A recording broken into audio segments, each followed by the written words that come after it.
with our national anthem, and then we'll come in with a prayer from the chaplain. But we have a wonderful evening for everyone this evening on this Thursday, on the April 24th, and we look forward to having a good evening. The topics for tonight is going to be on violence and the effects of it. And Minister Lazarus is going to have a great lecture for us tonight. So, welcome in everyone. And it's an honor and a pleasure to have you all with us on another Thursday, each and every Thursday. And we will begin in a minute with our national anthem. Blessed love, blessed love. Welcome in, welcome in.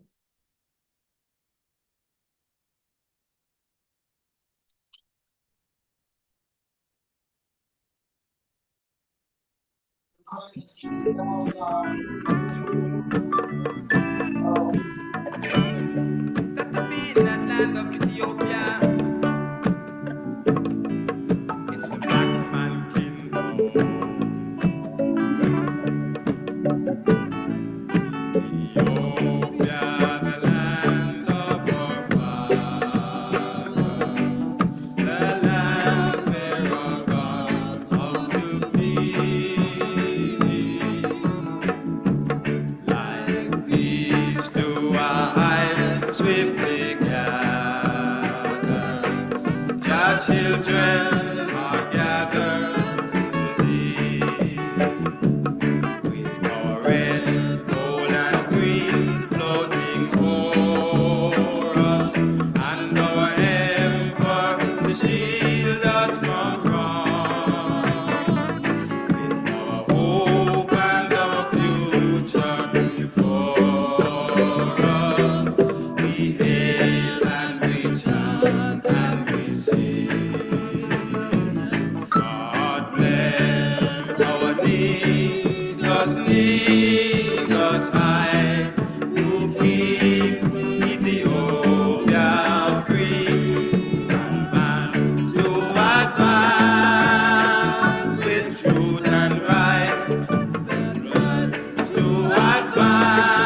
Yes, give thanks.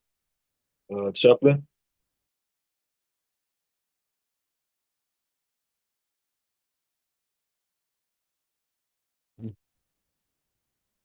Yes, I.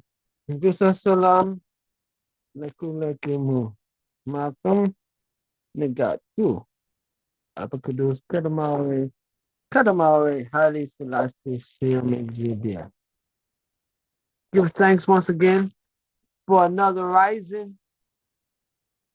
For I and I to do better than we did yesterday in fulfilling the mission that's been bequeathed to I and I by our August Majesty, His Imperial Majesty Abacadus, Kadamawe, Haile Selassie Shem Exhibit, who was canonized as a saint in the Ethiopian Tawahedo Orthodox Church in the Diocese of Ijasagoro and Harar region, Southeast region, by Abuna Salima. So give thanks. Yes, Mera and I come together. Adhu Ab World Memphis Kudus Highly Akar Abakudus Kanamawe Highly Selassie Siam Exhibia Bahaman Ab World Memphis Kudus Highly Akar Abakudus Kanamawe Highly Selassie Siam Exhibia. One is the Holy Father, one is the Holy Son, one is the Holy Irit.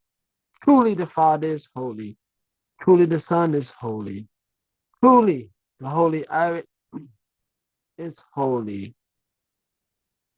The power of divine peace, our Father, holy, His Imperial Majesty, Abacadus Kinamawe, Highly Selassie, the might and power and infinite of the Holy Kadus Selassie, Sila, the divine power of peace.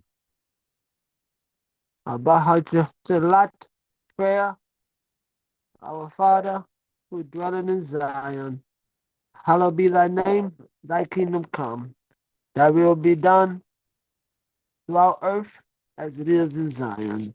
Give us this day our daily bread, and forgive us our trespasses, as I and I forgive those who trespass against I and I. Strengthen I and I in temptation, and deliver I and I from evil. For thine is the kingdom, and the power, and the glory, forever, world without end. Through the true and faithful witness, our Father, His Imperial Majesty, Abacadus Kidamari, Haile Selassie Siam Exhibit. For unto us a child is born, unto us a son is given, and the government shall be upon his shoulder. And this is the name whereby he shall be called Wonderful, Counselor, the Mighty Exhibiter, the Everlasting Father, and the Prince of Peace. Selah, Selah, Selah. Nigusa salam lekulekimu. Malcolm Nigatu, Abacadus Kadamawe, Haile Selassie Siam Exhibia. Yi Nigusi Nigestitu Yedeli Meskeli. Yi Ethiopia Koheb Nigusi. Yi Nigusi Kudus Sewede. Amlakana Hailena Wasawana. Hasana. Tata Amasagana. Amlakana Hailena Wasawana. Hasana. Sata Amasagana. Amlakana Hailena Wasawana. Hasana. Tata Amasagana. Amlakana Hailena Wasawana. Hasana. Sata Amasagana. Amlakana Hailena Wasawana. Hasana. Sata Amasagana. But a honey alarm, the light of the world, word, prayer for Ethiopia, prayers far and near, by our matriarch, Doti A. Bayon, the wife of our ambassador to we from His Imperial Majesty Dr. Maliku E. Bayan. Prayer for Ethiopia's deliverance to be said thrice daily. O Exhibia of our fathers and Lord of mercy, who has made all things by thy word and ordained man through thy wise mind, that he should have dominion over the creatures which thou hast made, and over the world, according to equity and righteousness, and execute judgment with an upright heart. Give wise mind to thy servant, Emperor Katamari Haile Selassie, thine elect, whom thou hast raised up from the east, to deliver and mete out thy judgments to the nations of the world. Bestow upon him, we pray, wise mind in like measure, and as unto Solomon, that he may sway the scepter of thy promise with equity and in righteous judgment to all who have robbed and bespoiled I and I. Have mercy upon I and I, Shiam Exhibia, of all, and send thy fear upon the nations that seek not after thee. Lift up thy hand upon the strange nations who have possessed I, and let them see thy power, as thou wast sanctified in I before them, so be thou magnified among them before I. Let them know thee, we have known thee, that there is no Amlak, but thou only, Siam, Exhibir, Adhu, Amlak, Kedus, Selassie. Show new signs and make strange wonders. Raise up in the nations and your wrath. Take away the adversary and destroy our enemies. Remember thy covenant, the scepter shall not depart from Judah. Shorten the day, O Siam Exhibir, that thy people everywhere shall stretch forth their hands unto thee. Let them that spoil I everywhere be consumed with the rage of thy fire, and let them perish that oppress and rob I continually. Have mercy upon thy peculiar people, O Siam, Exhibir, mighty Negus, who are called by thy name and scattered among the nations. Give courage to those that possess thee, and frustrate the designs of the enemies within and without. O Siam, Exhibir, and return their evils upon their own head. Reward them that faithfully serve in leading thy people everywhere, and destroy our enemies speedily, that they would know that there is no Amlak like unto Ethiopia's Amlak, at who Amlak Shem exhibit. Hasten the day of universal brotherhood, when all mankind shall invoke thy name in irate and in truth, when idolatry and superstition shall no longer enslave our minds or blind our eyes. Help I to know and keep thy commandments. Hear I prayers, and fill I with thy true irate, that all who dwell upon the earth may know that thou art the only exhibitor, the everlasting and eternal Siam exhibitor, a living man. For unto us a child was born, unto us a son was given, and the government shall be upon his shoulder. And this is the name whereby he shall be called Wonderful Counselor, the mighty Exhibitor, the everlasting Father, and the Prince of Peace. Sila, Sila, Sila. The Voice of Ethiopia, Volume 1, number 33, September 11th, 1930. 7. Selah, 1937. The shield of our united defense and the seal of our united liberty and sovereignty and integrity. The King of Kings speaks on personal responsibility. Let us all follow the golden rule. Do unto others as you will have them do unto you. Let the officials follow it closely. Let them serve their people and their young with diligence and humility and service towards young are not the task of officials only. They are not the task of anyone alone.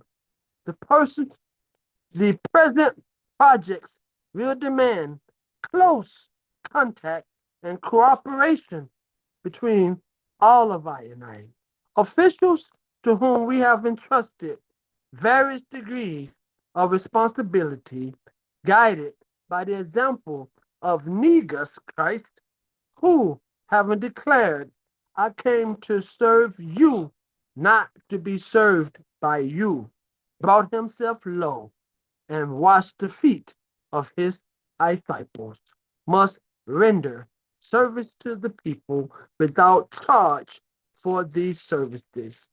As we have repeated many times over in our last pronouncement, we would like again to emphasize the value of time and urge you to dedicate yourselves to hard work and profitably utilize your time. There is no energy in the world, including that of the atom, that cannot be controlled. However, there is no scientist on earth who could control, even for a second, the flow of time. For this reason, never idle away your time, however briefly. Is it not you, her children, that are referred to as Ethiopia? Our lasting hope has ever been, with the help of the Almighty, to help promote the interests and well-being of our people, not to get disillusioned by remote hopes and wishful thinking. May Siam exhibit here help us in the fulfillment of our undertaking. Sila. For we, the black peoples of the world, in order to effect unity, solidarity, liberty, freedom, and self-determination, to secure justice and maintain the integrity of Ethiopia, which is our divine heritage, do hereby gather and uphold and establish this ordained constitution for the Ethiopian World Federation, incorporated into His Imperial Majesty as Commander-in-Chief in accordance with the 1931 Constitution given to our United People on July 16th. Article, Chapter 2, Powers and Prerogatives of the Emperor. Article 29. The Emperor reserves the right, with the advice and consent of Parliament, to declare war. He further reserves the right to decide what armed forces shall be maintained both in times of peace and in time of war. As Commander-in-Chief of the armed forces, he has the right to organize and command the said forces, to commission and to confer military rank upon the officers of the said forces, and to promote, transfer, or dismiss any of the said officers. He has further the right to declare a state of siege, martial law, or a national emergency, and to take such measures as are necessary to meet a threat to the defense or integrity of the empire and to assure its defense and integrity. Therefore, on August 25th, 1937, he invoked his right and power as Commander in Chief in association with law to create I as his auxiliary unit, the Ethiopian World Federation, to help secure, to promote love and integrity and peace upon Ethiopian children at home and abroad, therefore maintaining our self integrity and our own divine sovereignty given to us by His Imperial Majesty Abakadus Kenamawe Haile Selassie Shem Exhibir. We said the Ethiopian World Federation incorporated until he himself as the Lord of hosts in the contentions with the same constitution. Article 30, the emperor exercises the right of supreme direction of the foreign relations of the empire. The emperor accredits and receives ambassadors, ministers, and missions. He alone has the right to settle disputes between foreign powers by adjudication and other peaceful means, and provide for and agrees to measures of cooperation with foreign powers for the realization of the ends of security and common defense.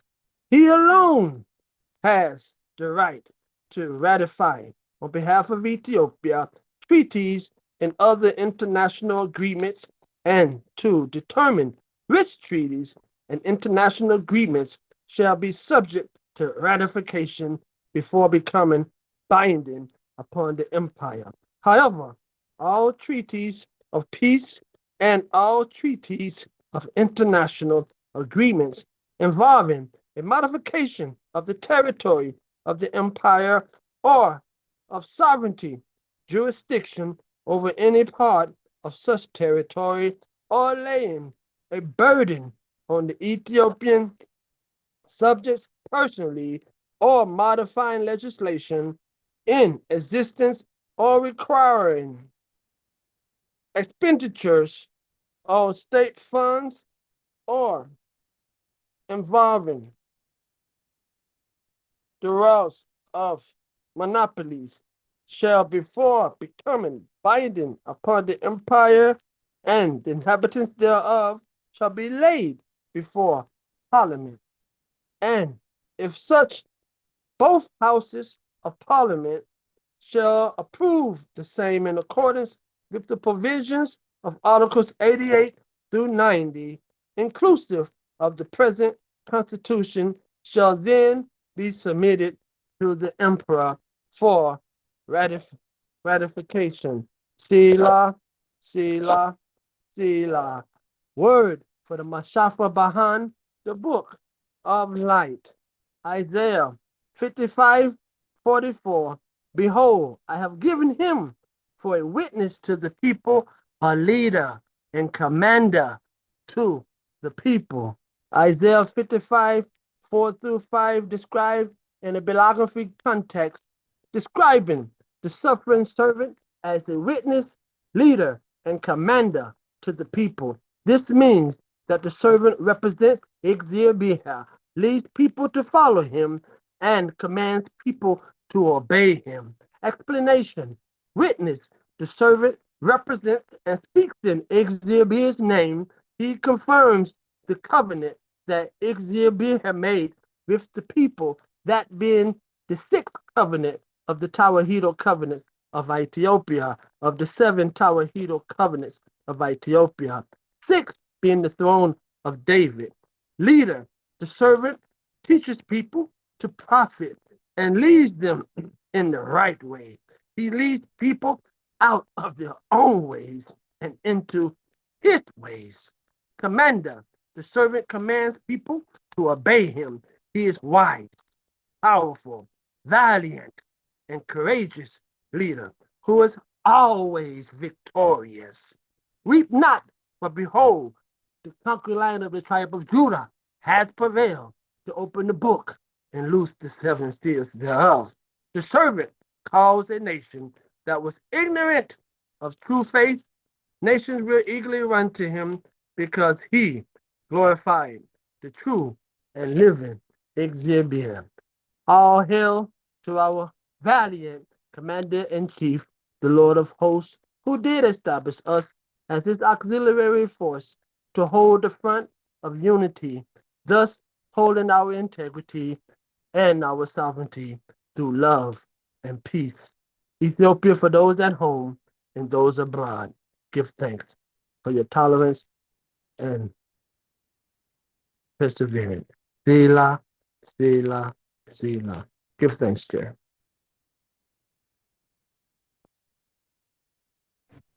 Yes, sir. Give thanks, Chaplain. I All right. Wonderful to have everyone with us and looking forward to some more hits coming in. It's another Thursday. We are here with our story through Local 49, Mahel Safari, and we are disseminating ancient Ethiopian Cushitic culture. We are telling our story. We are giving the linkages. We are giving the keys. We are giving the gems. We are giving the knowledge of how we are to look within ourselves and know ourselves so that we can know everything. Because the Most High has given us everything within us so that we may be creative and build for ourselves a place in the sun as we were made to do. Live life fully, abundantly, joyfully, and peacefully. So we give thanks for the due diligence of ones and ones keep coming in to get this knowledge and to build up this culture also to get ourselves going into a new paradigm, a new reality to make a difference for ourselves. And I would like to say we have a few events coming up soon, so just to keep an eye out for us. We'll be posting these things on our Instagram and such. Also, if anybody is interested, we have our raffle ticket for our convention this year in South Africa. There's a raffle going to get a ticket to go to South Africa. It's just $50 to come in, and you have a chance also to win 1,500 or a plane ticket to South Africa. So even if you're not a EWF member, you can use this opportunity to travel to South Africa, witness what we're doing, and or just give part to help out and quite possibly win 1,500. So definitely look out for that. We also have our Shea Butter initiative. So anybody's interested to dealing with shea butter, wholesale, anything like that, just let us know. We'll take care of it and we'll get talking with you. And yeah, so let's look out for us. We should be having some events coming up soon for the summertime and some fun activities for everyone, the parents, the children, the uncles, the aunties, the cousins, the grandma. We'll have a little bit of everything for somebody over the next few months coming up. So like we said, we're coming out of winter, coming out of dark, we're coming into the light now, and spring is in full force, and it has been a lot of light, been a lot of good things going on for everyone. So thanks everyone for the good works that they've been doing. Thank you everyone for giving their time and their effort because it is precious. It is very precious. Every being of who we are as the people of the Most High, everything that we do is a ritual and is for a purpose. So your little bit of time you got here with us to learn, to listen, to cultivate, and to nurture this culture is important. And we do appreciate love that. So give thanks. Right now, we'll have Minister Lies open up the floor this evening, and we can get the class going tonight. It's dealing with violence and how we deal with violence and help our people to get better. Yes, I. So give thanks. Negusi Yes, Sila. Nagu Salam. Give thanks, give thanks. Yes, I am. We will begin tonight by reading a speech by His Imperial Majesty. Um, this is actually out of his autobiography. And this is about the ultimate challenge. And listen to the words. Remember what our title is for tonight. And let's go a little further into this. The stakes are identical for every one of us, life or death. I'll say that again. The stakes are identical for every one of us, life or death. The United Nations has done much, both directly and indirectly, to speed the disappearance of discrimination and oppression from the earth. Without the opportunity to focus world opinion on Africa and Asia, which this organization provides, the goal might, for many, still lie ahead, and the struggle would have taken far longer. For this, we are truly grateful. So there's things that have opened up the door and it's going to make the struggle easier. So as His Majesty speaks, so let me read the next paragraph. But more can be done. The basis of racial discrimination and colonialism has been economic, and it is with economic weapons that these evils can be and have been overcome. The basis of racial discrimination and colonialism has been economics, and it is within economics weapons that these evils can be and have been overcome. The possibility which exists in the United Nations to provide the means whereby the hungry may be fed, the naked clothed, the ignorant instructed, must be seized on and exploited. For the flower of peace is not sustained by poverty and want. To achieve that requires courage and confidence. The courage I believe we possess, the confidence we must be created, the confidence that must be created, and to create confidence, we must act courageously. The great nations of the world would do well to remember that in the modern age, even their own fates are not wholly in their hands. Peace demands the united efforts of us all. Who can foresee what spark might ignite the fuse? It is scrupulously observed. Excuse me, I jumped in. It is not. Who can foresee what spark might ignite the fuse? It is not only the small and the weak who must scrupulously observe their obligations to the United Nations and to one another.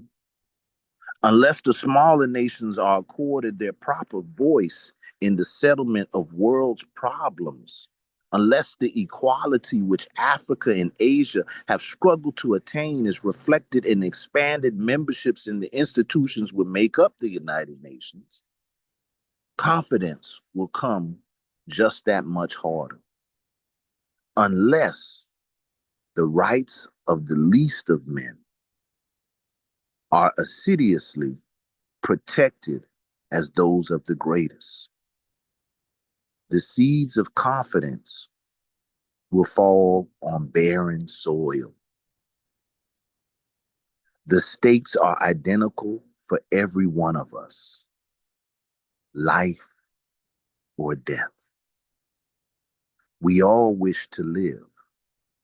We all seek a world in which men are freed of the burden of ignorance, poverty, hunger, and disease. We shall all be hard pressed to escape the deadly rain of nuclear fallout should catastrophe overtake us.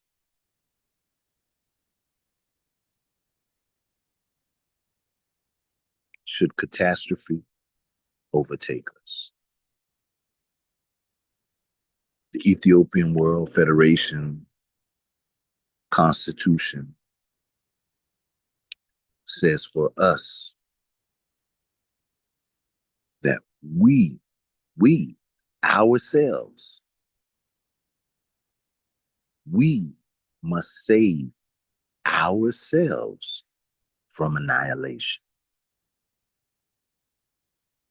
From annihilation.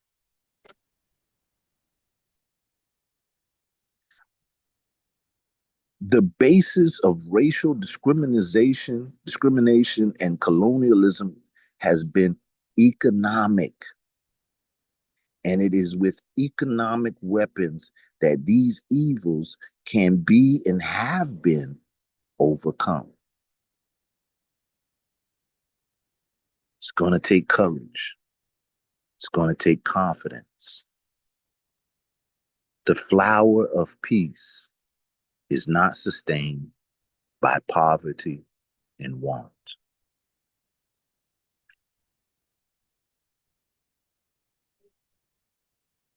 Why do you believe there is violence in our homes, in our communities, in which we afflict against ourselves?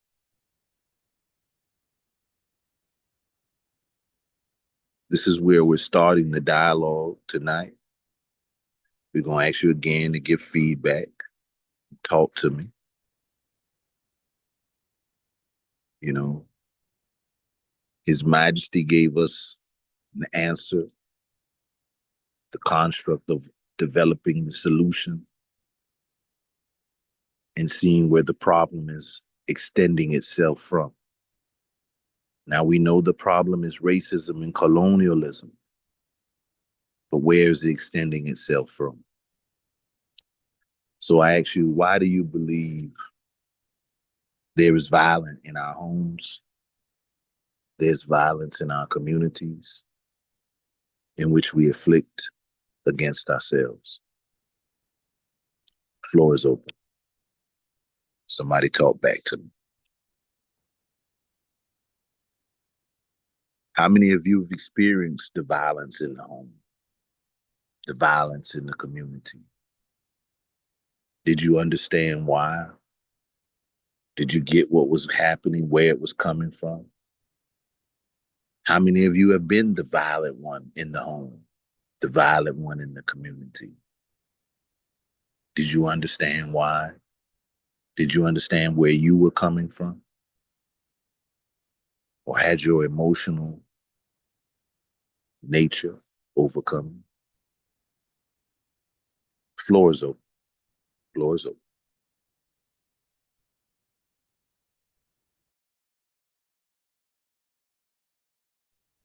Yes, sir. Violence in the home, Yes, violence sir. in the community. I say, we seek liberation and we seek to be free, and we don't know what that feeling is. And I think that gives us just general anger along with other things. Yes, sir. Yes, sir. Yes, sir. So in that essence, the frustration of knowing it's supposed to be there in the mind, the overstanding and what's supposed to be going on, but not able to manifest it, not able to really see it. So the frustration and the inability to have the knowledge of it. You're saying that causes a great frustration that becomes anger and turns into violence. Yes, sir. Yes, sir. Yes, sir. Okay. Next, anyone else? Anyone else? Somebody else got an expression? I get that. I understand that totally.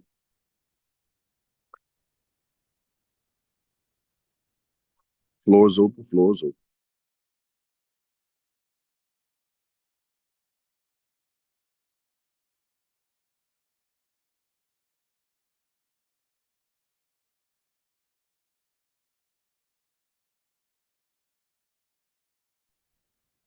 Yes, sir. Um, yeah, I've witnessed violence off of ignorance, violence off of the um the reasoning because of the system, the system being set a certain way. So this is how, individuals must survive. And people have seen because ain't nobody else to care about us, nobody cares, and it's a lot of emotions about that. And, I've seen people that I grew up with, having to succumb to that for many reasons. But definitely where there is ignorance, there is poverty.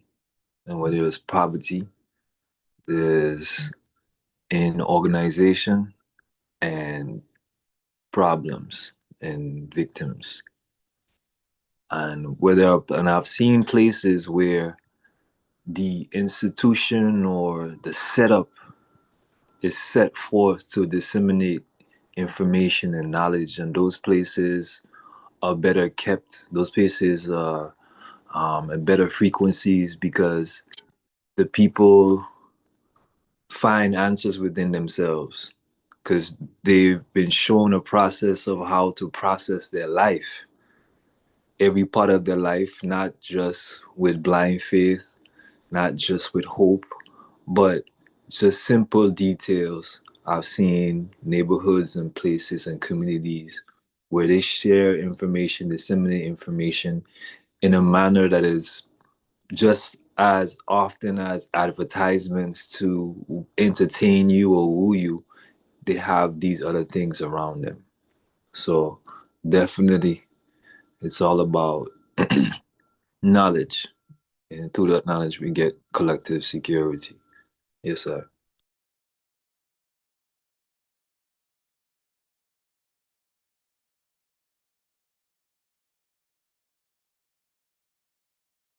Yes, sir. Yes, sir. Being born in a system to keep us ignorant, and the ignorance dominates our reality, causing us inflictions and to inflict ourselves. So if we are able to reverse the ignorance, sounds like that's what you're saying, we can change the conditions Yes, sir. and the condition of poverty and so forth that can end the inner war that's causing the violence in the house, the violence in the community. Okay. Floor is open. Next person.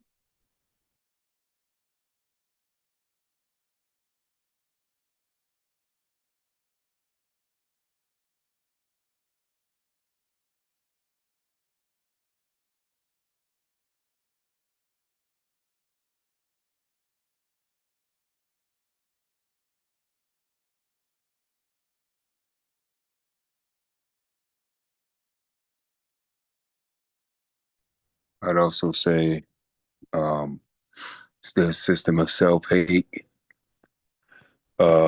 system of, yeah, self-hate, um, being portrayed in that form, especially within the family dynamic, even in the community dynamic, though, where you see those reflections of yourself, and you're ignorant of these type of concepts, and you don't know how to act out.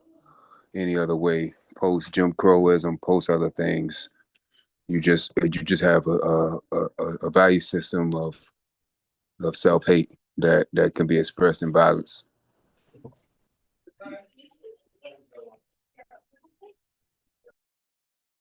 Yes, sir. Self hate. And when you're in poverty and you're feeling devalued and feeling like you're worthless, that enforces a further construct of self hate. And when no one's able to help you, that you feel to be able to help you, what does that do? Makes you even more angrier, have more.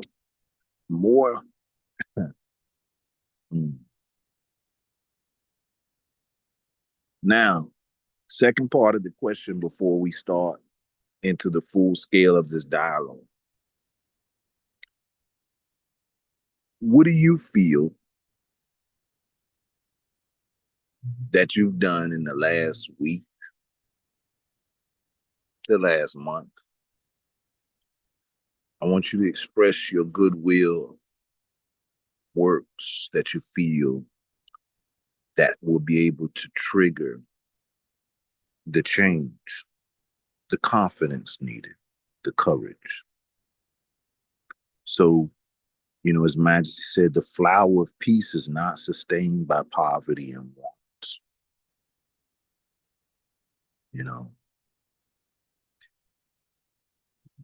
What are we doing? What are you doing? What do you feel you're doing? And what help do you feel would be needed to make it really do what it can do? The floor is open.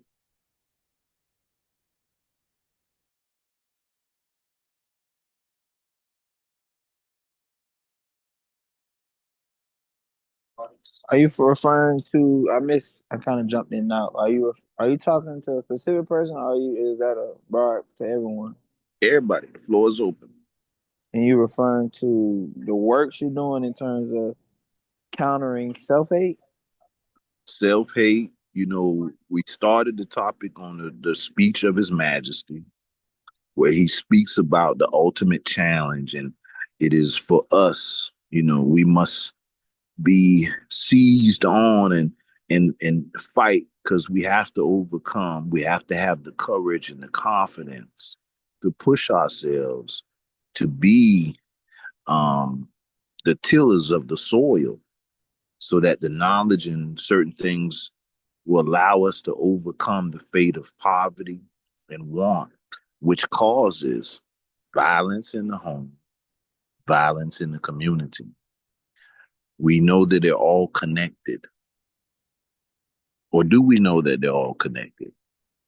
So the question was, what's your good works for the week? What do you feel that's attributed to counter the aspects in which have inflicted us into this certain realm of suffering or oppression?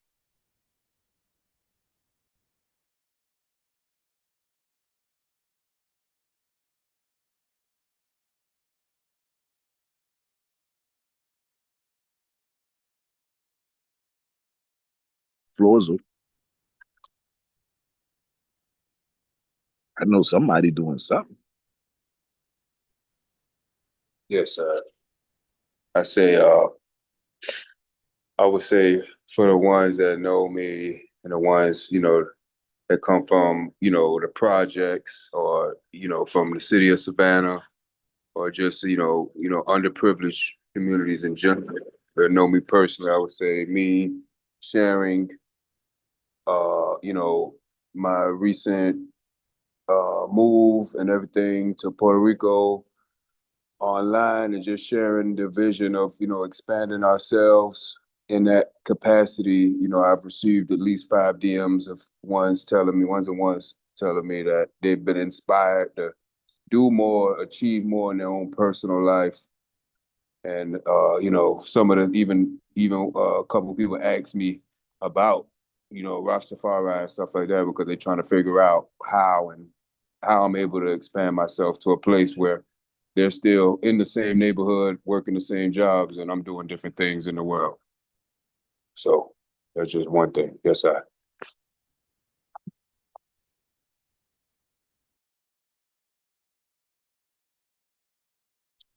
Yes, sir. Yes, sir. That's great. Like Yes. most folks know, Mhm. I work with children, so I'm in constant. Nothing. Can y'all hear me? Can y'all hear me? You can hear me, Ross? Yes, sir. Yes, sir. You coming through clear. Oh, Yes, okay, sir. okay. Yeah, I'm in constant works with the youth.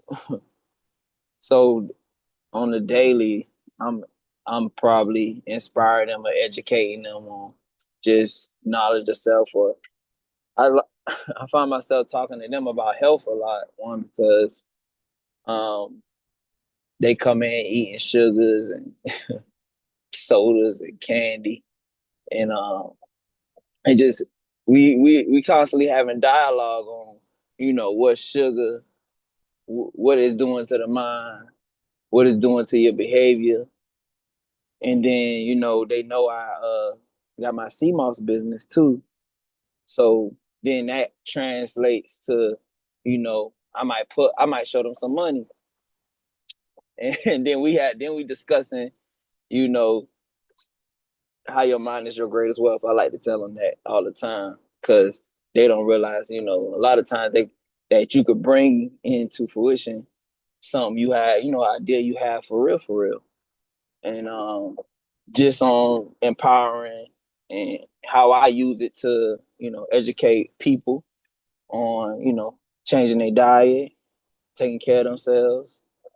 And so we always having constant dialogue about those type of things. So that's just me Monday through honestly Sunday when it comes into that.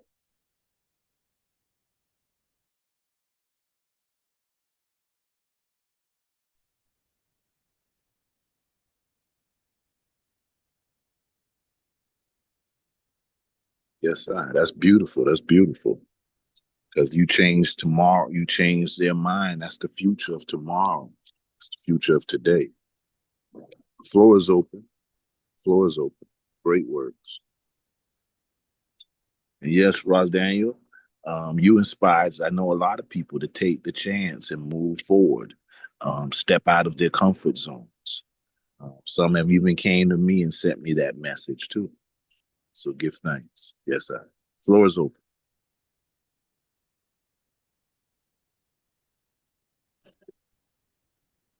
Yes, I do positive affirmations with my daughter, specifically positive affirmations for brown girls. So, I'm sure everyone can relate to growing up, like we were saying, kind of hating yourself, not liking your hair, your skin color, something about you.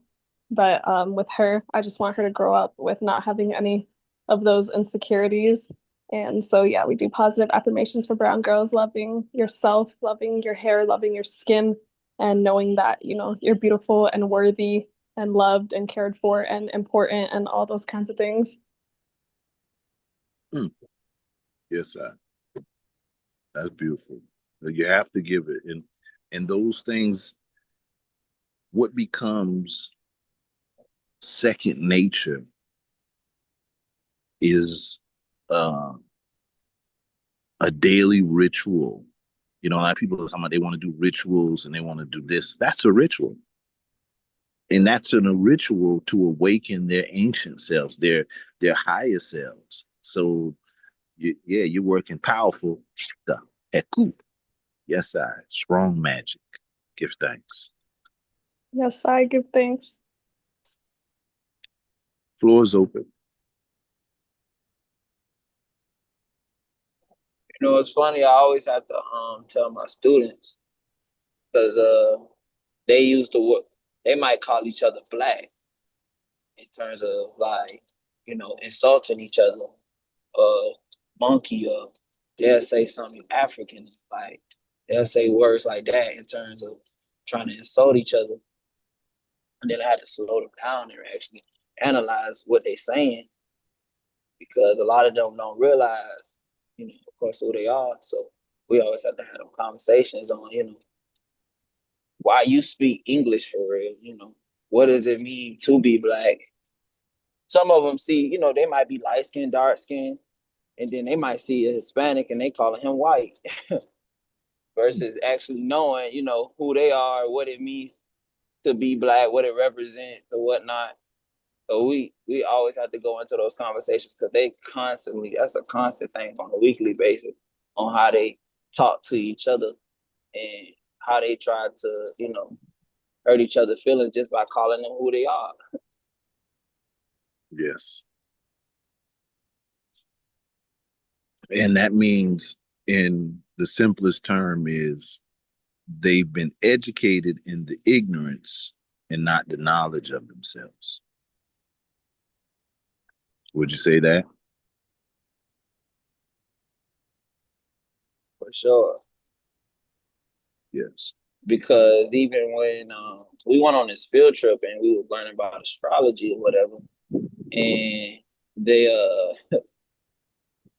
one of the like Roman gods came up, the Eurocentric. I forget the term or what specific stars they were referring to, but they saw him and was like, there go Jesus. So, and these are black children. They automatically how they see themselves and their God is a disconnect. But it's even at that 7, 8 years old age that they identifying like, oh, that's God. Wow. Now that's deep. And a lot of times we don't think children even think about God. You know, um, but and that's a good question right there. But I'm gonna wait till we go to this next stage. Um, I'm gonna have to play a clip out of this. The video I had planned to begin it with, they actually, and I'm trying to look through to see if it might be somewhere else, but they pulled this video down, which I figured they would. That's one of his deep ones. Okay, I got it. This is gonna take us on some content that's it's gonna get us somewhere, but we got to open this doorway to get a certain component in our thoughts first. His Majesty gave us a very big key in his speech, but more can be done. The basis of racial discrimination and colonialism has been economic, and it is with economic weapons that these evils can and have been overcome. So that means you have to rise to the occasion. This is where the confidence and courage comes in. When we go to talking about the economic superiority of Western neo-colonial empires against us, the diaspora, the indigenous, those of Africa, those of the world, and we say, look, economically, they've got us defeated. We don't know how to unite together. We don't know how to build the businesses. We don't know how to build the wealth. But somehow they're able to weave their economic plans, partnerships, development right into our doors, into our house. Why are our minds not awakening on that level? Now, I can't even say it in those terms. Why wasn't our minds awakening on those levels allowing the oppression to continue for so long? What happened to us? What were they doing to us? Do we understand the process in which they were doing something to us? So we're going to travel with our elder, Baba Phil Valentine, in a very good video, Operation Mind, excuse the French, mind fuck. Something that's messed up your mind. And what have they been doing? So let's get into this.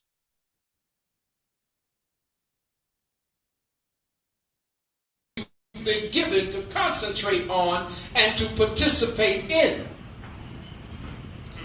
We think there's a game because they made us believe there's a game by setting up the synchronicity of a quote-unquote game. Your participation is the agreement, and it is the mortar and the cement that solidifies the reality. We will begin to see how in the simplest ways that we use language, we are solidifying that delusion into our reality. But we must first understand that there is no game. Now, I know it's going to say, everybody swear, it's the game. I'm out here, we out here to play it and to win it. We out here to do this. No, there ain't. There is no game. It is what you've been molded to believe is real. You are playing in an illusion. There is no game. There is only control. There is only control. How? Because no matter what it is you think or what position on the field you think you're playing in, you are exercising your activities within a controlled and confined environment of activity. Anything you do is controlled. Everything that you think of is put into your head. Anything you've reacted to was to react to what they gave you to react to, and that in itself is a form of control. So when they start whipping on us, or they start shooting brothers and sisters in the neighborhood, and they get your reaction, let's go march. Control. Unless you have destroyed the power that has persecuted you, you march, burn down a few houses, talk about you got civil rights, if you have not destroyed the system that was in place. All you've done is made it stronger. So now they know everything that you're going to do for next time. And the same people are in charge. There is no game. There is only control. Overstand and understand that Operation Mindfuck is actually the manipulation of inevitability. When you have a place and a point you want the herd to end up, you manipulate the herd in such a way so that they will inevitably follow the track that will bring them to your inevitability. So if I were to fertilize the environment that I want to herd the cattle in, I have to fertilize the inevitability to attract you to it. I create a goal, sell the goal, and give you the path by which you go to buy it or buy into it.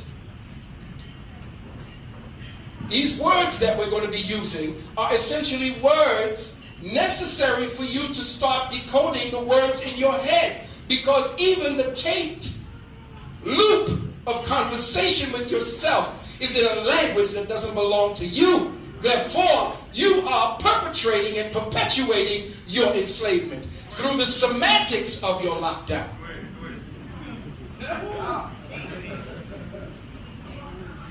So understand that even when you talk to yourself like a slave. Because as you speak that language, holographically, You are only focused into what they put as the reality to describe that with the semantics they gave you. Can your semantics give you a reality outside of the confines of where you are? When you go to describe a phenomenon and you have to use the English language, how do you describe and bring that phenomena into your reality if you can't find the words?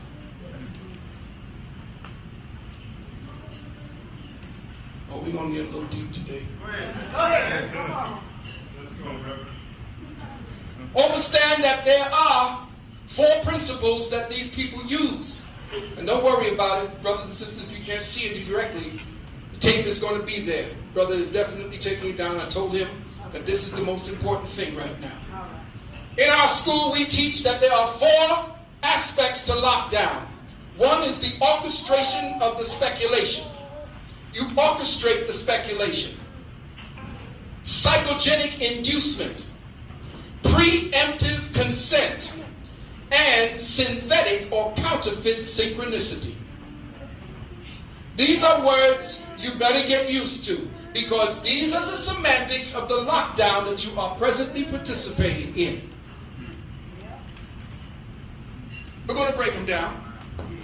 We're going to let you know how to see when they're playing Operation Mindfuck on you. Okay.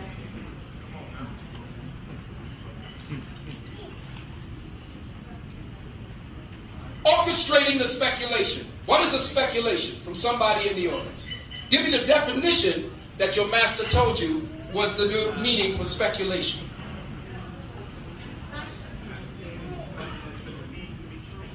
Good. Someone else said an assumption.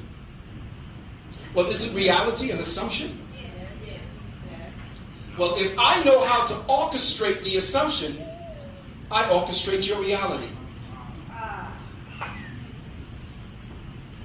If your assumptions are premeditated and placed there by the matter-of-fact reality that your mother and father handed down to you, and the matter-of-fact day-to-day reality that the education system gives to you, what else but you are byproducts of a manipulated speculation? And that speculation can give birth to so many branches of bullshit realities. And every time one of us catches up with it to let the brothers and sisters know, they create another branch.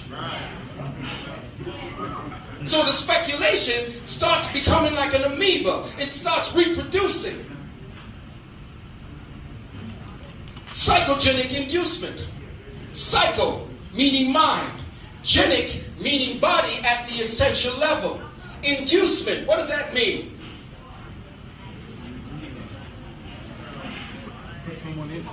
To seduce you, to get you into it. Psychogenic inducement means if I want your mind, I have to mess with your genetics. So to induce your mind to think a specific way or to not think in a specific way, I have to mess with you by inducing your genetics with poisons. Therefore, I destroy the 4 fundamental anchors and the 4 fundamental foundations to existence: fire, air, water, and earth, which constitutes the W-O-R-D of God. That's right. Once I have hold of the W-O-R-D of God at the essential level in the form of the fire, air, water, and earth, I am dealing with the activities of the alchemic principles of God. Therefore, I'm messing with the word not only in the elemental planes, but in the semantic planes as well, where your brain operates.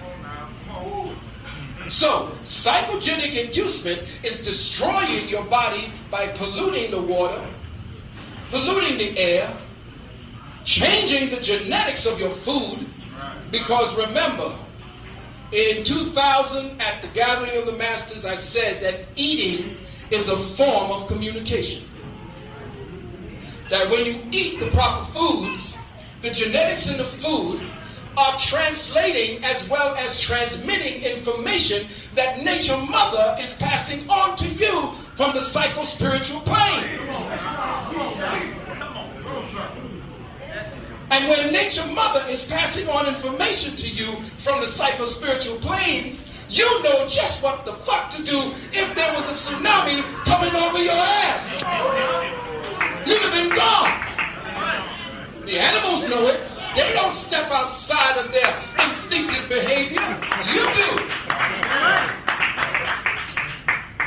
So now they must destroy that organic connection between you and the earth mother, so that when you are ripped from her breast, there is no more communicating between her, because remember, as the earth, she's picking up star code, light code conditions that she is now using to entrain within the earth, so that whatever the earth produces becomes information carried on and passed on to you. So I have to destroy your genetics. When I destroy your genetics, I destroy you and your higher consciousness and your ability to achieve higher consciousness, because the only way your physical body can process higher consciousness is if your cells are healthy. If you're eating seedless grapes, if you're eating seedless watermelons, how in the hell do you know you're eating a watermelon or grapes? You know that the seed bears the fruit. And if it has no seed, there is no information passed on to the fruit. Frankenfood, they used to call it. Preemptive consent. I do things to make you think things are real, so therefore you believe it's real, and I get you to think this way, and you will preemptively consent to whatever that reality tells you to do.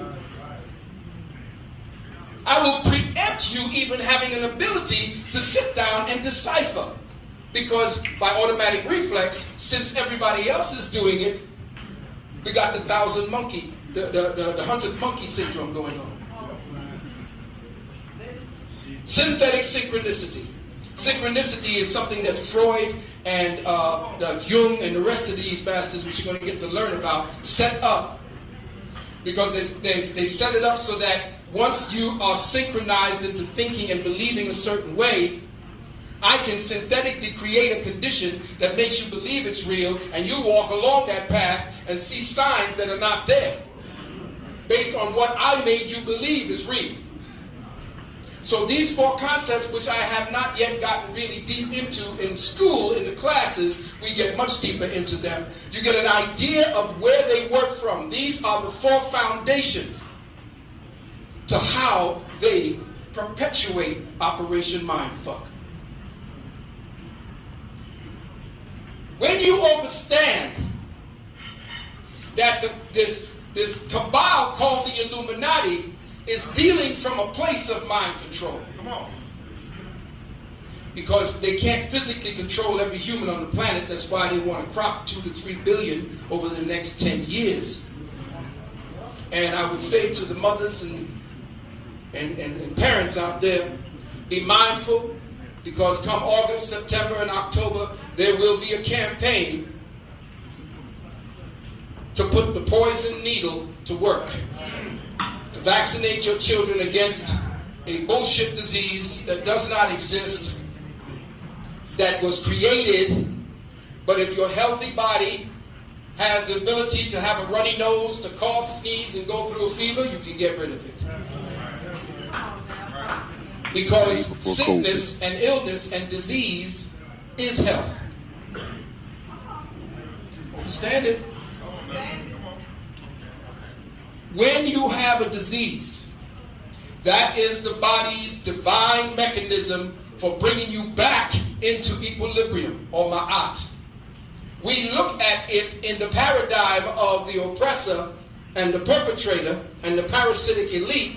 We look at it the way they want us to look at it, so that they can continue to attack us. But by the time you get an effect on the surface of your body was already 2 weeks in the process of cleaning and eliminating the garbage. By the time you get a cold or a sniffle, those are the tertiary and quaternary stages of your disease. The real disease started below the threshold of your reality or your even knowledge. Now, as we move and understand how the Illuminati plays at mind control, you will understand that there are techniques of the parasitic elite, or what entities who we call quote-unquote God's children, but there are second-order entities that live like parasites off your fear, your anguish, everything that you kick off as humanly possible. Human reactions give off energies and radiations, and there are parasites, energy parasites that suck and feed on that. That's why you have so many children disappearing, because children's fear is almost like sweet candy and ice cream to them. So what you have now, essentially, in the Illuminati's lexicon of control are some of the other words, or the words that dovetail from the original four. So what we will deal with is what we call the auric vampirism, which is what they call sacrifice. So anytime they start dealing with going to war, that's collective auric sacrifice. Whenever there is a war and there is people dying, there is a release of enormous amounts of energies that they feed from. And I know it sounds crazy, but understand we haven't even scratched the surface of what's really going on in our reality today. We have what is known as virtual experience entrainment. You are all vicarious experiencer of the realities that we are dealing with. We live a vicarious experience, and we will speak about that. We are talking about belief inducement, second intentions. We're talking about invented impediments, reality as only a description, preemptive consent. We're dealing with distorted nomenclature. We're dealing with cult of personality and false dichotomy. These words are essentially some of the tactics, the psychological, very subtle tactics being used by the parasitic elite to keep us in light code lockdown. Again, there is no game, there is only control. You are being controlled, and when you go home, I would suggest that you look around your house to see what it is that keeps you plugged into the matrix, and see what it is that you are dependent upon, see what it is that makes you feel that you can't do without. Besides the food that you become addicted to, which is really not food, because real food doesn't addict. We'll say that again. Only poisonous foods can addict you. You cannot be addicted to an apple.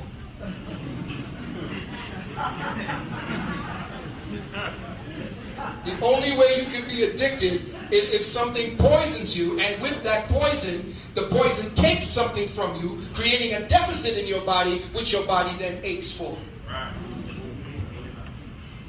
That's how crack works. Brothers and sisters, we are being engineered genetically, socially, sexually, and psychologically to serve the parasitic elite of the Illuminati. They have undermined institutions like marriage and the archetypal family, culture, and spirituality to promote depravity, dysfunction, corruption, and division. They have orchestrated 2 world wars and are planning a third before 2012. Understand, everyone, that we are essentially exactly in, as Brother Common had the common sense to say, we are essentially in a lockdown.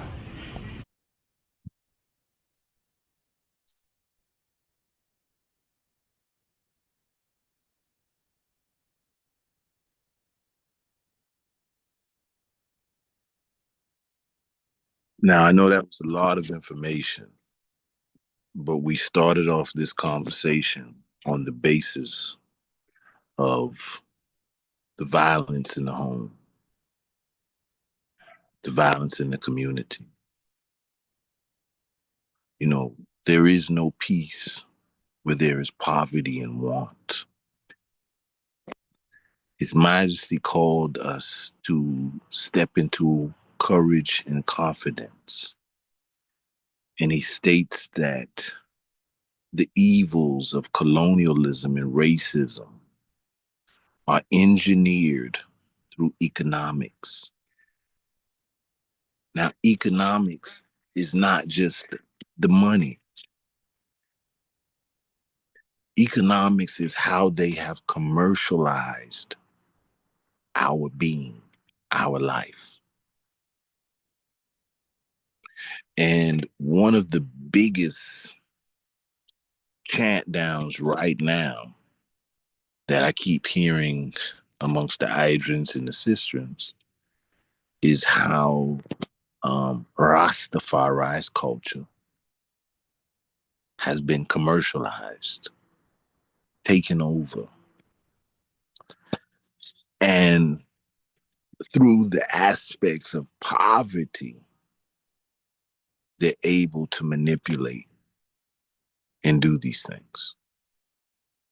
But if we sit back and we really analyze what has really truly been our collective wealth plan, other than everybody saying, man, we need to get together and we just need to unite and everybody need to stop this. So now you got a bunch of people who are all traumatized. And the traumatization came in the house, in the community, in these times. But these were stimulants from colonialism and racism ruling through a systematic process of devaluing us and keeping us in poverty. So now we're looking at the systematic effects and we're saying, okay, we need to unite and nobody can move. Everyone has deviled up either based on the God construct, and all of these are woven in aspects of how the European has educated us. So, in the simplest terms, the ignorance that the ignorance that is problematic, really truly in us, is the ignorance of our oneness, the ignorance of our story, the ignorance of our economic power that had collectively sustained the entire planet. The ages of those times were called golden ages. But today, we fall in the disillusion that, well, I ain't really educated and all of that, and now, I can't do that, and so we don't accept the mission. We don't push on in confidence and courage, but we do our story to try to educate us in our wonders. So we're gonna look at um, a very interesting story of a people who had fallen. They were in a poverty state. Their society was being consumed. And something happened. There was a great change. Some of you are aware probably of this story here, but I think it's very educational for us as a people in considering certain matters of change. So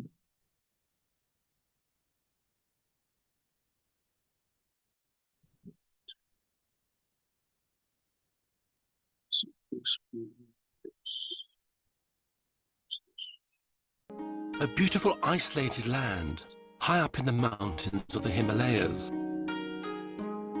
Surrounded by the empires of Britain and China, and yet still almost completely untouched by the outside world. Tibet is now most famous for its leader, the Dalai Lama, who was forced into exile nearly 50 years ago.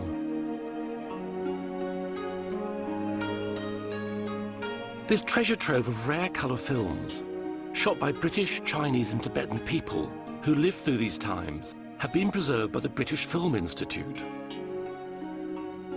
These films allow us a glimpse into a world which has almost entirely disappeared, to a time before the Dalai Lama and his people lost their country. Oh, father. I think my father.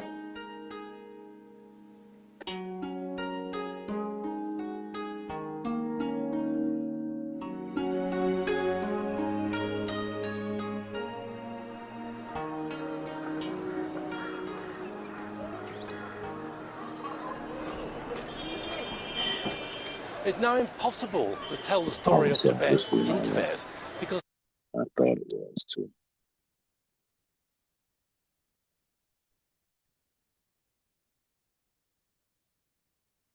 I guess it is this last word. Hold on.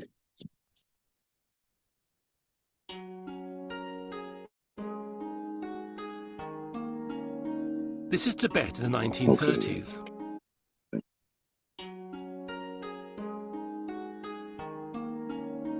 This is Tibet in the 1930s, a beautiful isolated land, high up in the mountains of the Himalayas.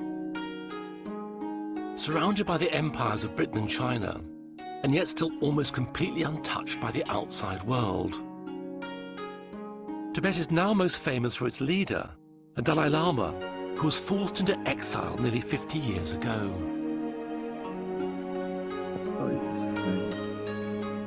This treasure trove of rare colour films, shot by British, Chinese and Tibetan people who lived through these times, have been preserved by the British Film Institute. These films allow us a glimpse into a world which has almost entirely disappeared, to a time before the Dalai Lama and his people lost their country. Right here. It's got the same title. Hold on, y'all. Give me one moment.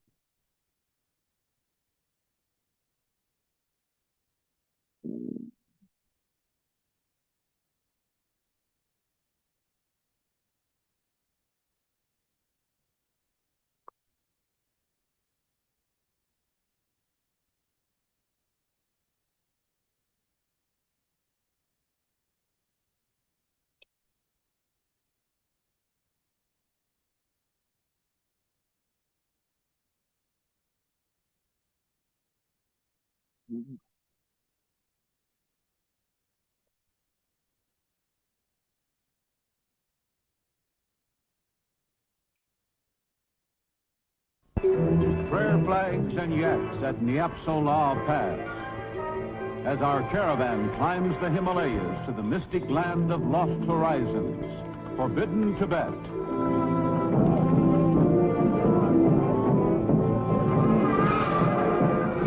Devil dancers at the world's largest monastery, where every turn of the wheel sends hundreds of prayers to Buddha. Lhasa's summer festival beneath the gold-roofed palace of the Dalai Lama, God King of Tibet. His palace, the Potala, in Shangri-La.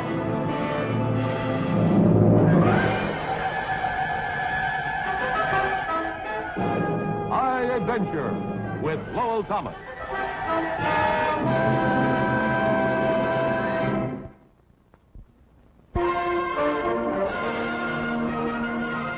This world of lofty mountains is dominated by a lofty religious mysticism.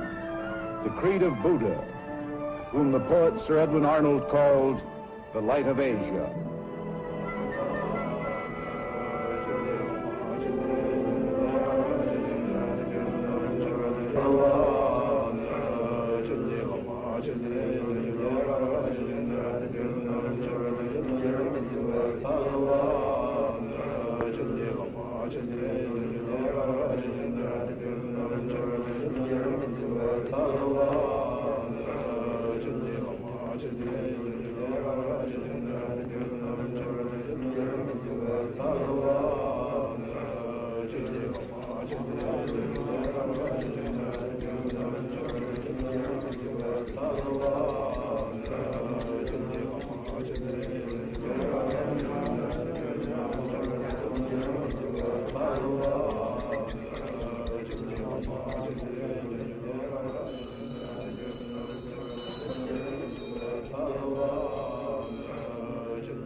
We're in a monastery at the foot of a pass leading over the world's loftiest mountains to a strange land on the Central Asian plateau.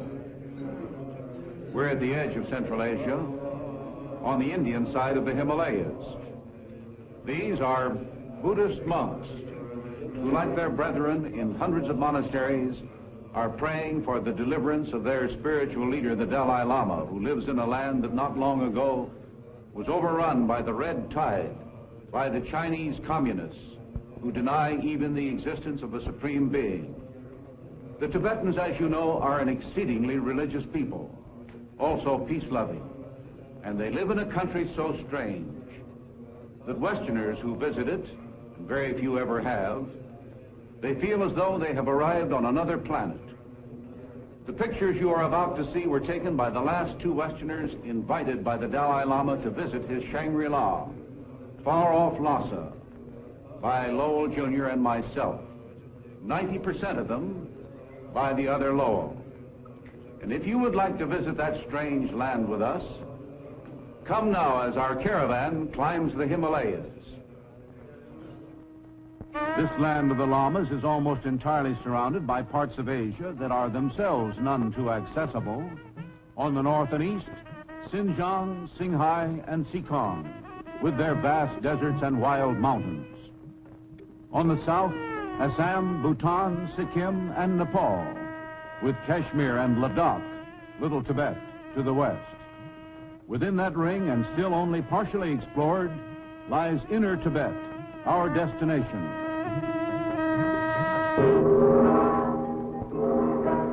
To get there, we must scale the Himalayas, greatest of all natural barriers. Not being nimble-footed Yetis, abominable snowmen, instead of a frontal assault, we follow this narrow trail. On one side, the mountain wall. On the other, nothing, or so it appears. The start of a 24-day trek to Lhasa, only 300 miles, but every mile goes like this, for transportation here has no wheels. I wanted to bring a large expedition, including a professional camera crew, but the Tibetan government said no, only my son and I. So we did all the photography ourselves. Down this stony trail for countless centuries have come Tibetan caravans bound for India. Tibet Highway number 1. First through a rainforest of bamboo and creepers for hours on end, with some variety now and then, like going down this ladder, a Tibetan escalator.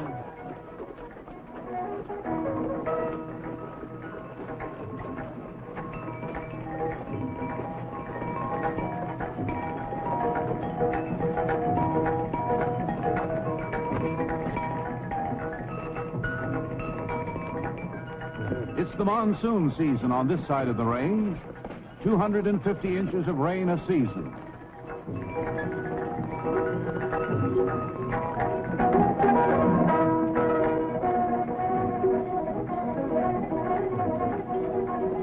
My mule, and fortunately she is sure-footed, insists on taking the outer edge, on the brink,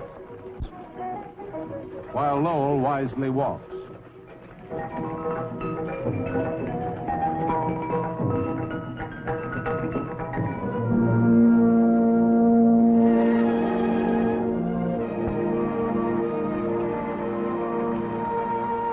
On on the way to Lhasa, we lose track of days, except that somehow I always seem to remember when it's Saturday.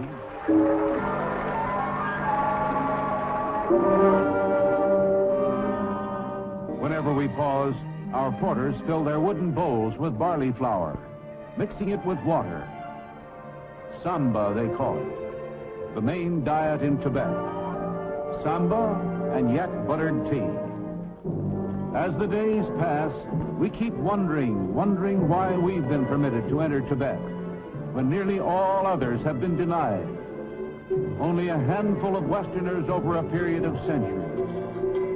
A dak bungalow built by the Indians greets us each evening, at least up to the Tibet-India border. And every morning we're reminded why it takes so long to cover those 300 miles to Lhasa. Tibetan asses are temperamental. If their loads don't balance, they sit down.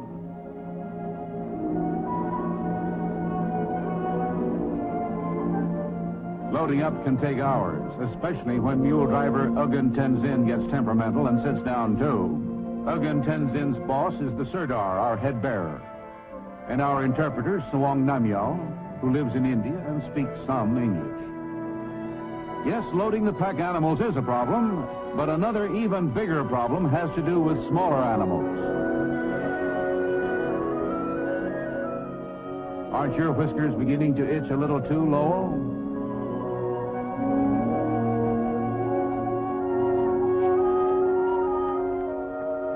What loads these porters carry? Up to 200 pounds, climbing at great altitudes for a daily wage of about 50 cents, but actually worth a lot more to them.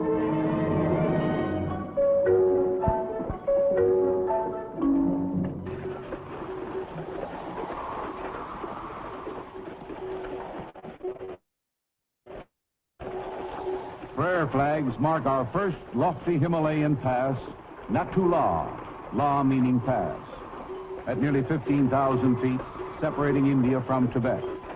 With every flutter, prayers written on those frayed rags are wafted to Buddha. Inside Tibet now, the trail dropping down to the wild river Amo. And a bridge that is, well, at least interesting. Hardly like the George Washington or the Golden Gate. But a bridge is a bridge, and either you cross it or you don't. We did.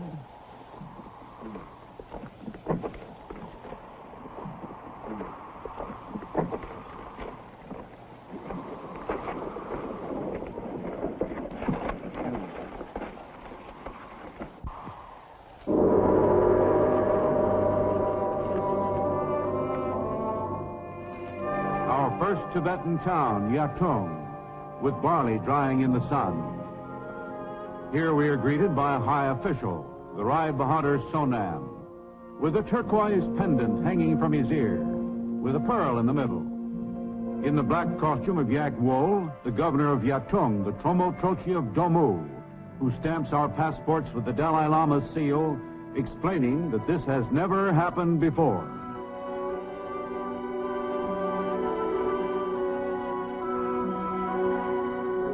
At Yatung, we also meet our military escort, a lone corporal, the Chogpon. A good Buddhist, he carries a silver altar containing an image of Buddha. To him, an object far more important than a rifle. On his cap, a silver badge indicating his rank in the Tibetan army. The Chogpon has our lamyek, the Dalai Lama's permit, commanding the people along the way to supply us with transport and shelter all the way from Yatung, Domo to Lhasa. Without the lamyek, says the Rai Bahadur, we would get no farther. After Yatung, the trail slants toward the sky again, up and up until we are behind the Himalayas. Some will forward. So sacred that our men pause to offer prayers to pacify the evil spirits that inhabit this region. For Tibet's religion is a strange mixture of Buddhism and devil worship. Now out on the vast Tibetan plateau, we meet our first herd of yaks, the shaggy buffalo-like animal of Tibet. yaks grazing on wild orchids.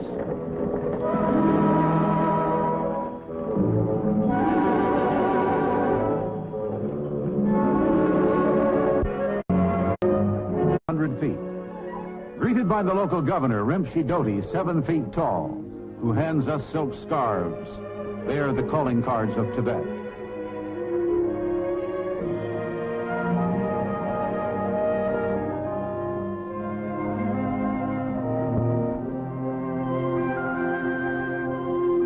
Rimshi Doti also offers presents of food, a butchered sheep, a sack of barley,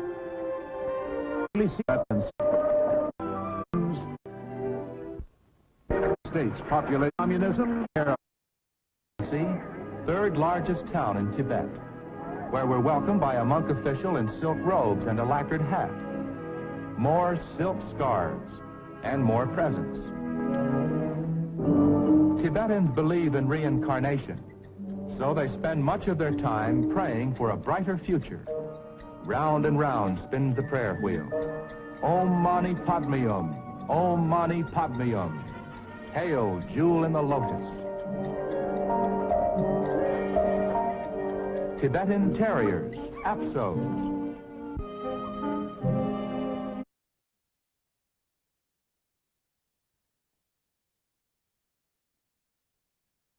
I really wanted to show this other video, but I wanted to get you a point to, but this video didn't really help it.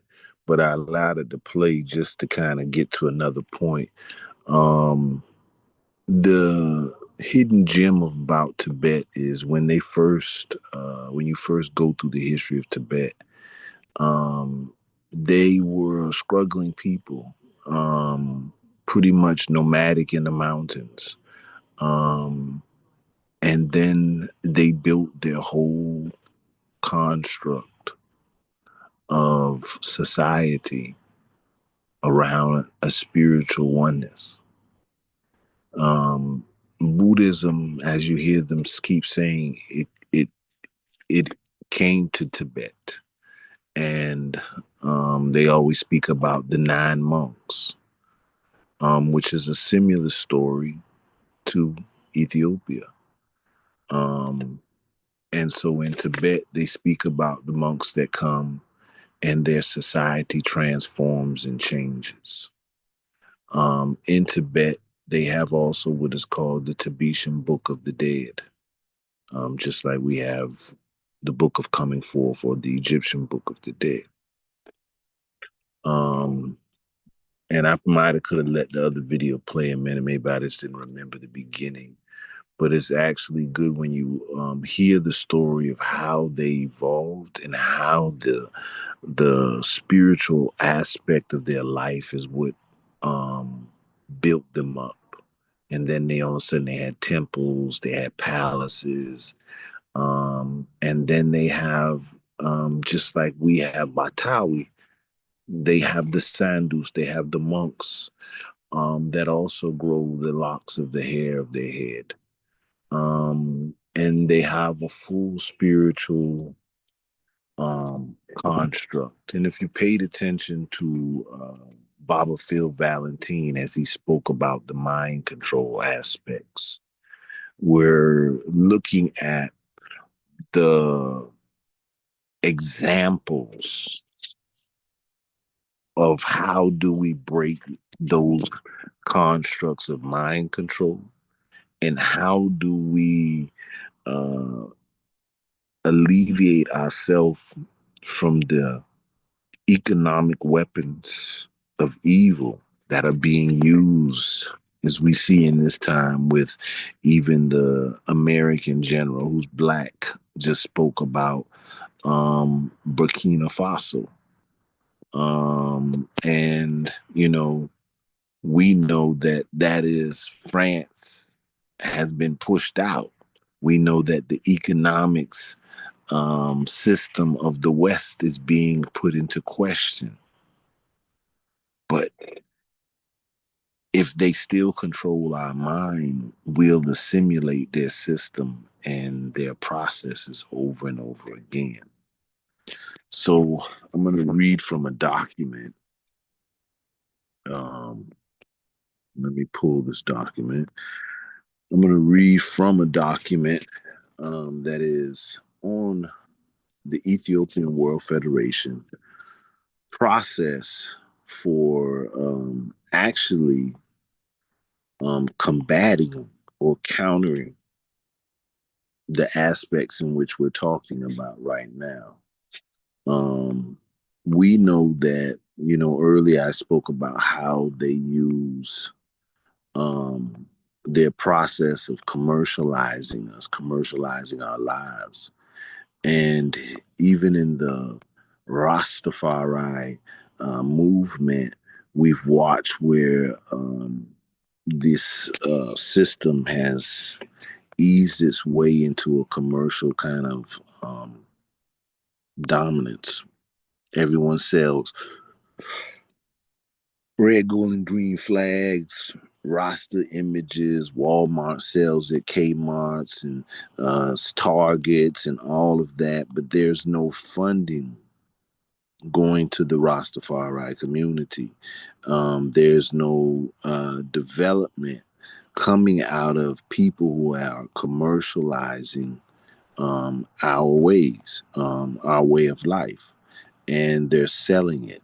And I always stress to everyone is you've never seen no one try to sell a Jewish culture, you know, um, start saying, oh, that's hip. That's the way they do it. And then they start, all of Walmart start selling Jewish clothes and so forth. Why did they do that for us? Um, I don't think, do we think that's strange that, um, you know, that our aspects of ways are taken and used? You know, I know we have to kind of, at some point in time, analyze that, hold up, they're not taking no one else's culture or ways of life and they're commercializing it and then selling it on the market. Why? Why are we the only ones who appear to be victims of such a reality? All right. Local 41's proposal for international agenda. This is dated February 20th, 2023, but it is also earlier than that. It goes back to 2021, actually. This is actually a repeat. The Ethiopian World Federation Incorporated proposal of international agenda and international commerce, the order of business and sustainability and justice. So His Majesty spoke and he said, but more can be done. The basis of racial discrimination and colonialism has been economic, and it is with economic weapons that these evils can be and have been overcome. So now we're saying, okay, so if we know an economic countering factor, we can overcome the evils. And if we can overcome the evils and overcome the economic weapons that they're using against us, we can relieve ourselves from poverty and want. For where there is poverty and want, there is no flower of peace. And so in our homes, we don't have peace. In our community, in our neighborhoods, we don't have peace. So in the aspects of also creating our culture, not Western culture, our culture, because our culture is different from theirs. It's always been different. Their mindset is not our mindset. So it is important to us to create the environment that harnesses the spiritual mind of peace that we know is our nature. As my Moorish brothers say, Islam. As the Quran says, Islam is not a religion, it is your nature. So we're talking about our peace, and something has disrupted our peace. It has taken us out of our peace so bad that we have lost our mind. We are losing our mind because we are unable to find our peace, our justice. And so, as Majesty said, we have to learn to use economics to counter these evils. In understanding not just commerce, but also the protection of cultural, intellectual property from misappropriation and exploitation. In the Black indigenous communities, our intellectual property of cultural heritage and trends have been exploited by placing them in commercial exploitation for what is called today culture vultures.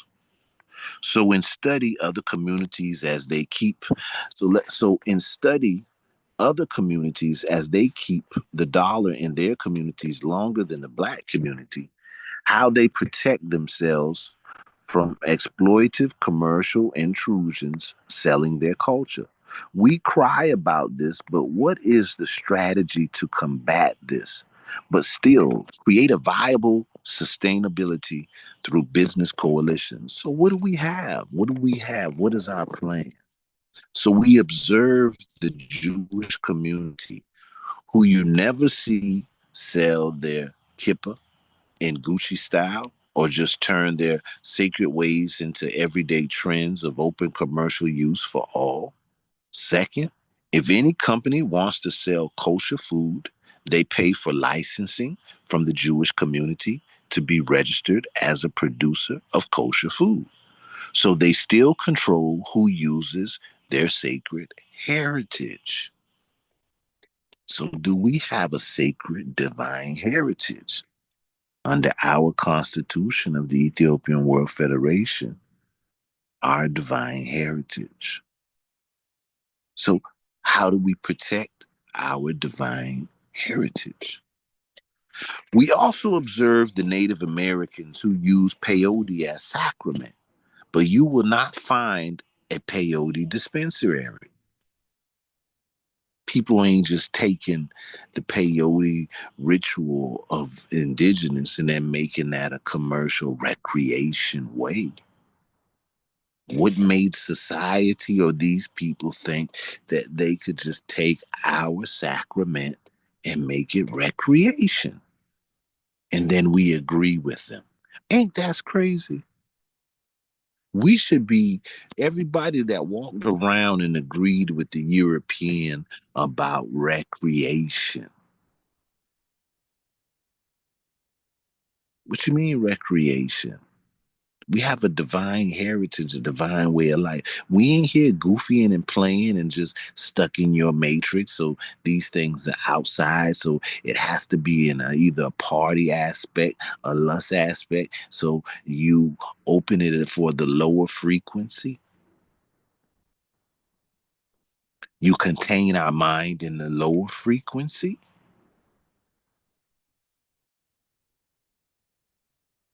And then we assimilate it and we make it a way, you know. As I said, the brother said to me one day, nah, man, I like that rapper's weed. What you talking about, rapper's weed? Exotic drug culture. And then all of a sudden, the sacred divine heritage, the way that was supposed to be a ritual of spiritual reality, all of a sudden you got young brothers rolling up a blunt, popping a pill, dying because the pill laced with fentanyl. But this is exotic drug culture. That's not divine heritage. But we have assimilated our divine heritage into the matrix, willfully giving it away because we so, oh master, please let us be able to do this. Master, if you just let us have this, master, if you let us have a license, we could, oh master, please, we bring this all into your way. And yeah, master, we just master, if we just could smoke out, well, it don't matter what you call it, master. Just do what you want, master. We just compromise. We also observed the Native Americans who used peyote as sacrament, but you will not find a peyote dispensary. So when observing this, we see other communities don't settle their heritage to gain money. In fact, to take part in the peyote, you can only find it through cultural ways, securing their control of this sacred sacrament from commercial exploitation. In the Ethiopian World Federation Incorporated and Rastafari case, all our intellectual property is being commercially exploited, and we have no control of our cultural intellectual property. Our goal is to create a structure to protect our people from abuses as constitutionally required. So doing business and increasing abuses is forbidden by the Constitution. So if you decide to do the business that's going to increase the abuse of exploitation and commercialization of our people, you are forbidden to do that by the Constitution. That's not your stance. That's not our stance. Our stance is self-determination, liberation.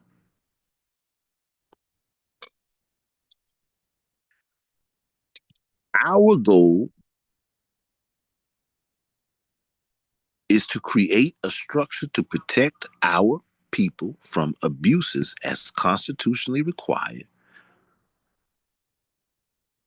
So, therefore, to correct this, a strategic plan was implemented. One, treaty registration with the United Nations, African Union, the Office of Foreign Missions for all of the governments as held in the Vienna Convention and the Montevideo Convention. This registration with a certificate of elections gives this IEC, this International Executive Council of the Ethiopian World Federation, the legal standing grounds to end the abuses first in the position of false claims to the IEC. Because there are a lot of false people who have jumped up and claimed that they are the executive council of the Ethiopian World Federation, and they're not. They're not even here really to counter the measures or build the government. They're still here saying that the Ethiopian World Federation is just a non-profit. They're still here seducing the Ethiopian World Federation to seek licenses and privileges from the U.S. government. We're not here for that.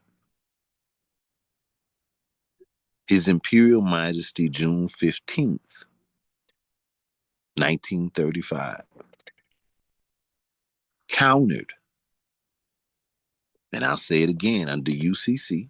Many of you have been learning the UCC, and you've been learning about UCC, and you've learned that someone has placed a lien on you, and they've made you chattel. They've they've broke you down to just commercial paper. You're a vessel, you're a ship, so they place you under Admiralty maritime law. You're lost at sea, but the Holy See or the unholy See of the Vatican. So we know that the Pope in the papal bull doctrines, this declaration is a lien factor. And then the authority of that lien was uh, subsidized or subcontracted out to what we call today the colonial governments, the United States and everyone else. And so all of them claim their authority over us from the Papa Bull. But His Imperial Majesty countered that June 15th, 1935. The jurisdiction, the claim of authority, and that removes us. We're not lost at sea. A king has identified us. An emperor has identified us as his people. You know, all today, right now, everybody's trying to get a government or someone to support the AU to support and do this and acknowledge this. But the Ethiopian World Federation is a constitution that was ordained by an emperor. Now, the only reason that is not pushed at the highest level is because our minds don't perceive it as authority. We perceive until the Europeans say, until the European authorizes, then it's authority. We're not operating as a people who have been given authority. And again, I say, when the Pope told the white Europeans that they could ravage the earth, and here is your authority, they moved out in full scale of the mission. And here is the King of Kings, the conquering lion of the tribe of Judah, saying, here is your authority. Save the people from abuses and oppression. Correct the wrongs that have taken place on the earth. Disseminate the ancient Ethiopian culture and knowledge of the ancient. The people don't have that no more. It's all of that is in our constitution. Restore the ancient mindset so that we may do what? Carve out. Did they tell us what? No, because your mindset is going to be on this next level. And you're going to know what to carve out. So let's get to carving. So here we go. So we did what was called the Treaty of the Circle of Life with the Lakota tribe. And that was to set up the ancient circle of life that existed before European conquest. We had trade. We built economics. We built economies. We had the strongest economics in the world. And that's one of the things that I wanted you to see in the Tibet video. And you have to think, when they secluded themselves, yeah, they did do trade. They did trade with India and so forth, and they traded, but they mainly became self-sufficient in their culture and their society was built around their spiritual mindset. Now, in Tibet, there's multiple Buddhist temples. Multiple. You have multiple lessons. They even go into the Krishna and so forth as well. They even go into the Buddha Swattavas. So there's multiple saints or Swattavas, just like in Ethiopia. Under the Batawi, the sainthood, there are multiple what? People who have ascended. Ascended. And that was why I wanted you to see that video, was because what do we build our cultures around? What do we build our societies for? For capitalism? Do we just build a rich society so people could get rich and others be poor? No, we never built societies on those levels.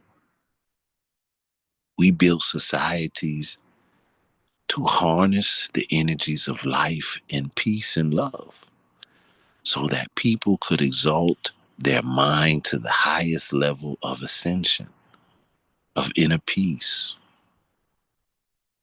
This chaos that they build and construct their society, it will only stop when we start building our society and trusting, just like the Tibet, that even in our prospect of separating ourselves, we can survive. You know, that's the fear of most blacks today, is we won't be able to survive. So let's go a little further in this. Registration of a DEA exemption with the IEC is to first empower the IEC to bring unity from the division that rules the New York locals and Rastafari community. This is the key to just ending the IEC challenge of legitimacy by our own. Next, with unity, we can create the power necessary to bring changes. So this was written when I've fought in a strong battle since federal prison against the DEA for Rastafari exemption. Um, we awarded the exemption, and we had to give a location. Originally, our location was here in Georgia. But as you see here, we found that it would be best to make the location the International Executive Council so that we could end the division and bring unity around building an economic sustainability around our sacrament, around cannabis. Now, how would we do that? Would we just go into the commercialization and open us a dispensary and say it's recreation and agree with the European? So for a morsel of bread, do we just waive our sovereignty, our birthright? Is that what we do? Or do we set it up from a position of power and a protection of what we are standing on and what is our mission? Go a little further. Our DA exemption for cannabis being placed with the IEC is a strategy just the same as other cultural groups listed above who are able to stop cultural exploitation. For one, others are taking our culture and defining it so they can make money. So by taking the cannabis flower, the sacrament brings it under the exemption, and then it will only be distributed by us to only members of the EWF or the Rastafari houses. We stay in our private commerce. We're not trying to enter into their public, and they're what they call their public commerce. We have to stay in ours. People will come into our commerce. When they come into our commerce, they'll identify with the way we do business, the way of our minds, the way of the culture. So you start to change the whole reality here, thereby bringing it to where if someone wants to partake of our ways, they can only come into our business coalitions, nothing outside. Just as the Native Americans don't sell peyote outside, they control the business of it from being regulated and exploited by the United States government and outside businesses. Now, with this position, we can attest to this to those misappropriating our culture easily. So the cannabis flower will be all part of a membership plan, which will empower the IAC further, building an economic funnel. Because you got to funnel the people in. You're building an economic funnel. As we separate our ways from others in commerce, then we can stop those using the red, gold, and green and other cultural IP, intellectual property. So the sacrament will be a membership card holder business only, giving the member businesses in our coalitions a stronger position in business. Now, other items such as gummies and oils can be publicly sold as our medicine we share. Now, others who seek to use our cultural IP will be paying for licensing, just like they pay for the kosher symbol or the halal symbol. They would have to pay us for the Batawi symbol, the Shin, the eternal life. This process will begin the legal steps to contest the sales of our flags, our crowns, and just our culture as a whole. You got to recoup. Stage one, register the IEC as a registered location, centralizing the operation. Stage two, distribution procedures with members only, wholesale retail. Stage two, licensing procedures established. Stage four, cultural misappropriation of intellectual property, legal claims perfected. Our cultural sacredness is placed over money, giving the divineness back to our cultural business. Instead of dispensaries, we build healing centers to provide services, and then everyone has to come through our cultural ways to partake in the sacrament. This provides a new demographics of marketing through the cultural control provisions rather than through our ways rather than throw our ways into the commerce to be exploited by everyone as they block us out of our own cultural business. So again, the Treaty of the Circle of Life, trade goals through completion of above goals. It is also a gold registered foreign trade zone, E1 and E2 treaty trader status to properly run import-export operations, DA exemption for cannabis hemp, vote by members on the chain of command and policies, order of chain of command, executive council, local executive committee, sustainability committee, management subsidiaries, all governed under the Constitution of the Ethiopian World Federation, incorporated in applicable present policy and procedures. The first procedures is the locals of the EWF create a sustainability committee. If they do not have one, in a banking committee to operate as the first tier management, management shall be conducted of the day-to-day business of the cannabis and hemp. Let it be understood that the members may create and register subsidiaries to build the ecosystem needed to operate. All such subsidiaries shall agree to be governed under the policies and procedures and constitution. Management leads the organization with the intention of anticipating the future and the need to understand and comply with local environment in each country. The second tier of management shall be production, growers, import, export, retail, wholesaler, tabernacle operations, clerks and accountants, warehouse shipping, but not limited to. Such an operation will allow the IEC headquarters to provide jobs to members, assist members in becoming a business of our cultural ways. Healing Center operations is to correct the European, misspelled there, European defining the use of cannabis to recreation and dispensaries, thus returning it to the original Rastafari healing of the nations creed. We say healing of the nations. They came and said recreation. That ain't what we said.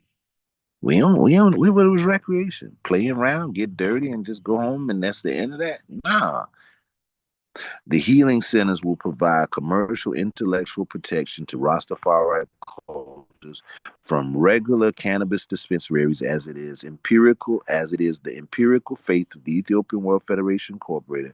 But all religions are one as held in the Empire of Ethiopia's national church, the Ethiopian Orthodox Tawido Church, which means oneness. The Healing Center will accept all people coming under the faith of Rastafari and Ethiopian World Federation Incorporated, but not limited to. Each person will register with the Healing Center and fill out a small questionnaire to provide to our research department. As a Healing Center, we will provide shamanic services to the community.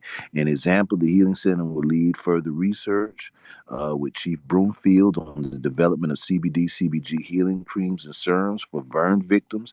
The services will also include counseling and guidance in use of herbs and other shamanic plant uses. The healing centers will provide ceremony rituals to those in need and to provide the Rastafari community wherever a healing center is located. The healing centers will also provide basic medical needs services such as ambulance services to Jamaica, medical equipment provisions to the communities in need. The centers will contract with our Rastafari EWF Inc. business owners to provide products and services to the community, therefore giving all the economic and cultural intellectual protection under the Ethiopian World Federation Incorporated. So all EWF Inc. members have the right to create a healing center, which must be registered with the IEC under the exemption and the E1 treaty trader status. Now, there's more to that. um, to the development of the Healing Center. But we're talking about a solution, a solution encountering, a solution encountering, a solution encountering the mental, economic attacks upon us.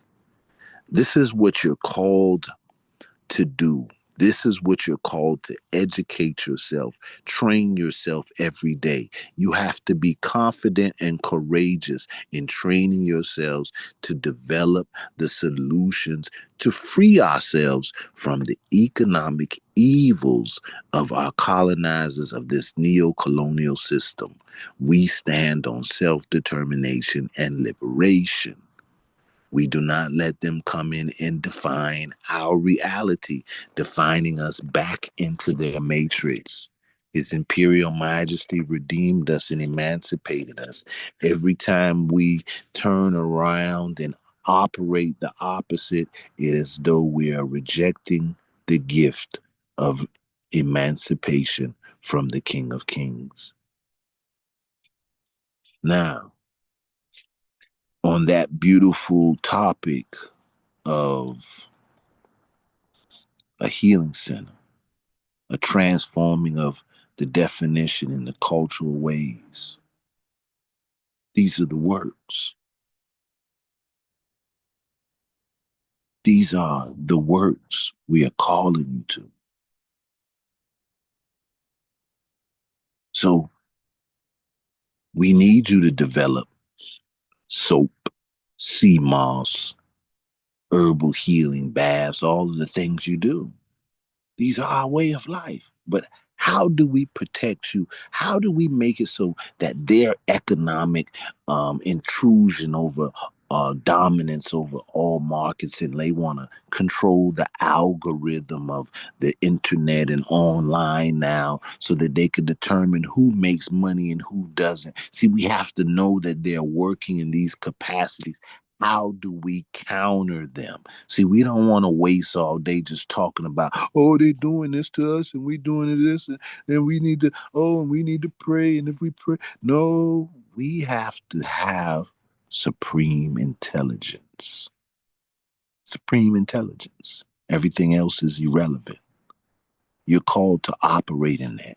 You're obligated to operate in that for your children at this time, at all times. So, in the beauty of that, I'll share one more last time.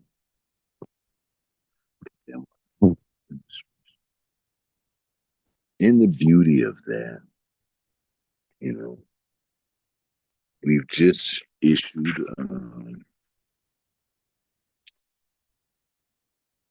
notification now. We just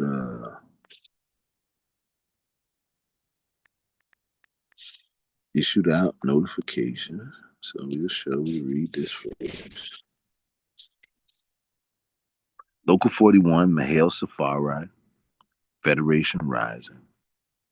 You know, we always got our preamble. We, the black peoples of the world, in order to effect unity, solidarity, liberty, freedom, self-determination, to secure justice. What? We got to secure justice. Meaning, listen what it says now. This is what we got to do in order to effect unity, solidarity, liberty, freedom, and self-determination to secure justice. So we got to operate in our unity, our solidarity, our liberty, our freedom, and self-determination so that we can secure justice and maintain the integrity of Ethiopia, which is our divine heritage. Do hereby establish and ordain this constitution for the Ethiopian World Federation. Guess what? We are here on a real mission. And we're here and obligated to secure justice. Now, last week, we had a conversation where the question was, On reparations, we talked about the reparations and we talked about a rapist that would rape somebody continuously for 10 years, rape a little girl continuously for 10 years. And then all of a sudden he say, get caught. And then they say, well, I'm going to pay you. And if they pay the little girl, should the little girl live with the rapist still again? Would the person not still be a rapist that's in the house? Do they go and just live in the ways of the rapist because the rapist made you live in the house a certain way that gave them power and everything, that made them have the control over you so that they could rape you anytime they want? Do you go back in the house and live under those same rules? Do you let them define the world for you still? No. So what we as black peoples of the world are doing when we allow the group or the government, the enslaving neo-colonialism that is still colonizing us, and they say, well, I ain't the generation that did slavery and all of that. No, you the generation that's still upholding the power of that and still doing it to the day.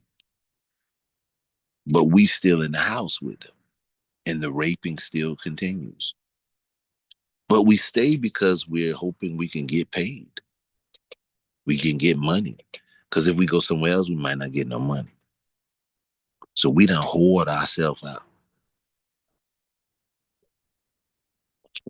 So in the process of developing solutions, the Ethiopian World Federation, Local 49, and the Office of Foreign Affairs recognized the House of Seba as the official Rastafari healing temple and cultural representative, in accordance with our internationally recognized standing as a juridical entity under the Montevideo Convention of 1933 and operating under the sovereign charter issued by the Empire of Ethiopia, ordained by His Imperial Majesty Emperor Haile Selassie I. The Ethiopian World Federation Incorporated affirms its right to exercise self-determination, self-governing structures, and maintain the spiritual, cultural, and legal continuity of the Kushite Ethiopian Empire. Therefore, Local 49 of the Ethiopian World Federation Incorporated, in full unity with the Office of Foreign Affairs of the International EWF Incorporated, hereby declares and affirms the following. The House of Seba is recognized as an official Rastafari healing temple, not dispensary, healing temple, rooted in the sacred traditions of ancient Ethiopian culture and spiritual practices in the Ethiopian Orthodox and Kushite lineage.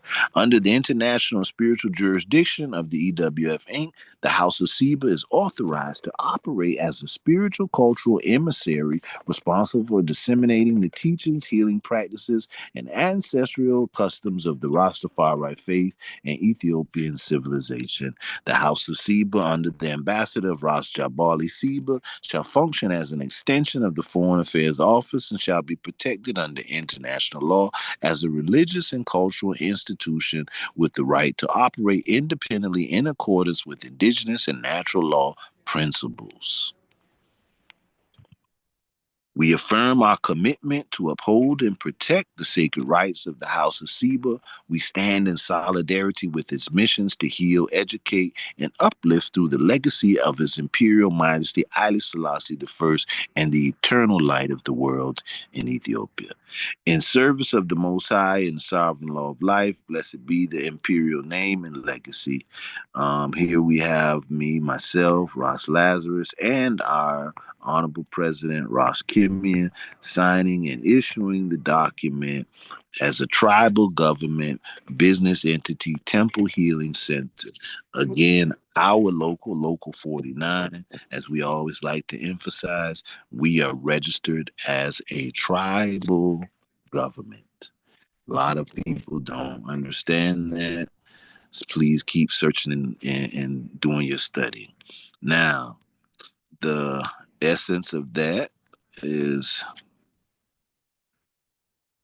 right here. Sorry.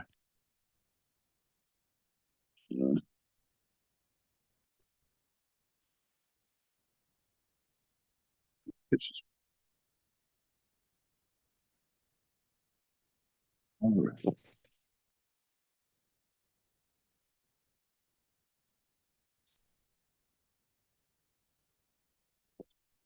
Alcesiba. As we read earlier about a healing center and creating an environment, economic, cultural environment that allows us to protect our ways, our heritage, allows us to not allow others to commercially exploit us, but we control by keeping it in our cultural healing center aspects. We are able to protect our ways and we're able to heal our societies, our communities by them coming and partaking in these ways. Not us going into the European ways of dispensaries and exotic drug culture. We have a different life than them. We have a different mission than them. And we should never allow them to define our way as recreation.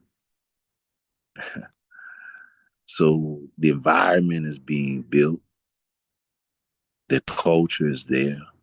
We can do this in every city, every place we're at. And this is how we build an economic defense against the evils that have assimilated themselves in economics, the racial discrimination, the colonialism. We see Africa still suffering under that. I work daily in Africa, in procurement and in development, and I've watched where there are banking standards and so forth. Thought that was Jabali. Not Jabali, Dejima. There are banking aspects that are in Africa that most of the kingdoms, most of the people in Africa, when it comes time to do business, they're not able to because these things have been limited prior to this. They have kept the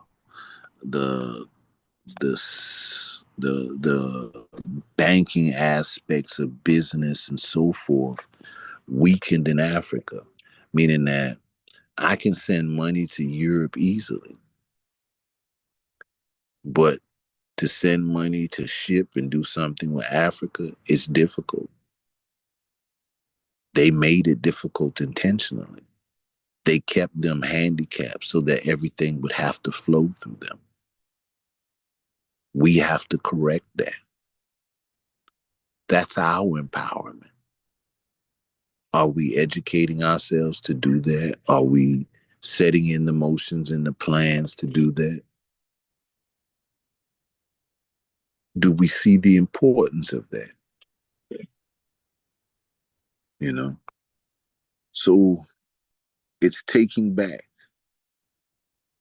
our ways, locking it in, protecting it, not allowing them to commercialize us because we're using strategic intelligence in how we set up, move in our procedures, which has become a blessing because we're able to move through the constitution of the Ethiopian World Federation,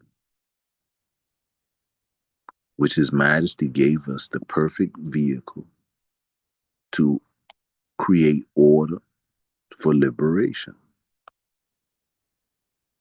So we give thanks to Jabali in the house of Seba for the works that have been developing and for protecting the culture and the ways under the constitutional ways of self-determination and not allowing others to define us, standing on the principles of protecting our Ethiopian culture from the culture vultures.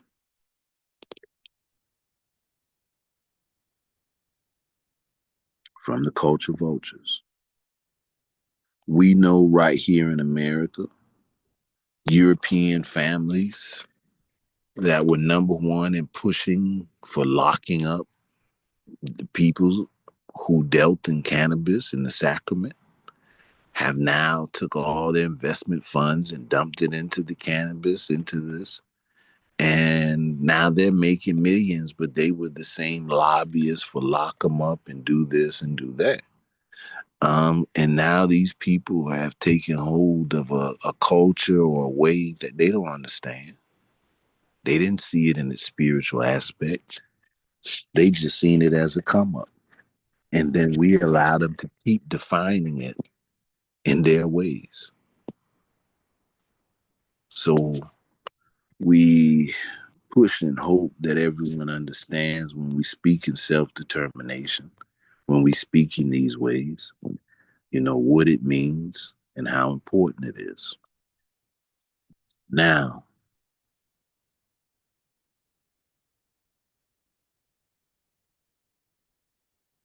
I will open the floor before we go to the second part.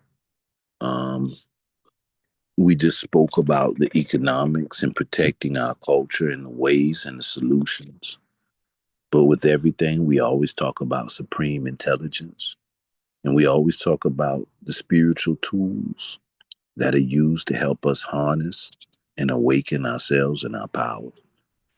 But first, we opened in the speech of His Majesty, which said the ultimate challenge.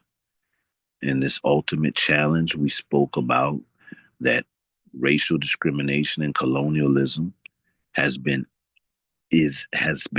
woven in what we call economics, and it is with economic weapons that these evils can be and have been overcome. So His Majesty said we got to create some economic weapons. So who's the minds to create that? Where are you at? You could see past the veils, break the matrix of control, and see how they trap us in their mental synchronism, as we heard from our Baba, Phil Valentine. The floor is open. We're going to go into a more spiritual science conversation in this next stage. But I would like to open the floor on the economic plan solutions. And I think everyone's kind of got the point of what the topic is on this level. I just want to hear your mindsets now. I want to hear where this is taking you at. I want to hear how you feel about recreation, if you think it's dispensary, and then when you hear healing center and the healing center as a service and protecting our economic and our culture from culture vultures and from being commercialized and exploited. Do you agree? What do you feel? What do you get from this conversation? Floor is open. Yes, sir.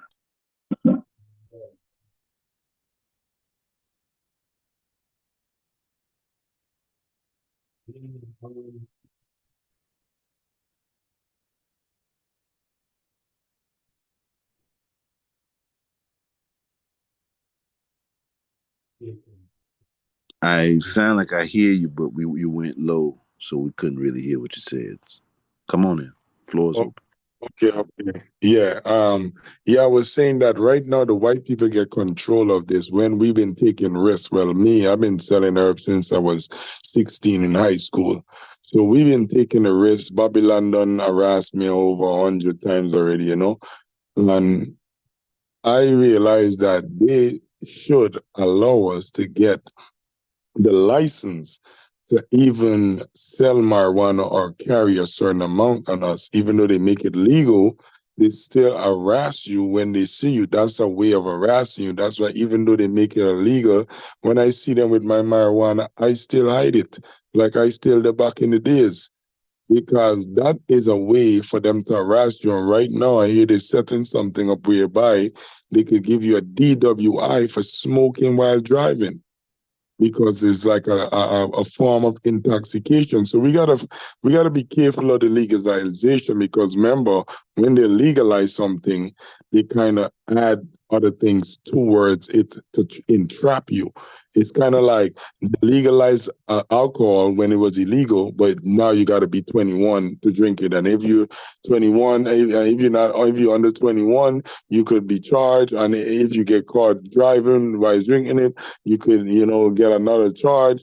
So it's always the legalization. It comes with other forms. So we got to look at these forms that they bring in and don't subdue ourselves to it.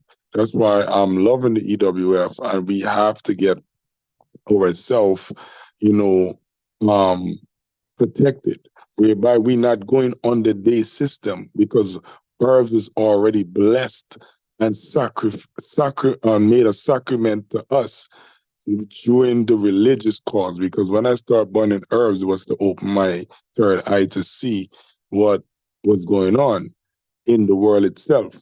So it's a good business whereby we can make money off of it, but I don't think we should open dispensaries. We should have our own religious places that we can go and sell herbs, or even if let people give a donation and we give them the herbs for free. Because if it's a donation, they cannot charge you for selling herbs.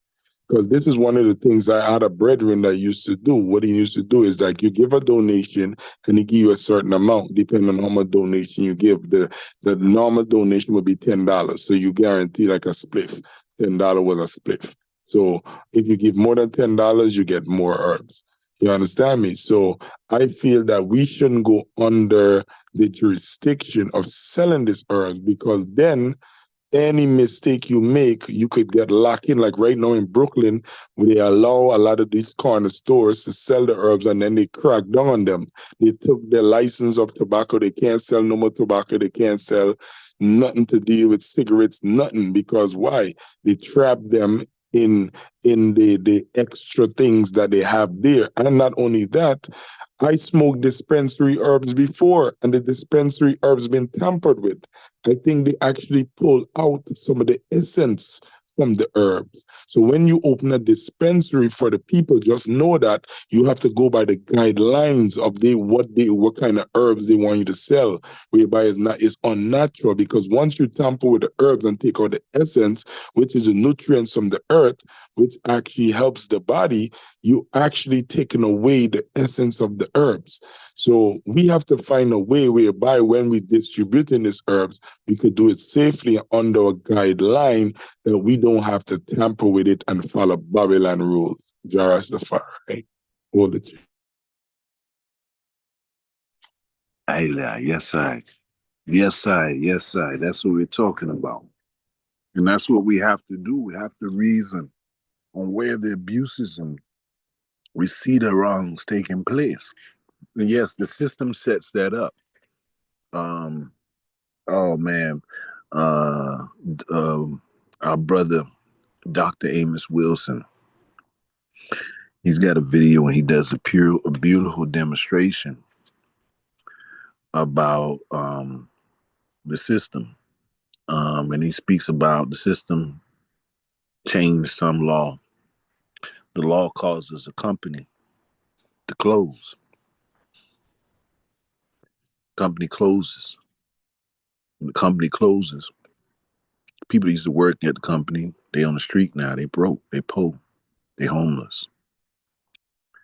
And so they begging um, for people to help them.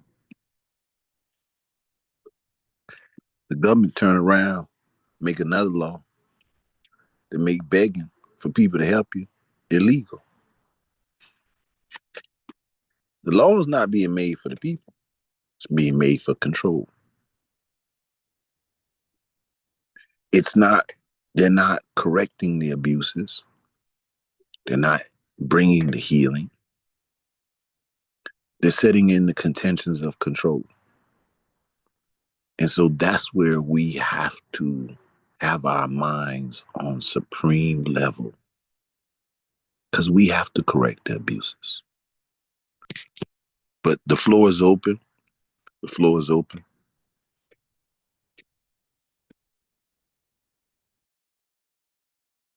Yeah, greetings.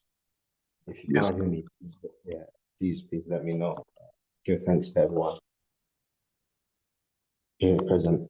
So, firstly, I've been meditating on this now and how organized we need to be and how to materialize, manifest that organization. And I see that the chapters have different locations and localities that they can, uh, you know, basically operate from.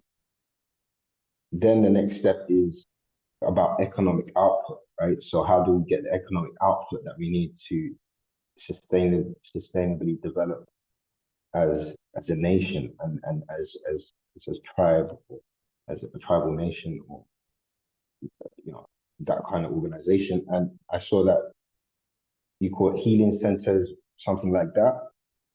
If there could be a franchise, if you could franchise it out strategically, what could happen is that could be the epicenter for economic activity. All I was thinking is you need, as you said before, protection. The main thing firstly is covering for legal protection, so you have licenses and so on, but you also have things defined so that what happens is at the moment we're still saying the powers that be let, this word let, or allow us to, when what we're saying is that we're still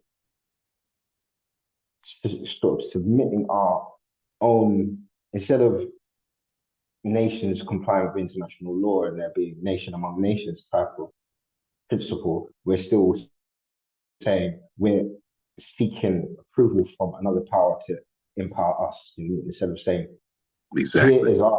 here's our indigenous expression of the definition of what we understand. We've come to our own reasoning on what this particular definition of this word means, and this is what's in our constitution, and this is how we're going to interpret our own laws, and then expressing that out and saying, and now we're going to set this thing up, and we're going to occupy this space, and then we have to have our own understanding of what economics is, and if we agree that we should buy something off of persons that or entities that may have stolen that off of us in the first place. So this comes down to ownership at the end of the day.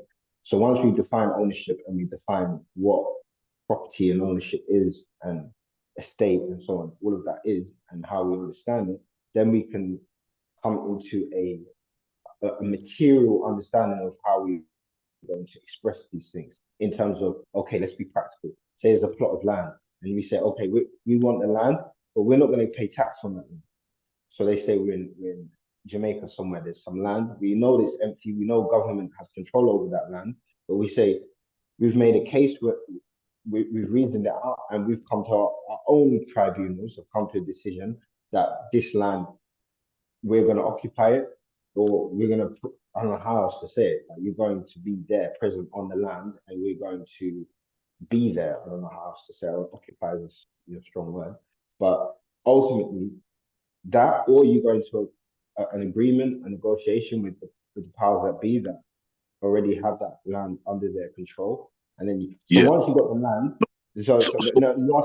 last point I just want to make is once you have the land, if you already have the land, then the next point is for the economic output is to say, okay, you have the land, you have everything sorted out. How do you then get that to be a to get the economic output that we want? And I was just going to suggest that perhaps you're looking at basically, because we're at the diaspora and you have so much I want to get into, but I know times here, just want to make this point is that then now you're looking at where that thing is, and if those health centers are franchises in different places, then you can use those laws in coordination with the law of the land that you're in to start using those or utilizing those centers as means to basically, you can use those centers as economic output sort of entities to then finance other projects that you might have. Like, that's what I want to say. And anyone get anything from Yes, sir. Yes, sir. Yes, sir. Yes, sir. And let's do two things from your statement. And I'm gonna hit first. I'm gonna hit first. Your first statement was we're asking people that we shouldn't be asking. We should be giving them notification. We're asking for a license and privileges. Why are we asking for a license and privileges? Why are we not saying that you're violating our rights by attacking us based on that we don't have your license and privilege? We should be exempt. Why should we be exempt? Do we understand? Do we know why we should be exempt? Does anyone know why we should be exempt from license and so forth? I mean, in that definition? So I'm just gonna go ahead and let's somebody read Article 1 for me. Let's just get this first. Let's do it again. And so we'll have an understanding, but we're gonna go further down. We're gonna go probably to Article 7. But let's start with Article 1. Um Somebody would like to yeah. read. So Article 1 gives thanks. Article 1, the state as a person of international law should possess the following qualifications. A permanent population. B, a defined territory. C, government. And D, capacity to enter into relations with the other states. Okay. Article 1 defines what is a person of international law. So most of the time, that's what everyone's trying to declare, that they're under international law. Well, what makes you under international law? Because a lot of times, a lot of people file their sovereignty paper, but you're filing as an individual. You're filing as individual.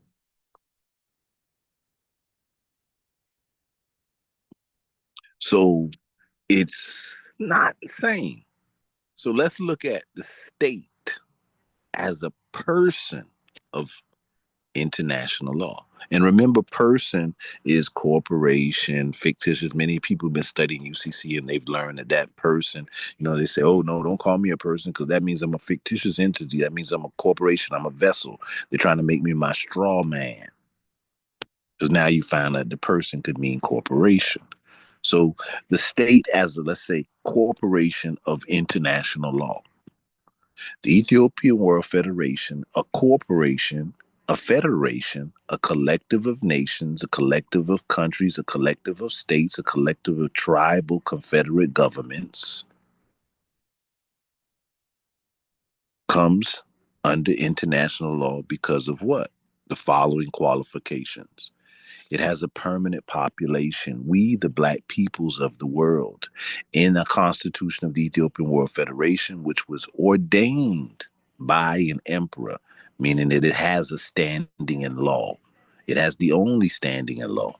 The emperor ordains the Constitution, Ethiopian and black. We, the black peoples of the world, are equivalent in term. So Ethiopian and now blacks are one based on our constitution. We, the black peoples of the world, are Ethiopians. We're protecting our Ethiopian heritage. So we have a permanent population of the world, our membership, a defined territory, the black peoples of the world, but yet we do have the land, Shashamani, which was given by the emperor. A government, that's our IECs, our locals, each have an executive council, so we have government. And the capacity to enter into relations. Now, this statement here is why the UNIA did not fall under what do you call self-executing treaty power. So when you get into international law, you're going to always come into what's called self-executing treaty power. And we're going to go into that in an aspect so you can really understand that. And this is for um, us to get construct of asking. Why are we asking these people? We shouldn't be asking these people. What should we be doing if we're not going to ask them? So the capacity to enter into relationships with other states, with other governments. So the Ethiopian World Federation entered into a treaty with the federally, internationally recognized government, the Lakota Nation. Not only the Lakota Nation, but now we have signing in with the Khoisan Nation, Kingdom of South Africa, the Bua Kingdom. We have, I can't call Mark and them tribe. We have a kingdom in Philippines as well that's signing. We were in the mix with the Kali Naga, but something happened with the representatives that was in contact with us. So we got to get back with them. So we're pushing to enter this treaty with multiple indigenous diaspora from Africa, wherever, the indigenous kingdoms, to enter into this treaty. And so because we've entered into this treaty, we are considered one who has entered into relationships with other states. The UNIA had never entered into a treaty or the agreements on that level, so they did not fall under that. And there's more to self-executing treaty power. We'll get into that in a minute. Article 2, which is very important. So we're showing you now, just on this definition, that every organization does not meet this standard. They do not meet this standard. Now, how would they meet this standard? What would be necessary? We're going to keep going. Article 2. Who read? Somebody read Article 2. Yeah, that was so Article 2, the federal state shall constitute a sole person in the eyes of international law. Okay. The federal state shall constitute a sole person. Okay. So, I just said sometimes we are filed by ourselves that we're not going in the capacity as a federal or as a state. So then you don't meet Article 1 because you don't have a population. You just you. You're not a defined territory. You're just you.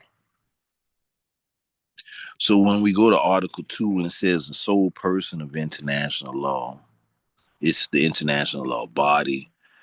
But let's go a little further in 3 and let's get some clear understanding. Article 3, the one next. Please read that and then we'll go Article 3, Article 4. Because we have to read this so you can know. When you ask, what happens? Do we ask them for power? How do we do this? What's required? Well, here we go. The political existence of the state is independent of recognition by the other states. Even before recognition, the state has the right to defend its integrity and independence, to provide for its conservation and prosperity, and consequently to organize itself as it sees fit to legislate upon its interests, administer its services, and to define the jurisdiction and competence of its courts. The exercise of these rights has no other limitation than the exercise of the rights of other states according to international law. Okay. Since you read it, I'm going to let you answer the question here. What did you get out of that right there? Because, we just talked about, we just acknowledged the House of Seba. We instituting a service through it. We are not going to them asking them for a license. We're letting them know that their laws and their people should be acknowledging us in an exemption pattern. Why? We're indigenous. We're separate from their government. If they're still trying to hold us under laws that violate our human rights, then they must be operating under what? Colonialism, slavery. They're still operating under the papal bull. You're trying to deny us our way of life. So we as a people, as a state, a person of international law, we are organized ourselves. We've defined ourselves. So go ahead, Rico. What do you get out of this? Go ahead. Go ahead. Yeah. That's self-definition and self-determination. That's what I see in this passage, and I see it a lot in international law. This underlying principle of self-determination, and so far we haven't. We're still looking at the materials. So we come from, like, a lot of us who get into a certain understanding of Black consciousness will start looking at still Marxist trends, even Black Marxist trends, where there's like a materialist kind of historical understanding of things, and that the existence of being can only be understood through the empirical, right, through the material. But we ones and ones understand that the immaterial is is is is is the basis for the expression of the material. So it goes from the immaterial to the material. And so when we talk about technological advancement and stuff like that, that comes after we've actually dealt with the fundamental immaterial aspects of our liberty, which includes healthcare, education, administration, the basic, like administration, legal. Admin and legal, to me, are two sides of the same coin. So you need to have your admin and legal sides managed or sustained, your health and your education sustained. Once you have those secured, then you move on to other aspects. But these are, although there are material aspects to this that you need, ultimately, it's mind over matter. So long as the mind is you have the correct mindset, and you've created the infrastructure of the mind, then you start to express out from the mind's infrastructure what you want to put into being. But that only can be done from first principles. So you need to start from the basics of human existence and work out institutionally, organizationally, to then have this expression of self-determination. So then when we say, okay, well, how are we to understand, basically defining ourselves and being able to determine ourselves, that requires us to, yes, we already, and fortunately, we already have a certain level of individual expression, which allows us to have some capacity of control over the means of production, because no person is born immaterial. You're born in media res. So you come into this world, into a physical reality in the middle of a story, as it were. But so that allows for individual expression, to allow for the individual to make certain means of productions, to be able to produce and have certain, industrial capacity as an individual. But we're not individuals. We're not necessarily born alone and die alone. We're born out of like a emergent, sort of emergent, like an emergent. We call it concentric circles, right? So like when you see concentric circles, you see that overlap, and then like how cells divide out, and then they create new cells, and then they divide out and divide out. That's how we are. And so it's not necessarily like we're silos, but we're basically one within a household. So we're one within the family. So every for me, an individual is really a household, and the household is the family unit. So it then means, and the reason why I say this is because it's the combination of these family units that make this tribal confederation, where however you want to express this organization in terms of the government. Why I say this is because once you get that understanding of the mental infrastructure that you have and the first principles that need to be expressed in terms of economic output, then you know what first things to focus on in terms of self-determination and the trajectory that we need to go on to increase economic output, if that makes sense. Well, the Constitution gave us the first principle is unity. So educating our people past the ignorance that causes them disunity is going to be your first principle. Then that principle will allow you to create the collective security amongst the people to harness them working together. But before we go there, anyone else want to comment on Article 3? The political existence of the state is independent of the recognition by other states. So we don't have to wait till the United States says, "Oh yeah, y'all a government. Oh yeah, y'all got the right to do this. Oh yeah, y'all right. Oh yeah, y'all right." Uh-uh. We don't have to wait, and we're not supposed to wait. We're supposed to defend its integrity, the right to defend our integrity, the right to operate independence, the conservation, the prosperity, consequently to organize ourselves as we see fit. And to do what? Legislate. Legislate means to administrate law. So anybody else want to comment on Article 3 before we move any further? Got a Yes, few more sir. articles. Go ahead. Yes, sir. Yes, sir. Give thanks. When he read it and when I look at it, it just reminds me of the Tibetan monks and how they said he had the silver on to define his jurisdiction, and how they had their own what they had like a lanyard or something they gave them so they can travel from land to land. It just sounds like yeah, that was my comment. Give thanks. Yes, sir. Yes, sir. Good observation. Yes, sir. Anyone else? Yeah, this is Joy.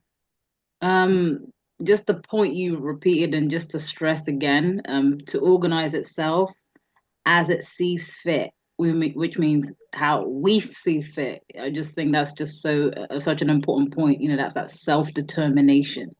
You're not Yes. waiting, you're not asking for permission, you're doing what you see fit for self. And that is so important, because when you know who you are, you can organize and do what's best for self. Yes. In our case, our government.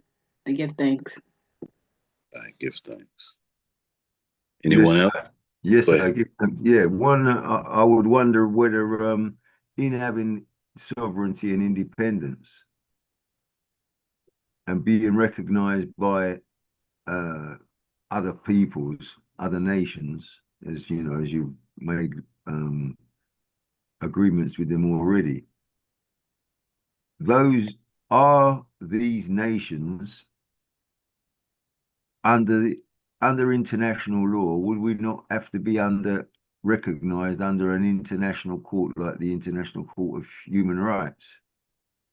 And We don't have to. if we are, then does that then necessitate that the signatories to that, even though we're independent, the signatories to that uh, Declaration of Human Rights, if there being other governments, as in our enemy governments, doesn't doesn't it by default make them recognize us? That's the question, really. Yeah, by default, in a way, you're correct. I see what you're saying. And by default, in a way, yeah. But if you're signatories to any of these sort of, you know, Yeah.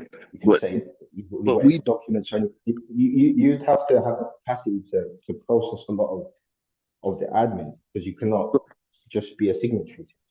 So now, what makes the EWF different than other organizations is it would appear like you would think like out of the blue we're trying to do this out of the blue, right? So you're saying the recognition and uh this is the good part right here, right? Because we get to this, oh man, so we're just out of the blue. You can just say you're a government and then nobody can question you. No, it's different than that. See, because I said a word earlier, self-executing treaty power. And remember that we're in commerce. So it's about contract. So you always remember me stressing to you that the key to this is that His Imperial Majesty ordained our Constitution as making us a part of the Empire of Ethiopia. We're a tribe. We're a state, a federation of the Empire of Ethiopia, an emissary mission. Now, when His Majesty signs treaties with the United States, with Canada, with UK, and they agree to protect human rights or to fulfill the Declaration of Human Rights and so forth, then His Majesty tell us, hey, y'all keep fighting. Now he got them in contract. Now if we keep fighting and they try to stop us from getting the human rights that they just agreed, now there's a contractual agreement there, and they've breached the contractual agreement. So there's another element in this position as Ethiopian World Federation, in having a chartered constitution ordained by an emperor places us in a different position than any other Black organization in the world. We've been recognized by the emperor. Who else can recognize us with a higher? Who higher you go? Where you gonna go at something higher than the emperor? Who else you need to go to be recognized if you've been recognized by the emperor, or because he Black? Maybe we still need some white people to do it. What happened? Why our mindset like that? Why we not just as strong as the Europeans that ran out to rape and pillage the lands under the Papa Bull Declaration, which they were given a charter. They were given a charter to do that. His Majesty gave us a charter, but we don't move in the same authority. Have we been trained not to believe in the Black authority of the emperor? And that only if it was a white emperor, it would mean so much. We've been recognized by the King of Kings.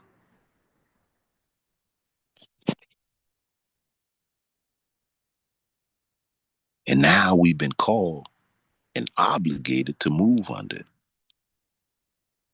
Article 4.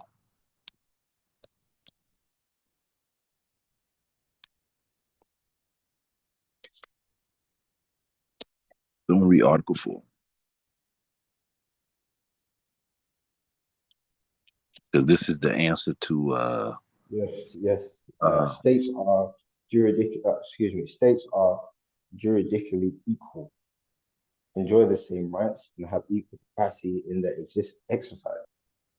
The rights of each one do not depend upon the power which possesses to assure its exercise upon simple fact of its existence as a person under international law.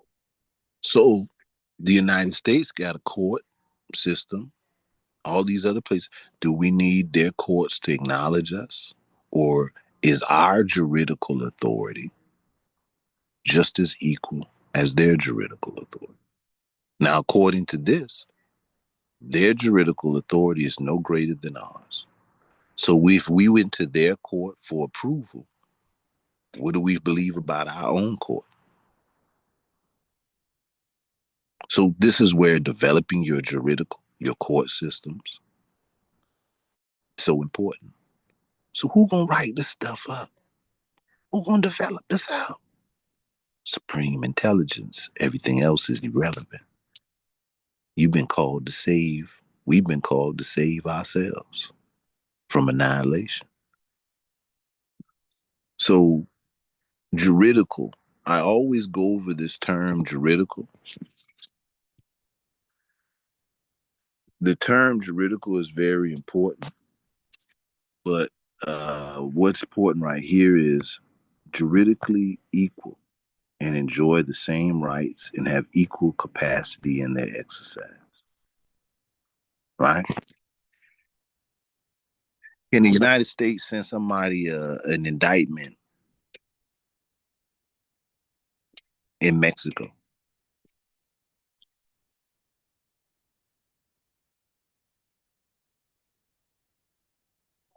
and when they Sorry. and, and when they do, usually what are they saying? They're saying that's my person, that's our people, let us handle it over here. or this person has violated the laws of the United States, and we need to take possession of this person for the crimes that have been committed.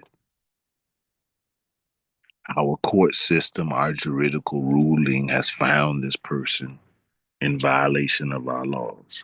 Now, the other country can say, this person in our country, what they got to do with you right now? What do you, United States says, well, we have our court system that has found them, and we're filing to you to, based on our economic relationships, to uphold our relationship by sending this person to us. Now,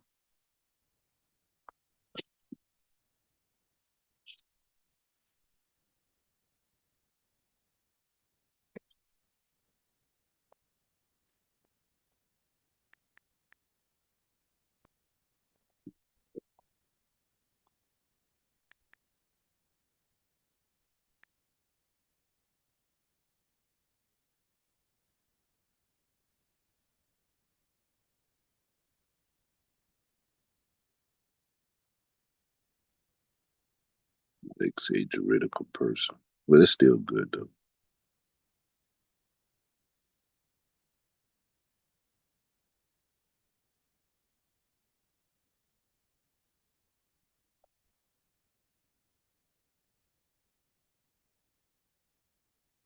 All right.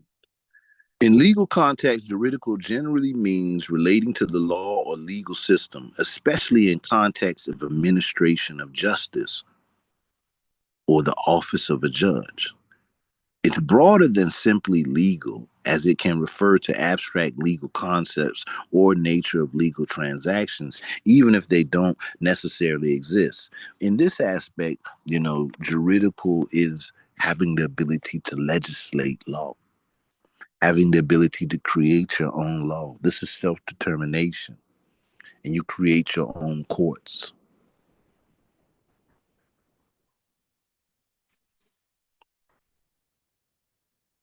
So you have the right to create your own legal system.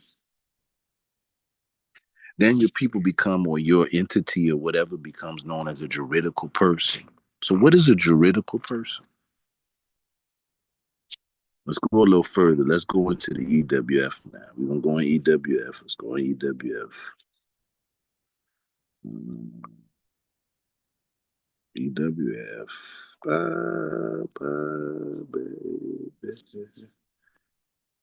EWF. All right, hold up, son. Get around there. All right.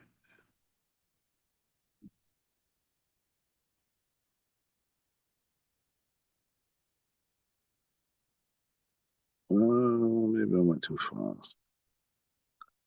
Oh, there we go.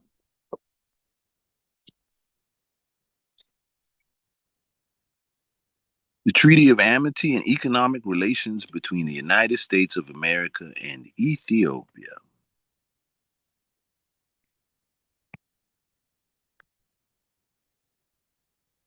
All right. Somebody want to read Article 1?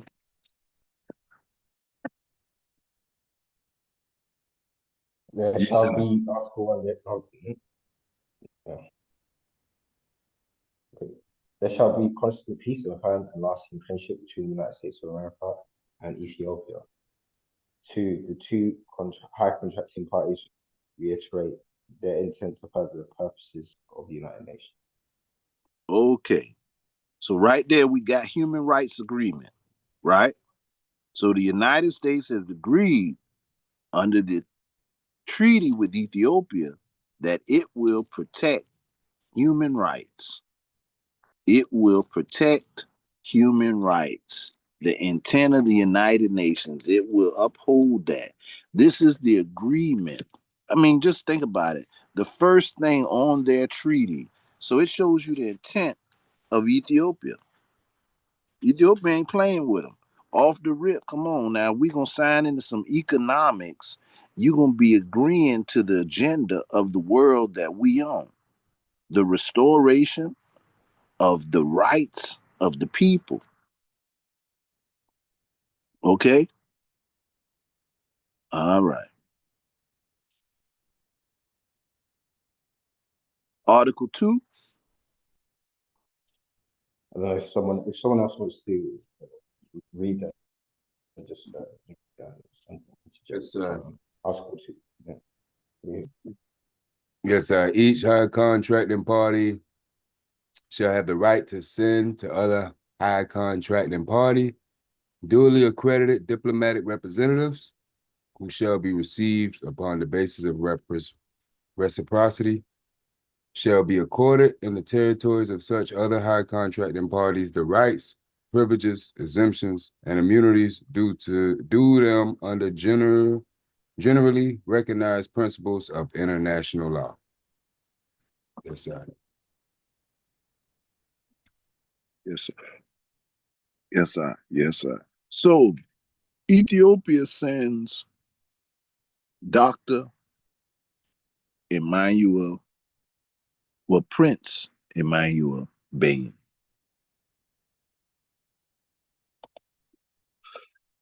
an accredited diplomatic representative. And Prince Emmanuel Bey comes in order, organizes for the Ethiopian World Federation. Minister? Yes? You hear me? Yes, accredited where? That's important. 'Cause when When we they talk say about no, is when you say accredited, it's yeah, accredited in that what's considered accredited is they're saying this is a representative, accredited representative. This is a true diplomatic representative, meaning that let's just say another individual just came from Ethiopia, but was he sent with the delegation of the authority of the Ethiopian Empire or the government? So it has to be a true representative of the government. So Prince Emmanuel was what you would call, based on the definition, as a true representative. He's an accredited representative, not accredited by someone else or anyone. It's the definition of saying, is this person truly a representative? So let's say right now we'll say the sister running around saying she's an IEC, Donna. She's not a truly accredited representative. She's someone who was a brethren's, a member's wife who got upset. And she say after her husband died, she came to check the EWF and see what they did with the money that her husband donated. And she didn't like what happened, so she decided to take charge. There's nothing accredited about it. No one gave you the delegation of authority to seize no power. You don't have nothing written from nowhere. You're someone in an emotional taunt and probably was in a certain loss place in your life and you decided to make a move. So it's not, so when we say accredited, do you really have that delegation of authority? So now when we go to Article 7, Emmanuel Bayan, and this is where the big question comes in with most of our Rastafari brethren, right? Because this is the Treaty of Ethiopia with the United States. And most of the brethren are going to say, well, the EWF is incorporated. It's incorporated. So it's asking them for power. And so it ain't got no power. So, but then everyone turned around and did what? The Nyabingi House, everybody started doing what? Incorporating themselves as a business, started filing this. But guess what? They don't have the same protection as the EWF. Why? Because the EWF is ordained by the King of Kings and an accredited representative, diplomatic representative, came and organized an emissary mission, a governmental body which was then ordained with the Constitution to operate as the governmental body for the diaspora. Now, what does number 1 say? And this is Article 7. Companies constituted Someone read that. I've read it 1,000 times. Somebody else read it.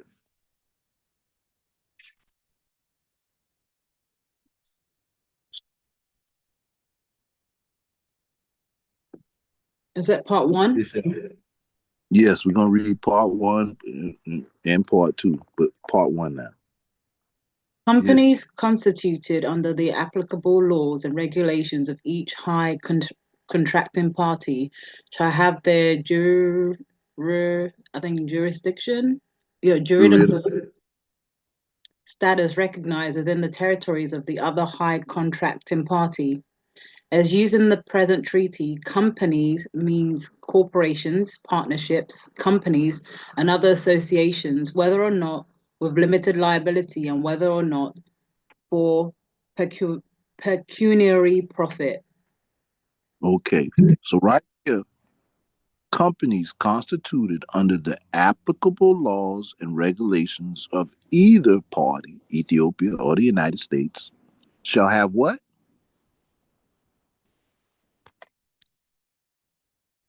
Shall have what? Their juridical status recognized. Okay, so the EWF has a juridical status in the territory of the United States.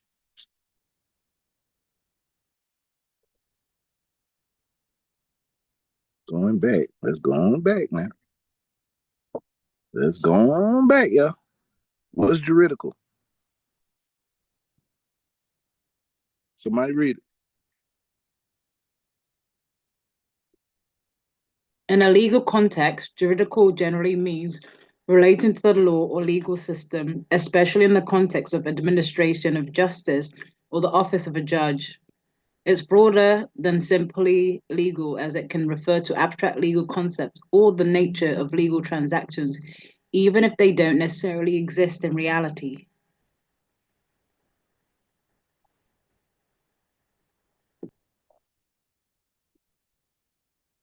So the EWF has a juridical authority. A juridical authority.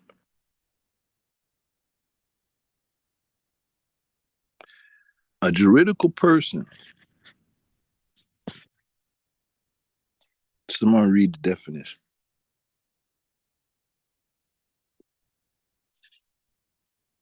Entity, definition and citation. Entity as a firm that is not a single natural person, as a human being authorized by law with duties and rights, recognized as a legal authority having a distinct identity, a legal personality.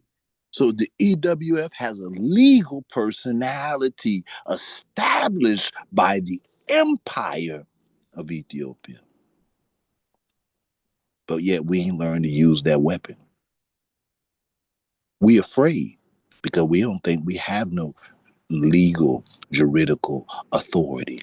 We need to get them to recognize us or tell us we're not speaking from our position of power. We're speaking from a position of a powerless people. When the King of Kings came and empowered you for liberation, but you still speak as a people who have no knowledge of their liberation. So we end that ignorance of that truth. We have to show the people that the King of Kings emancipated us and gave us a vehicle of power to define, to control our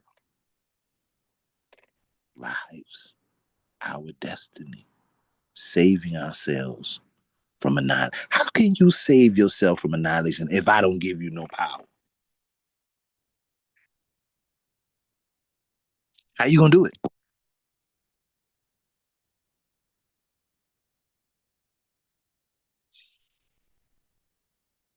So we keep speaking as though we don't have a legal personality.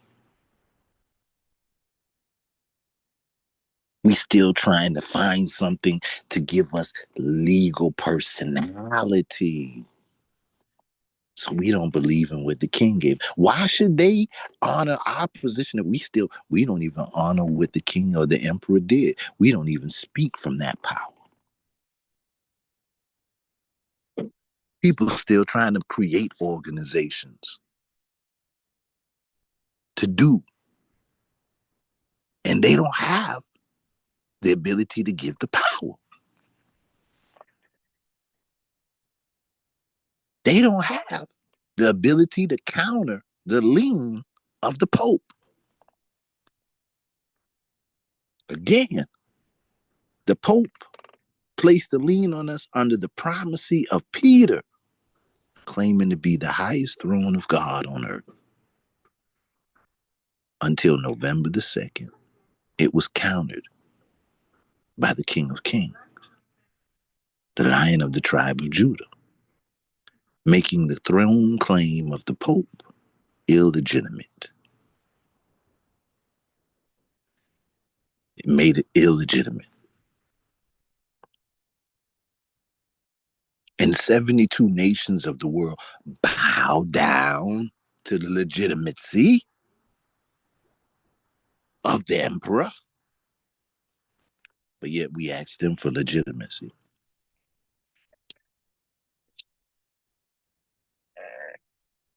Who are we? Are we forgetful people?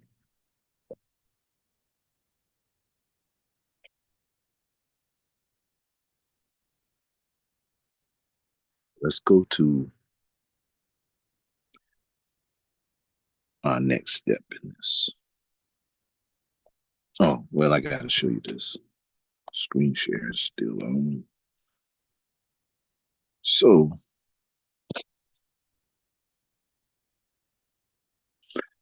the nationals and companies of either high contracting party shall have free what? Have what? Hold up now. I know it didn't say that. Shall have free access to the courts of justice and administrative agencies within the territories of the other high contracting party in all degrees of jurisdiction, both in the defense and pursuit of their rights to end that prompt and impartial justice be done. So you got right to even go into courts for free and have them address the things that are wrong with you in the diplomatical level.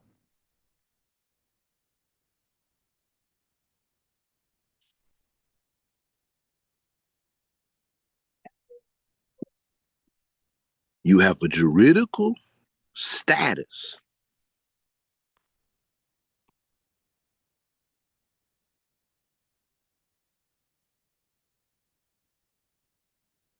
Each high contracting party, who are the high contracting parties? The United States and Ethiopia. Now, going to the second part. Y'all gonna laugh at me now. Going to the second part of the question of Enrico, the second part.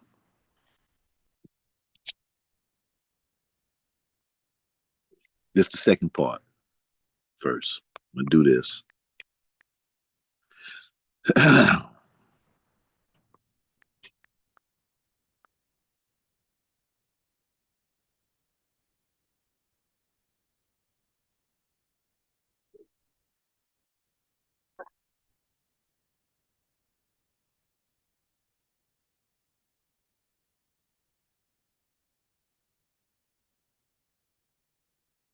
All right.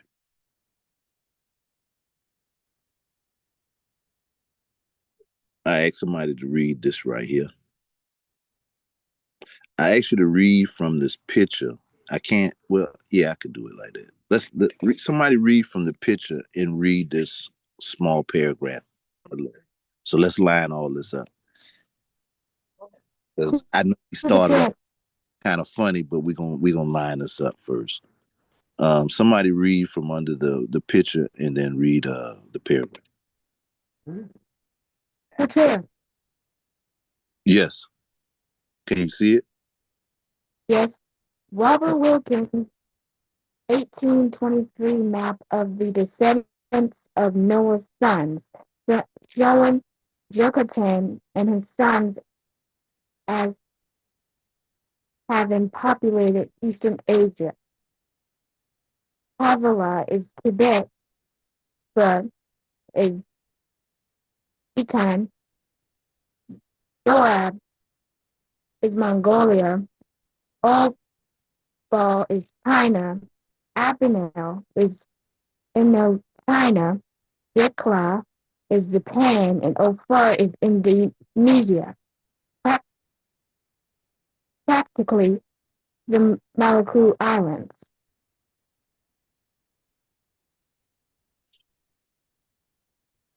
Keep going. Theory based on a literal reading of the Genesis 10, chapter 10, verse 30, which states that Yucatan's descendant migrated eastward, suggested that Yucatan is the progenitor of the Mongoloid race, including East Asians and the indigenous people of the Americas, with the Yucatan Peninsula supposedly being named after Yucatan. After Hold, the hold right there. Hold up. The indigenous peoples of Americas. Very important here. The indigenous peoples of the Americas, with the Yucatan Peninsula supposedly being named after Joktan.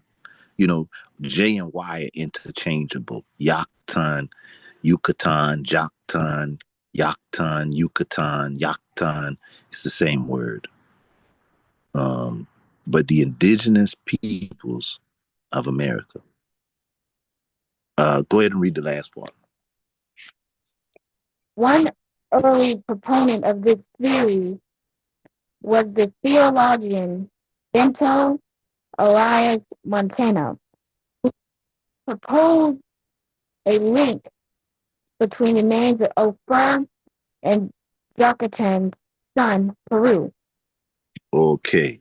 Now, this is very important for us to understand here because Enrico asked about, like the land, like America and so forth, Jamaica, we're declaring our liberation from colonial rule and we're declaring continuity. Let me bring this word up. Do it like this: law of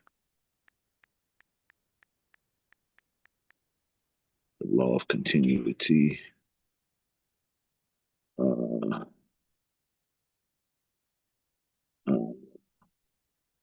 let me do it like this.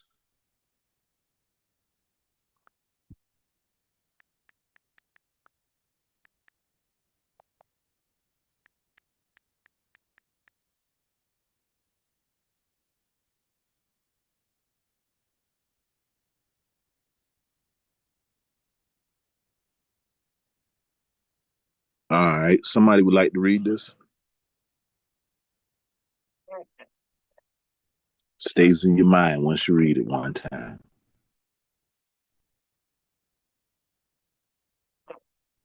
The law of continuity in Indigenous law, often refers to as Aboriginal title, recognizes that Indigenous peoples' customary land rights persist even after a colonizing state asserts sovereignty over that land. It essentially means that pre-existing Indigenous land rights are not automatically extinguished by the Crown acquisition of sovereignty. Oh, oh. Mm-hmm.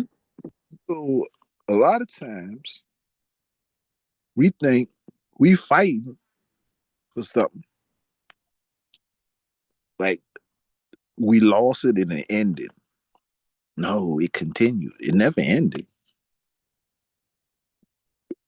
We under the law of continuity. Now, let's do the basic first.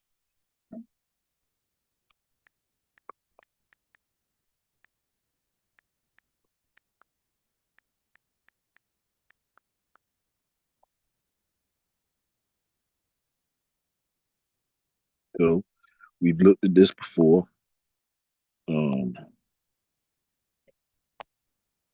So we know that the Atlantic Ocean was called the Ethiopian Ocean. It's a brother that did a video. He explains these pictures around the edges are showing the meeting of the people in the indigenous lands with the travelers from where? Ethiopia. All right. So this ocean is called the Ethiopian Oceans. What would these lands in the ocean be called then? Under real sovereign continuity, you're still in the Ethiopian kingdom.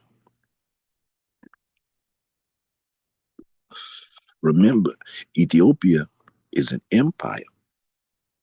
Now, let's go to the next stage here.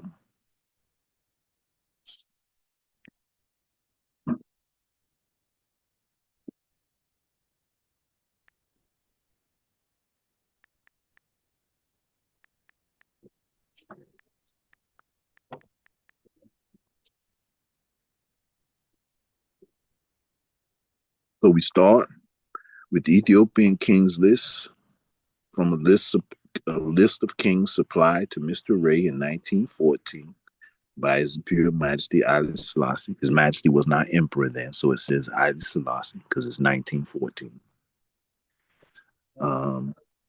His Majesty provides this king's list.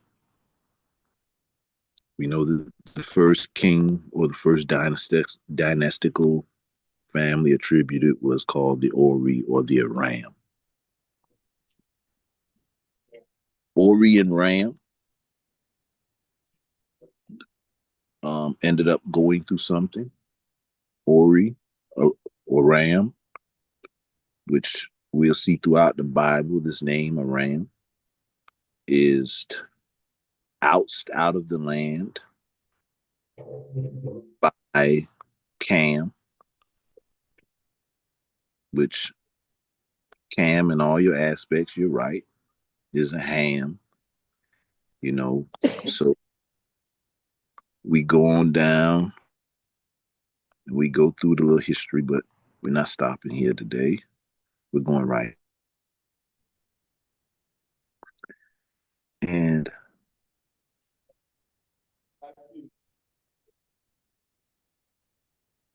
the Agdazan dynasty of the posterity of the kingdom of what?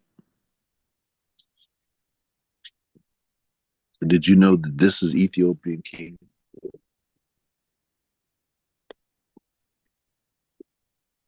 So the Ethiopian hold the title of Joktan.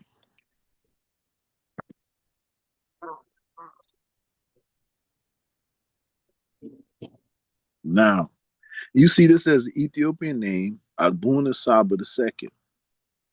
When we look at this, there's another name. The name Saba, Sheba, in the list of kings of posterity of Joktan harks back to the famous kings of Absham titled the Sabas, the Saba of the same line who ruled Egypt shortly after inundation. Abashams is so his imperial majesty links the Kemetic dynasties to Ethiopia.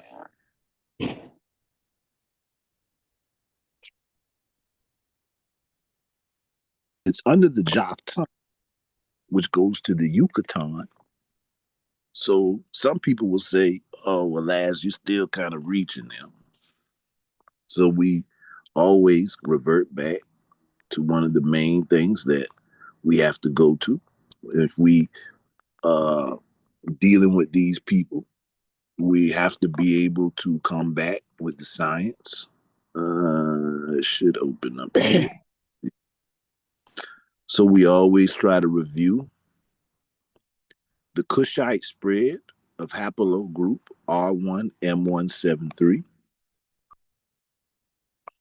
When we go through this R1M173, we can track this haplogroup. We always read this where we speak about the two Kushite empires when he wrote A Race Divided. We just read that Aram and Cam came divided. The Kushites were also called Ethiopians. So we know when we say Kush in the Kushite Empire, we're talking about an Ethiopian Kushite Empire. Now, when we get into this, the Kushites are associated with the sea groups of Nubia and the Kerma civilizations. The Kushites practiced an agro-pastoral economy, and they made a characteristic red and black pottery that they spread from Nubia to China.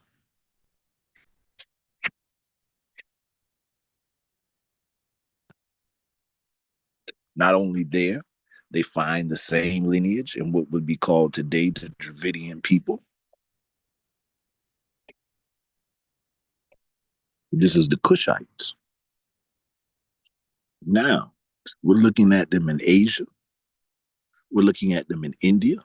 We can track them even in the kings of Sumer, who were often called kings of Kush. Now, let's go a little further because we're answering our brother's question.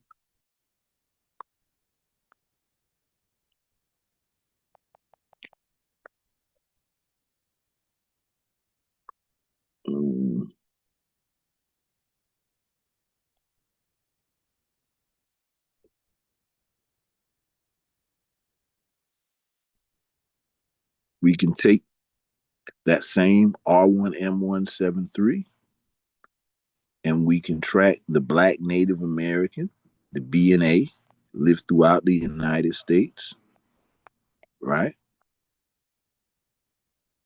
Is this the right area? No, no. So we start with this name.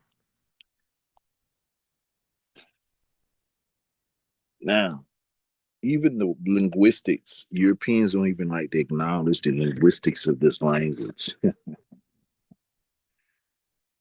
This is very important here. They don't even like to acknowledge the linguistics of the Algonquin.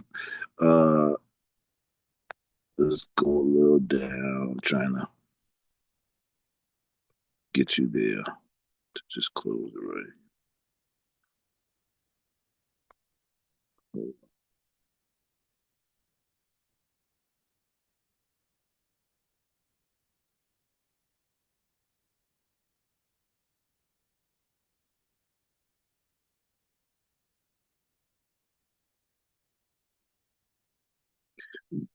The question is where and how did the African people carrying the haplogroup R1M17, let me turn it this way, I'm sorry. When did the African people carrying the haplogroup R1M173 take this haplogroup to the United States? The Black Native Americans who spread haplo R into North America may go back to the expedition of Mansa, King Abukari, across the Atlantic Ocean in 1310 AD. The expeditionary forces of Musa Abukar must have immense because of the average boats on the Nigeria could carry 80 people. I'm saying Niger, I'm sorry. Mansa Musa, the king who followed Abukar, reports that he, Abukar, equipped 2,000 vessels, 1,000 for himself and 1,000 for water supplies. He co-offered power on me, Mansa Musa, and left with his companions on the ocean. This meant that anywhere between 25,000 and 80,000 men have sailed from Mali along with Mansa Abukari to the Americas. Europeans learned about America from their travels along the west coast of Africa. Vasco da Gama is said to have found out information concerning the West Indies from Ahmad B. Majid of the West Africa. The probable settlement of the Malayans along the northern shores of the United States and the mound inhabited the black Native Americans, like the Choctaw, explaining the presence of the SSA genome RM173 in North America. Much of what is now Georgia was a stronghold of black Native Americans. These blacks lived predominantly from the Smoky Mountains in North Carolina southward as far as St. Augustine, Florida. The vast majority of the native black Americans lived in California.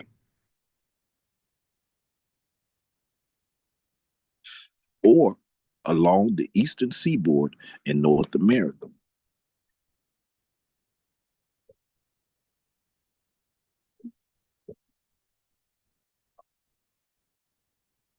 They belonged to many confederations, including the Muscogee, the Algonquin, and some of their tribal names include Choctaw, Tuscarora, the Secolan, the Tamacraw, the Natikoke, the Kashita, the Kachiti, the Yamasee, to name a few. The black Native American tribes mainly belonged to the Muskegon, the Algonquin confederacies due to the intimate relationships between the black Native American tribes and the Mongolian tribes. The BNA, given high frequency of the haplo R1 in Africa, probably introduced this haplo to the Native Americans, not Europeans.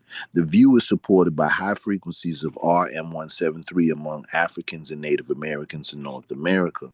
One of the largest BNA tribes were the Yamasee.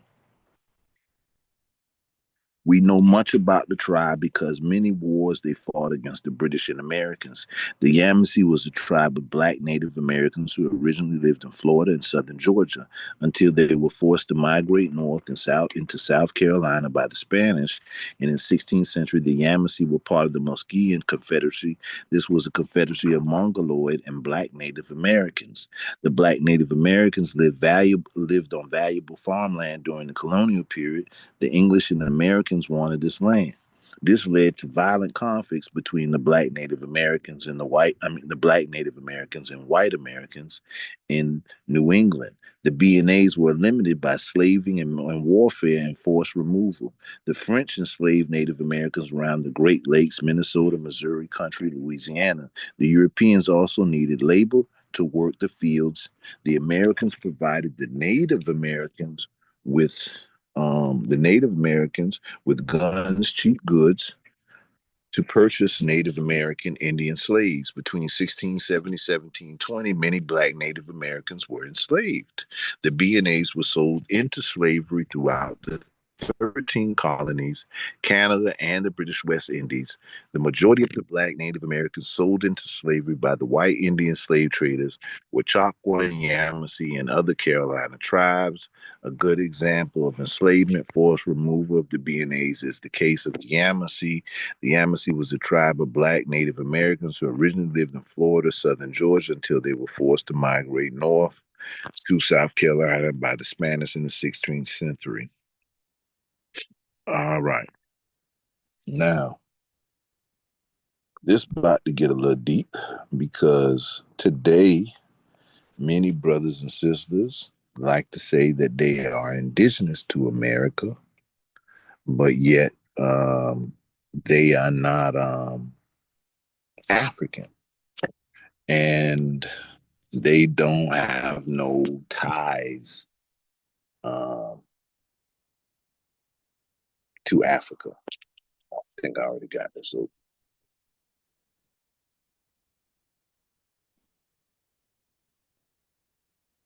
they don't have no ties to Africa, which is a very sad position.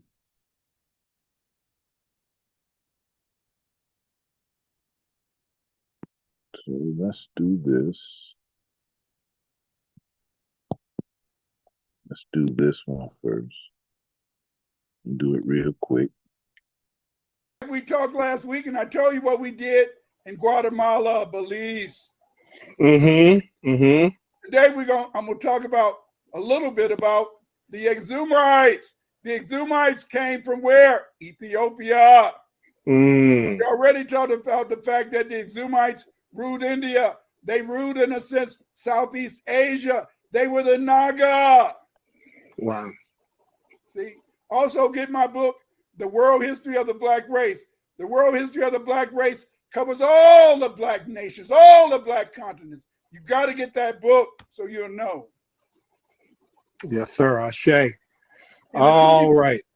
Go ahead, Doc. In the 21st century, there are many Ethiopian communities in the Western Hemisphere today.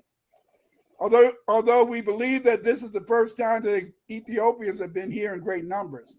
And I'm talking about modern Ethiopia now, not ancient Ethiopians. I want to remind you that the ancient Ethiopians was a reference to the Kushites. But I'm talking about the modern Ethiopians, you see. Ethiopians have been in the Americas, South America, for thousands of years. It would appear that during the Yahweh and Exumite empires, Semitic-speaking Ethiopians discovered South America. Yes, they were here. Over there on the right-hand side, you can see some of the coins. Yes. I know they always talk about the coins the Greeks made. They always talk about the coins the Roman made. But yes, the Exumites, the Ethiopians, they made their own coins. Stop! Your history is right in front of your face. The Ethiopians were considered great sailors in ancient times.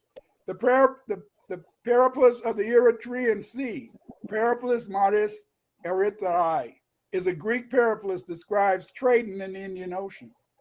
In this Greek document, there is mention of ports associated with Ethiopia, including Adulis and Axum. Yes, if you could see this map has Adulis. It has Axum. It appears from this ancient document, Ethiopians traded with Egypt, India, and ports along the East African coast. Yes. Yes. I know it boggles your mind. Europeans told you that we had no history. We had no trade relations. We didn't have boats. We didn't sail. But yes,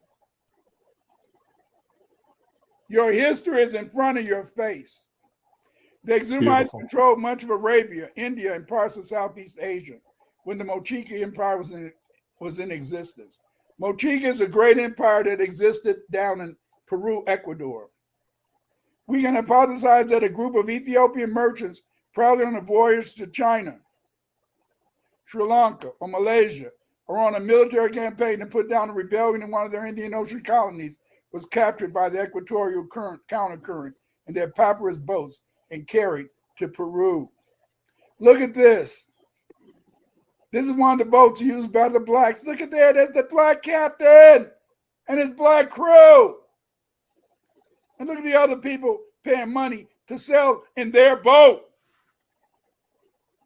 Today, the European tells you, drills into your brain, you can't have a navy. You're afraid of the water. You don't even know how to swim.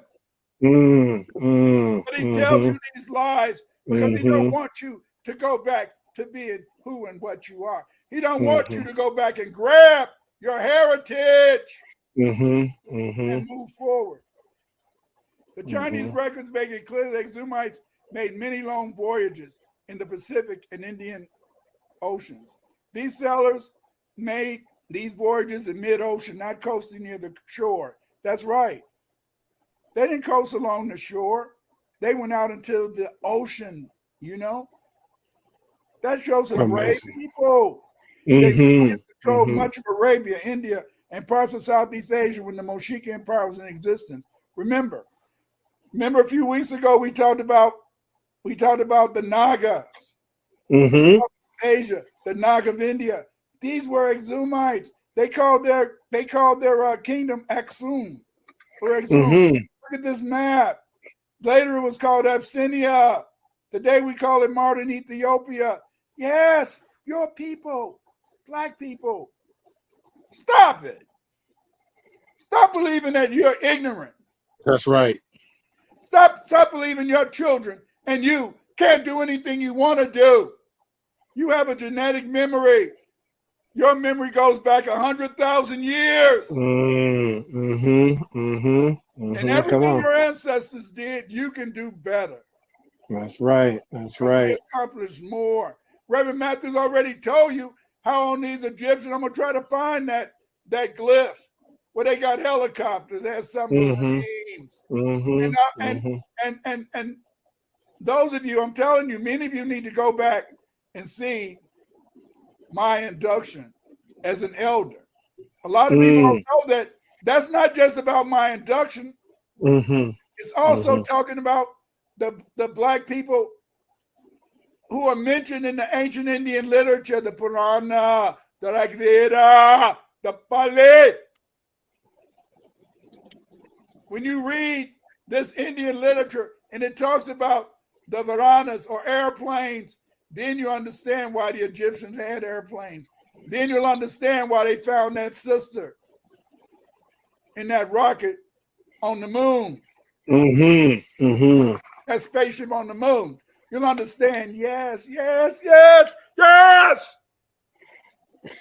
America wasn't the first one to go to the moon. We did that 1,000 years ago. We did that. Ernest and Max Zoom made long voyages in the Pacific and Indian Ocean. They made long trips in mid-ocean, not coasting near the shore. Since they were usually prepared for voyages as long as 5 years, yes. These hypothetical voyages would have possessed the supplies necessary to make the long trip. Look at this map. It's kind of crude because I drew it, so it's crude. But as you can see, look at all these currents that take you from Africa, the South Equatorial Current. It'll take you all the way to South America. And then from South America, you can take that current all the way back to Africa, the Equatorial Counter Current. Yes. As we talked a long time ago, remember, many of the lakes in Africa were large, just as large as oceans almost. So black people early found out how to sail these boats. We weren't afraid to sail. We weren't afraid to sail. We weren't afraid to swim, But they convinced you, oh, we can't swim. We can't do nothing. They're afraid for you to want to swim because they know the Olympics will be full of nothing but what? Black swimmers. Look at how they took over gymnastics. Golf. Absolutely. Tennis. They can't compete with you. The Exumites probably landed in sparsely populated areas in Peru, Ecuador. If you look at the map on the right-hand side, you can see Ecuador, Colombia, Peru, Bolivia. Yes, this is also where the Sumerians came. I'll talk about them later, but today we're talking about the Exumites. In these areas, they would have met little resistance from the local Amerindian groups who saw them as giants because of their greater height. Yes. As you know, many of the South American Mongoloid people are kind of short. So when these people came from Ethiopia, they would look like giants. That's why they're described as giants would be. You know how people Semitic people, when we talked about the people of Punt, they love beards. In fact, when you see them in ancient history, you see the Sumerians, the Assyrians, a lot of times a lot of times they have a beard, whereas the Egyptians prefer to be clean shaven. A clean shaven man. They look, I guess, okay. But a beard will get you away. It's all your fault, Reverend. You got a beard. I don't know what's happening right now, family. The man is singing over here.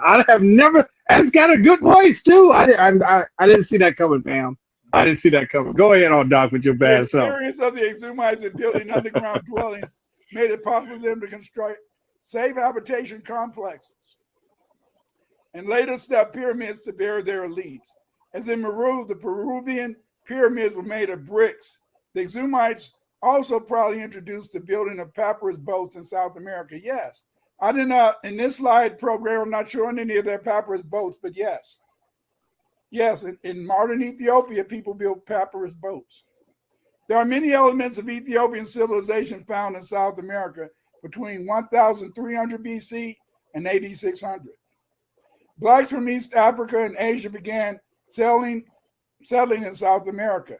Many African skulls have been found in Ecuador, in sections of Chile, and in Valdivia among the Ponuecho of Peru. Carlos Marquez, in Estadios Arqueología y Geográfica, notes that it is good to report that long ago, the youthful America was also a Negro continent. What?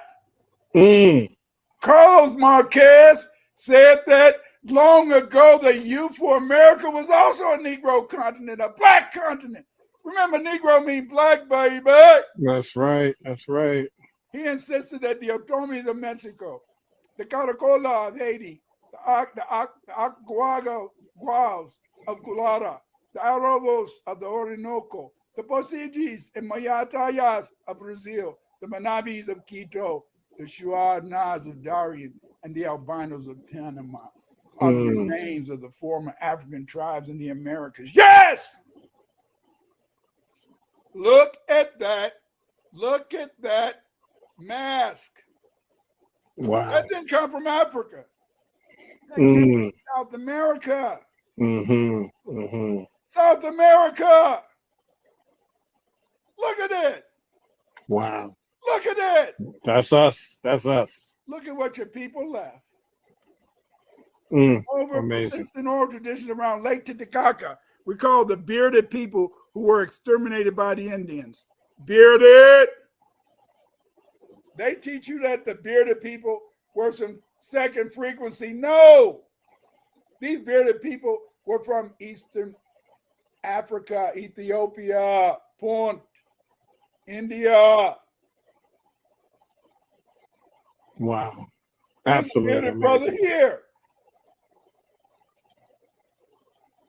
Your history is in front of your face. You got to do the research. I say. Ecuador has provided much archaeological evidence for the presence of Ethiopians in South America. One of the greatest finds was a magnificent stone head of a male wearing a circular earring in his right ear. This is the statuette. This head is similar to the carving of Akhenaten. Dr. von Woodnard identified this figure as representing the Negro element in pre-classical Ecuador. Look at that hat. And remember, when we talked about the Amasi in colonial America, they wore kufi hats. This shows that African people have been wearing kufi hats for the past 4,000 or 5,000 years. It's nothing new, baby. Look at this. Look at the kufi hat on top of it. Look on the right-hand side. I mean, the left-hand side. Look at this moche. He has a kufi hat too. Your people are mighty people. Your people are people of ingeniousness. They are people of creative. Jacinto Calmano notes that of the skulls discovered in Ecuador, many were blacks, especially among the Mochica. In Punini noted that practically all the skulls were of the Africoid or oceanic type. I repeat, in Punin, the skulls were of Africans and oceanic types. And at Tiahuanaco, Peru, there are numerous carvings of blacks that have been discovered. Yes, every week, just about. If you look at Ancient Aliens, they go to Tiahuanaco. But they make sure not to show you those statues of those. What? Stop it, Clyde. Stop it. Stop it, Robert. I want to say it. It's not. You can't do it. You can't do it. Don't do it. That it. What would I say? Those blacks. Oh man. According to Landon, there was a possible movement of Negritos from Ecuador into the Piura Valley, north of Chicama and Piru. He believes there is a relationship between this culture and the Valdivia site, which was active from 1,800 BC, AD 100. That means, in a sense, that these black people were there almost 1,000 years. It just Mm-hmm. one settlement. Mm-hmm. Nixon said Valdivia was inhabited by Africoid people. You see? Africoid people. Wow. Africoid people, just like you, black man, just like you, black woman, just like you, black child. That's right. This is a mural. This is a mural. This is a mural from among the Mocheca. Look at that. Look at that brother. Mm. Look at that brother on the right-hand side. Look at it. Look. The Ethiopian explorers in America who landed in Peru, Ecuador, probably reached there originally by accident. Yet the considerable number of blacks with beards on Mochica art shows there were many of these exumites living among the Mochicas. Yes. The Mochican civilization in the beginning was basically African, black. The Ethiopian, early Ecuador, and Peru. In Peru, on ceramic pots, large double-deck boats are depicted, which are almost identical to the papyrus boats used in the Proto-Saharan point. Yes. Yes. This is another figure. Look at that figure. He's a Moshika. Unbelievable. The lower deck of the boats are painted a number of water jars and other cargo. Mm. Along with rows of people. On the upper deck, there stood the earthly representation of the sun god Ra. Mm. Yeah. Mm. Same name for the There sun it god is. Ra in Egypt. Yes. The Mochica Wow. called their sun god Ra, surrounded by birdmen who were handling the ropes to propel the ship through the water. The interesting thing about these pictures is that they are almost exact replicas of scenes depicted on the Egyptian pyramids. Mm-hmm. Today, Mm-hmm. boats made of bundles of reeds lashed together are found in Ethiopia, along the Peruvian coast, and at Lake Titicaca, where tradition has it that bearded men were destroyed by the local Amerindians. Mm-hmm. Look at these boats. Look at these boats. Look at how those boats come up. That looks it looks almost like that boat that I showed you earlier. Mm-hmm. The captain who was Mm-hmm. going in the Indian Ocean. Mm-hmm. Mm-hmm. We are creative people. You are creative. Stop thinking you ignorant. Stop thinking you can't do nothing. Stop thinking you got to go to a special STEM class, science, technology. Mm-hmm. You already got that stuff in your damn brain. That's right. That's right. You. Here's a Moshika piece. Look at that brother. Damn. Got the scar on the upper lip and everything. That is just beautiful detail right there. Yeah. That was a personal sculpture right there. Somebody that's a family member, really. Yes, sir. He looked like a friend of my uncle on the second side of my cousin down the street by my brother-in-law. Yes,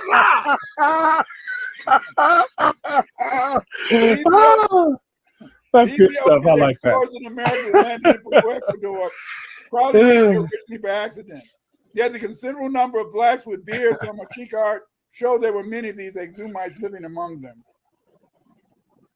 The Moshi civilization flourished in northern Peru, with its capital near present-day Moche, Trujillo, Peru, from about 100 to 700 AD. The Moshi are particularly noted for their elaborate painted ceramics, gold works, monumental constructions, huacas, and irrigation system. This is a monument they built at I think it's Del Sol. Del Sol. Yes. Yes. Yes. Stop letting these damn second frequency tell you what you can't do. Stop letting second frequency tell you what you haven't done. Right. They know what you've done. That's right. That's right. That is a point. The fact that you can even do this level of research shows that they know that who we are. Otherwise, it wouldn't exist. That's right. That's why they're afraid. We're the only ones walking around don't know our own damn history and who we are. That's why they don't want you to say you black, because the Right. skeletons they found in those tombs, the skeletons they found in their excavations were black people. If you say you black, if you say you B1, then they're your people too. This might piss some people off, but let's just keep it real. Has there ever been a dig where they found and they said, "Oh, all of these are Hebrew Israelites. All of these are Yakimors." Nope, they don't do that. Why? So I'm not. I know y'all gonna send me letters and hate mail, but I'm just keeping it real and just putting it in a perspective. Maybe you can understand ancestry versus heritage. Our ancestry is a threat to second frequency, not our heritages. That's right. That's right. Our heritages are not a threat to second frequency, only our ancestry. Just wanted to share that. Go ahead, Doc. Continue, please. I hope that's water. Is that water or is that vodka? I don't know what's going on. You might be hitting the sauce tonight. I'm just saying. Nobody knows how dry I am. The Exumites used the battle club in war. As a result, Exumite doctors became skilled in trap painting or true cranial surgery. Yes. You didn't know that, did you? Nope. Just like we taught the Europeans how to do inoculations so they could vax you to death. We also invented brain surgery. Yep. Had to. We did everything. We mastered everything. Yeah, we invented brain surgery because these brothers was hitting each other over the head with these clubs. This operation was unknown to Europeans until after Columbus discovered America. Wow. Peruvians. Both the Peruvians and the Exumites used false heads on mummies. Wow. Trap painting. There are other similarities between the Ethiopians and Peru. Here you can see here's some trap painting. These are some of the skulls that they found over there in Peru, and these people lived. But you can see how these black people in Peru, Ecuador, was operating on the brain to relieve that pressure. Amazing. And look at the precision of the cut. I don't know what tool they use, but that's amazing. It is amazing.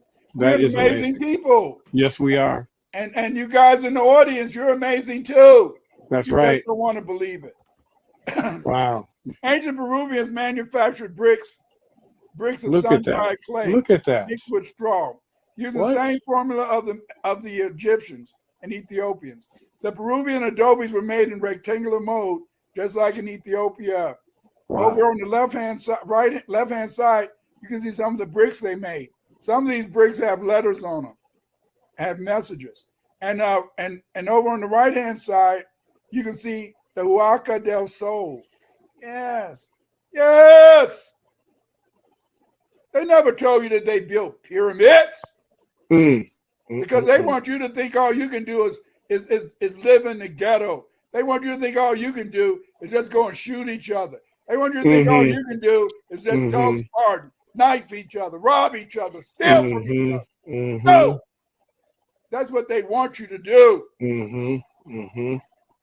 It's not what you did to yourself, is what they done to us. Mochican Ethiopians share many cultural traits. For example, both the Africans and South Americans built pyramids to house their dead. Wow. At Huanca de Luna, there's a step pyramid that was built by the Mochicas. Here we find the walls ornamented with frescoes, which show pottery vessels and other objects with the men drawn in attitudes simulating war and defense.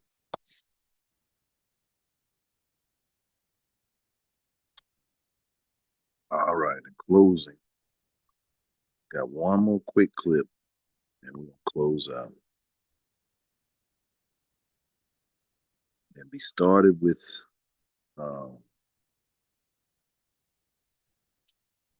I just thought about this. Go back to something real quick.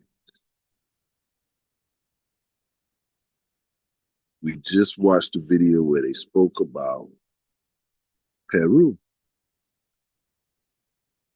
And the name Ophir and Jokta the sun in Peru, where they're looking at it, and the connections. And we went and we seen the Havilah, Tibet, but we know that Joktan went back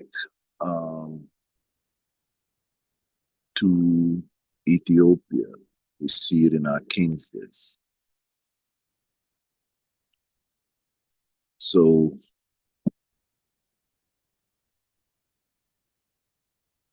looking at the Joktan, the Peru,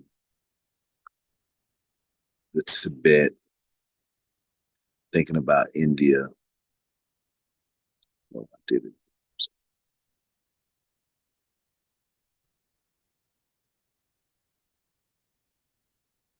In the scholarly world, it's common knowledge that civilizations throughout ancient times have influenced each other in various ways. Humans have been exchanging ideas for quite some time as they've encountered each other through trade and other cultural mediums. Today, I wanted to explore an interesting theory presented by one scholar concerning the relationship between Kush and India.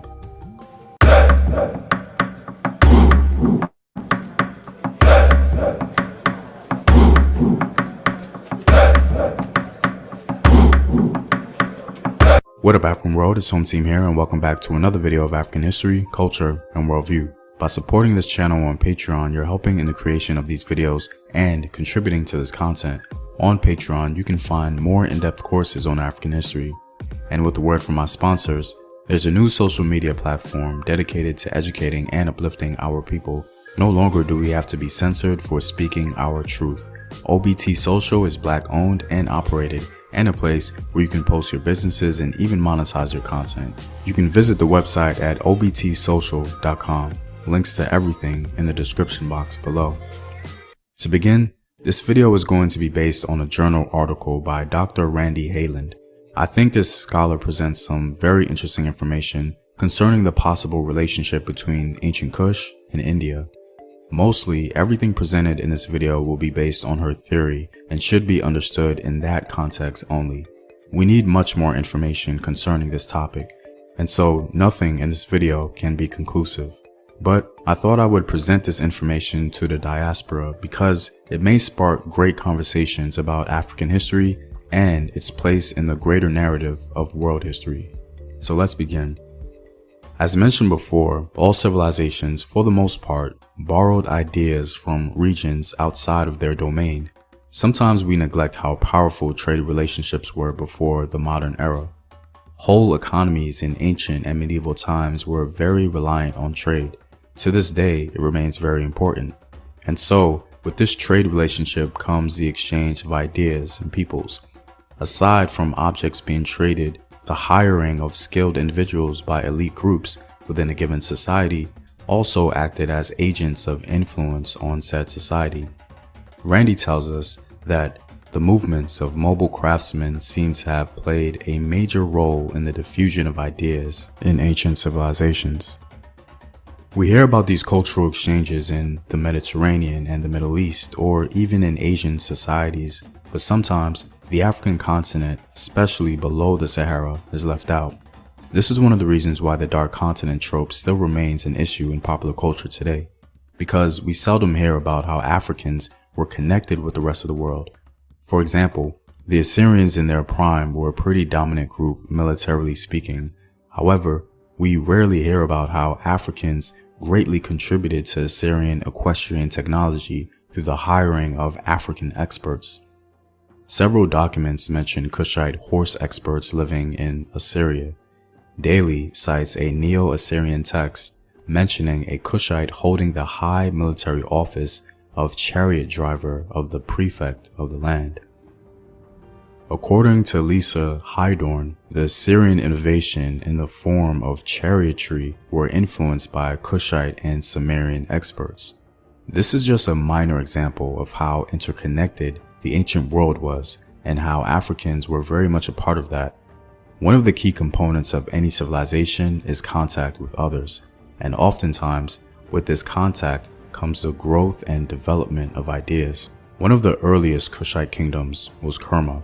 Kerma is believed to have been established around 2400 BC or perhaps earlier. Egypt was able to take control of Kerma around 1400 BC, and even though the Nubians and the Egyptians shared a very similar Nile Valley culture, the Kerma region began to adopt a more Egyptian-centric element. During the 4th century, the Kushite center was moved from Napata to Meroe, and it became the last great center of Kushite civilization.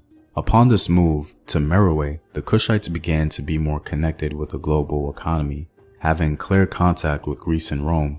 In the ancient world, Meroe was known for exporting ivory, gold, ebony, rhinoceros horns, leopard skins, ostrich feathers, and enslaved people. Trade was crucial to the kingdom of Meroe.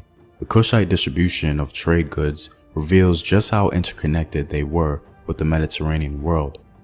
However, their connection with the Indian subcontinent is not really well known, but we do know that African ivory was especially popular in India because of its higher quality, and so contact with Africa and India in a sense is observable.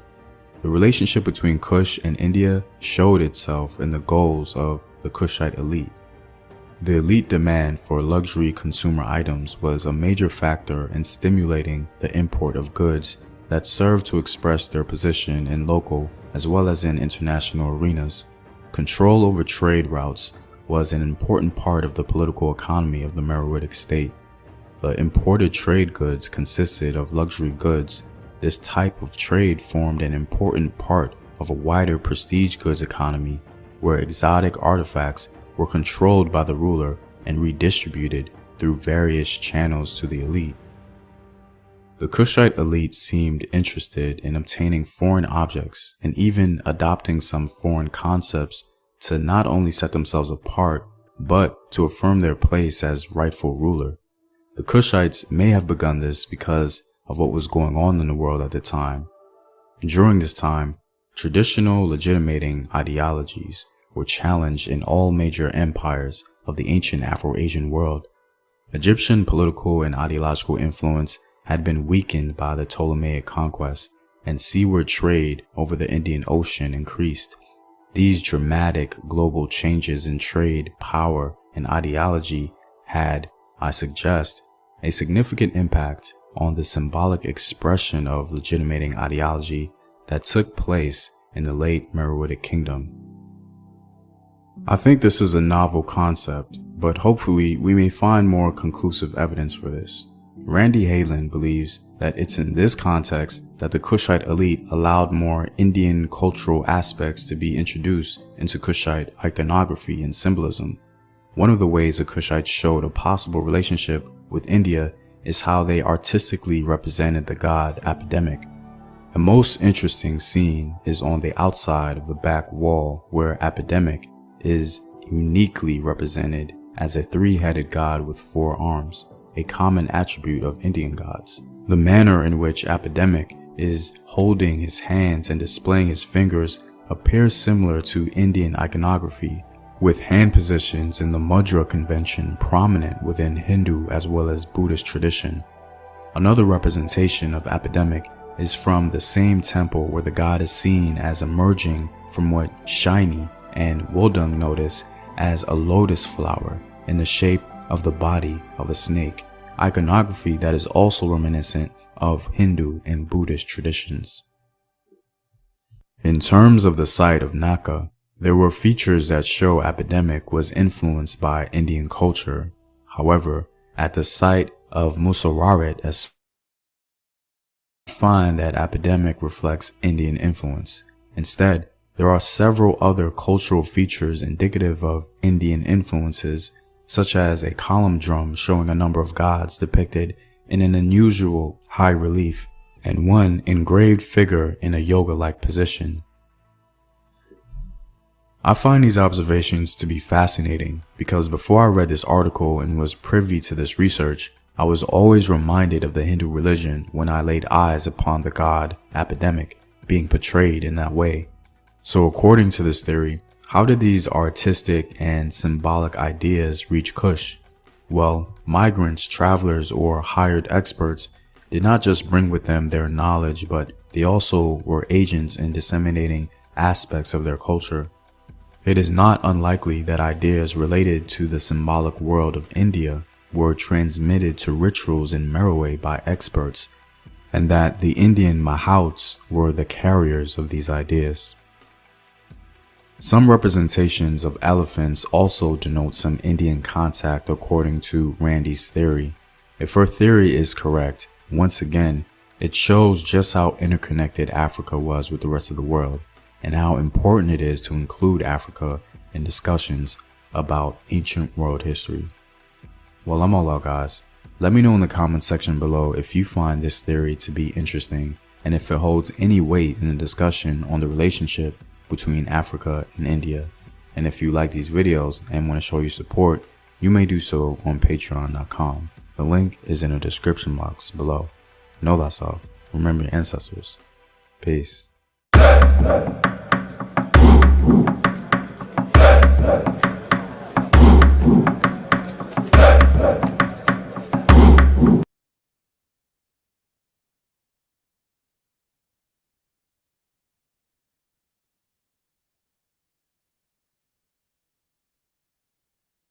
So I'm redoing this video with some new commentary based on the great insight you guys have shared with me concerning why the African continent fell. The majority of this video will be the same as the last, but with one addition, so feel free to skip out on this one if you've already seen it. Anyway, if you guys recall in my previous video, I talked about my 4 gates theory as to why Africa fell, and now based on our collective minds coming together, I think we can now call it the 5 gates theory. So today, let's discuss the 5 pivotal reasons why the African continent fell.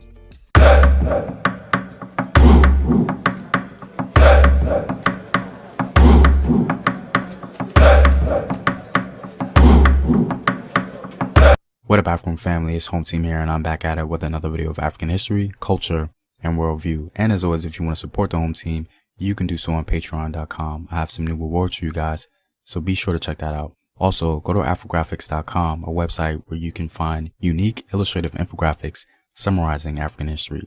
All links to Patreon, Afrographics, and Home Team merchandise are in the description box below. This video is not at all intended to be an absolute truth about the conditions that brought about our dark ages, but simply a foundation we can use to continue building off of. And thanks to you guys, I was able to add to the theory. We all know that empires around the globe rise and fall, but truly understanding the fall from grace of an entire continent is another issue altogether. We have the working theories and explanations from previous scholars concerning this topic, and we can use it as a model to build on. But the overarching theme, no matter the theory, seems to consistently tell us one story. The greatest assets of Africa was ironically the catalyst of its ultimate demise. Our theory is now called the 5 gates theory, and as mentioned before in my previous video, the reason for the gates idea is because gates can open and close. In the past, these 5 gates were opened, and that led to the downfall of the continent. But because we can identify these gates, we in the diaspora can now understand how to eventually close them. According to our new theory, the African continent met its demise because of 5 reasons: African diversity, desertification, globally desired natural resources, human error, and finally, religion. Our first gate is a natural occurrence. Unfortunately for the continent, because human beings originated from Africa, it naturally saw the rise of human diversity. Human beings on the continent of Africa are said to be the most genetically diverse group of people on the planet. Linguistically speaking, there are countless different languages spoken just in one region, let alone the entire continent. Believe it or not, the very first signs of ethnocentrism or even prejudice began in Africa. Even though we today admire African diversity, it became nearly impossible to unify all these groups of people into one homogeneous group. Because of African diversity, Africa failed to invent a Pan-African identity, even on a small regional scale, and therefore could not maintain large, long-lasting states. Thus, our first gate is African diversity. Now, the way in which we solve that issue as Afro-descended people is not by ignoring our diversity, but simply acknowledging and valuing the fact that we're all a related group of people. Our second gate is also natural. Some may view the fact that Africa has nearly all the resources humans need to thrive and survive as a good thing. We rant and rave about it a lot in the diaspora, but this was a good and bad thing at the same time. Simply because when you have nearly all the natural resources humans need to thrive and survive, you become the #1 target on the planet. Another factor of the natural resources was the fact that Africans were able to build civilization fairly quickly because of these resources, and their wealth grew because of this. Gold being a common item of interest in the ancient world, Africa became distinguished in the world for its legendary wealth, which led the Arabs to say, "Against the camel's mange use tar, and against poverty make a trip to the Sudan." Sudan for the Arabs meaning Africa below the Sahara. So as we can see, they were already targeting Africa in their oral literature. Arab and European writers spoke frequently about the wealth of Africa, and this narrative contributed in their desire to plunder.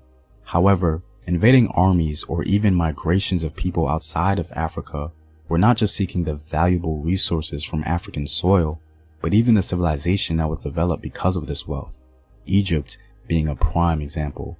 One very valuable resource was unfortunately free human labor that essentially had all the genetic material available to survive virtually any environment, hot or cold. And it's largely because of our first gate of African diversity why it was so easy to manipulate and eventually depopulate entire regions in Africa during the Arab and Atlantic slave trades. This event left the continent bankrupt, as young, capable, healthy Africans were used for the cultural, intellectual, and economic advancement of other non-African nations.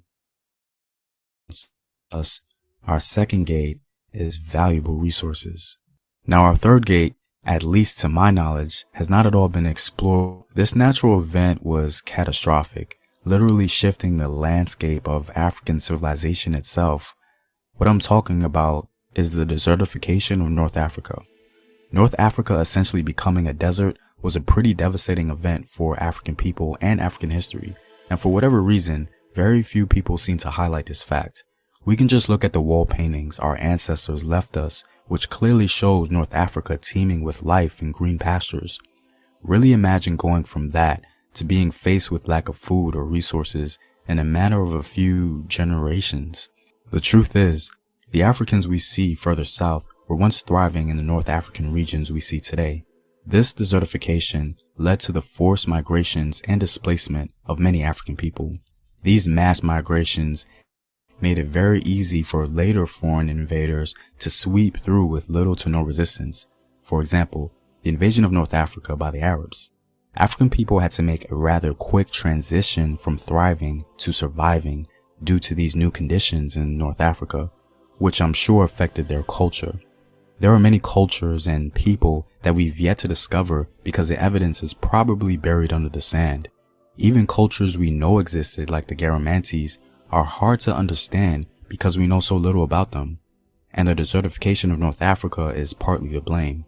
Losing elements of your culture, history, and even civilization is tough to deal with, especially when many of these cultures heavily relied on oral history to know and understand its origins. So our third gate is the desertification of North Africa.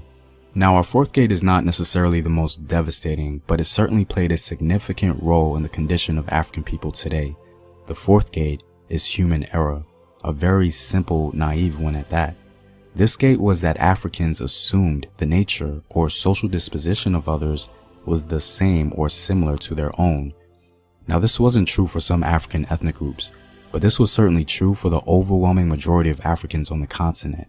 African men in particular seem to have this incessant need or even burden to uphold moral uprightness, and at times they seem to have a desire to maintain this even in the face of social or economic annihilation. They appear to have maintained it due to this assumption about the nature of non-Africans. Now, what evidence do we have to confirm this? Well, this topic in general can be expanded on in great detail, but for the sake of time, I'll give you guys 3 examples straight from African kings themselves, and keep in mind that these examples exemplify the very nature of African people. These 3 kings include Oba Owari the Great of Benin, King Pi of Kush, and King Mvema Nzinga of Congo. Let's start with Oba Owari of Benin. Oba Owari is considered the greatest king of the Benin Empire by many. Oddly enough, he is said to have predicted that Benin City would be burnt down in the future. This oddly specific prophecy from the king was strange enough, but ultimately he was right. 500 years later, Benin was consumed in flames as it was burnt down by the British. Now, whatever he actually meant by this prophecy doesn't really matter, but you would think that from his own prophecy, he would be hesitant to be so welcoming to foreigners. Well, that didn't deter him, and like the African kings you will see in these examples, he still decided to take the moral high ground. Oba Owari is quoted as saying, "Never make a stranger suffer, and whatever else you may do to a foreigner, you must not kill him. Forgive his transgressions, because he doesn't know the laws by which you live. Give him time and teach him the laws of your land." Now, of course, this is a nice principle to have, but via hindsight, we know that all foreigners on African soil were only interested in one thing. Unfortunately, there were transgressions that were forgiven by Benin, and they still were cautious in their approach to take preemptive action. Next, we have King Pi of Kush. Egypt during this time, from the Kushite perspective, was corrupted by foreign influence, and so the Kushite kings sought to restore Nile Valley culture, a culture they believe originated with them. Thus, the Kushites conquered Egypt, but they didn't destroy Egypt, they actually restored the culture and its many religious elements. Now, you would think that King Pi would kill the people he felt responsible for corrupting his beloved culture like any normal king. Actually, he did the exact opposite. He forgave his enemies and even gave them positions of power within the Kushite Empire. I mean, honestly, it doesn't get any more morally upright than that. And it wasn't just King Pi who did this. Other Kushite kings did the same thing. These Kushite kings exhibited the highest moral character by forgiving the people they claimed were destroying the very fabric of their identity. And our last one comes from King Mvemba Nzinga of Congo. This is probably the greatest example of African kings being more concerned with spiritual or moral uprightness than national security itself. King Mvemba converted to Christianity and was a genuine believer. He was said to be very enthusiastic about his newfound faith, and this of course excited the Portuguese because now they had a viable African king they could clearly manipulate. King Mvemba frequently wrote letters to King Manuel of Portugal. King Manuel, in attempts to butter up the African king, would often refer to King Mvemba in his letters as his royal brother. Ironically, King Mvemba was more spiritually Christian than the very people that converted him. He became increasingly disheartened and confused by the behavior of the Portuguese in his land and began to write many letters. The letter of King Mvemba Nzinga of Congo is such a great resource in understanding the nature of an African king. In a letter to King John III of Portugal, King Mvemba wrote him saying the following: "Each day the traitors are kidnapping our people, children of this country, sons of our nobles and vassals, even people of our own family. This corruption and depravity are so widespread that our land is entirely depopulated. We need in this kingdom only priests and school teachers and no merchandise, unless it is wine and flour for mass. It is our wish that this kingdom not be a place for the trade or transport of slaves." King Mvemba is also quoted as saying, "In this kingdom, faith is as fragile as glass because of the bad examples of the men who come to teach here, because the lusts of the world and lure of wealth have turned them away from the truth. Just as the Jews crucified the Son of God because of covetousness, my brother, so today he is again crucified." However, his protests were to no avail as the Portuguese king had no sympathy. Congo was only useful to him only as a source of slaves and revenue.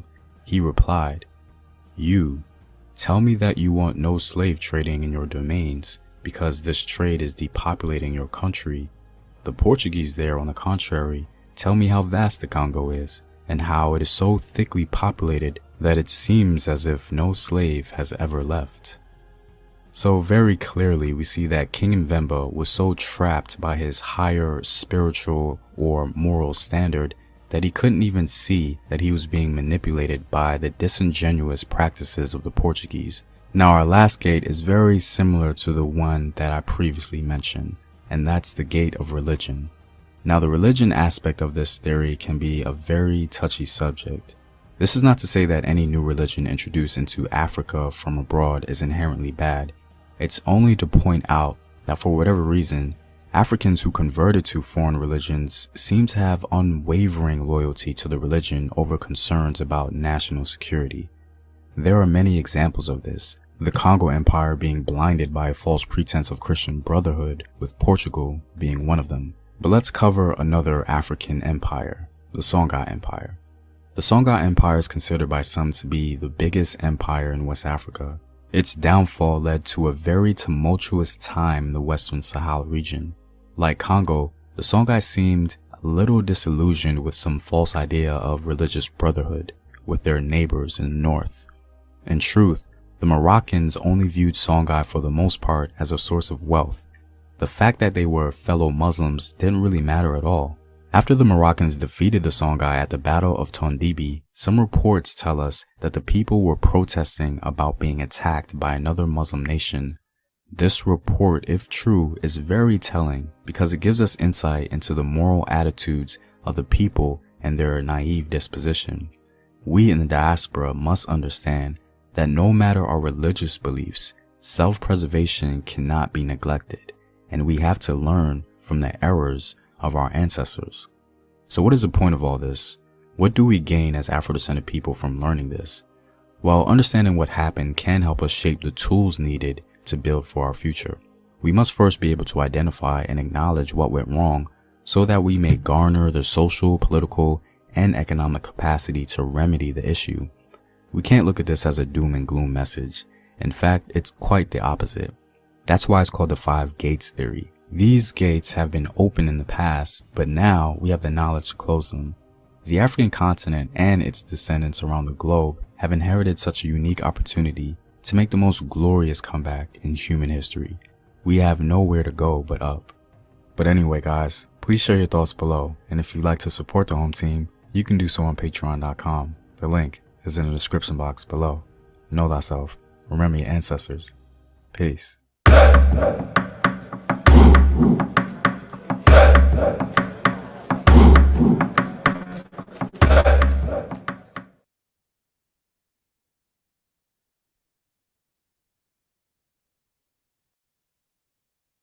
So much Ethiopian history, so much knowledge of self, and all of this has been given to us as a powerful tool for our liberation, for us to protect ourselves from annihilation, for us to create self-determination, unity, solidarity, and to build the house of love.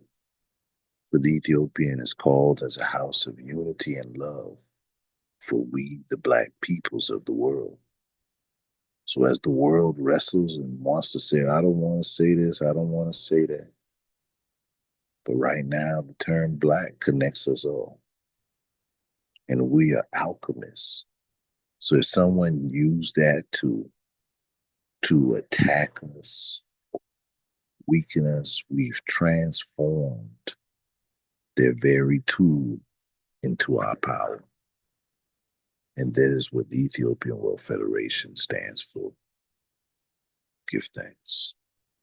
I hope the Louise gave you something to build upon and to keep building in your research. Chair.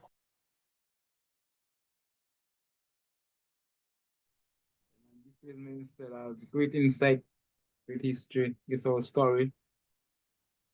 That's all right. Yes, sir.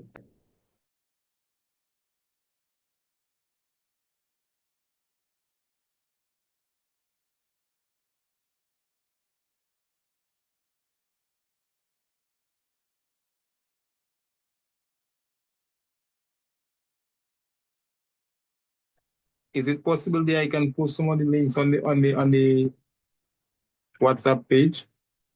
Because as I was going through trying to get some of the YouTube videos and then link. Yes, yes, yes, sir. I can. I say. Right.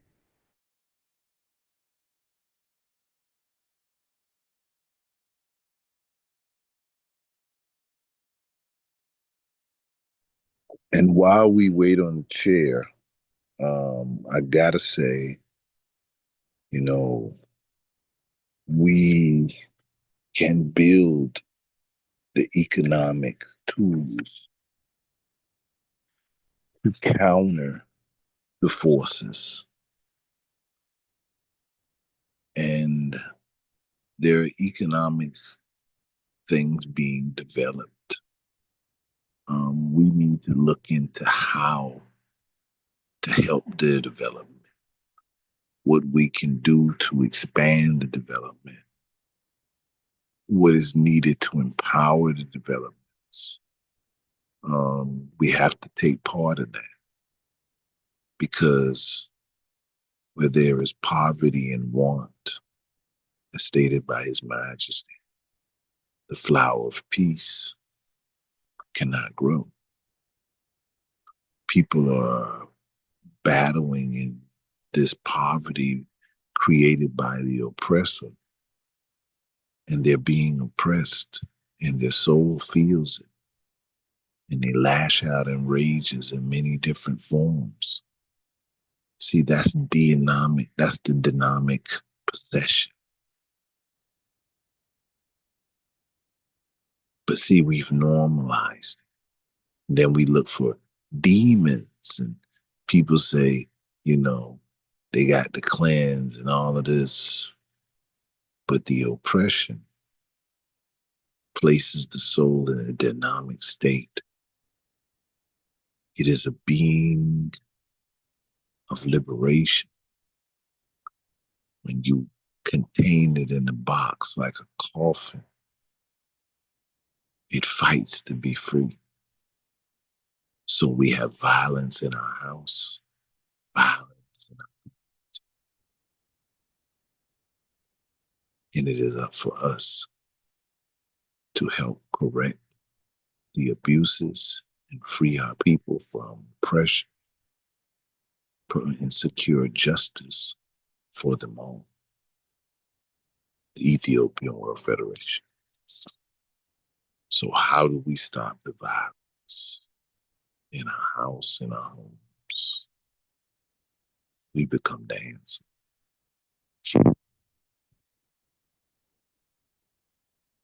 I'm not sure.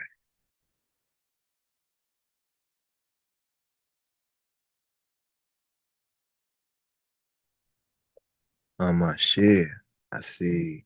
I share.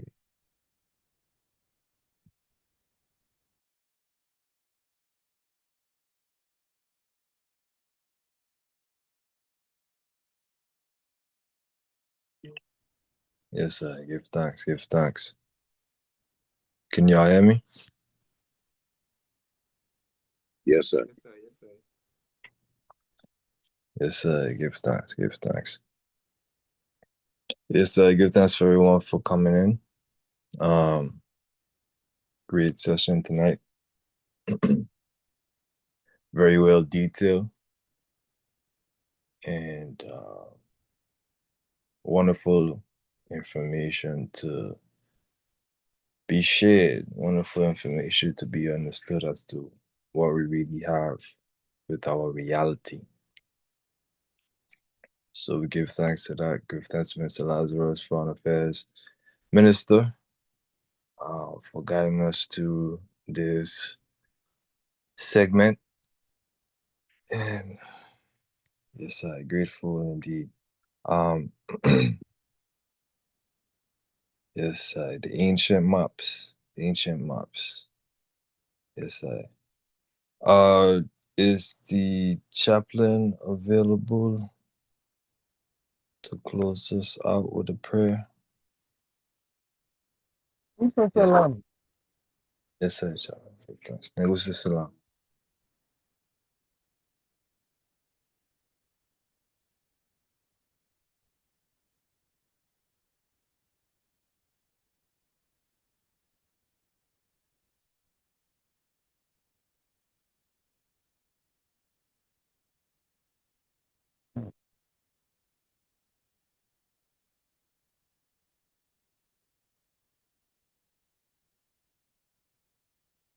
Mm.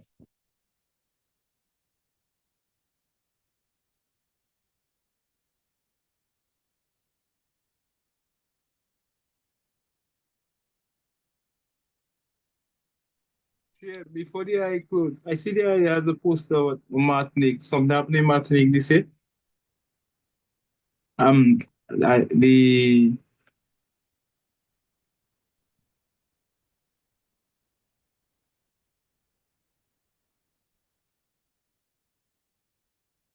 Yes, sir. What do I say? What's that, Salam? I see that on your thing. There's a thing of Martinique. Something happening in Martinique this year because I mean, Whitey, Kubli, Dominic, and X right there. I wouldn't, if possible, wouldn't mind going over. So Oh, you talking about the chaplain's ID? That was happening from, on chair. yeah, that was from the last year's convention. Yes, sir. Yes, sir. That was last year's convention for the delegates who attend the annual convention of the Ethiopian World Federation. Every delegate has to have a ID for the convention, and with his representation and the local that he represents, he or she represents. Yes, sir. So it Really? changes. It changes Okay. every year. They might choose a different background for the different conventions. So that ID changes. That's not the ID that we have. However, we do have another ID. I don't know if the minister is capable of showing that ID right now. Are you, Minister Lazarus?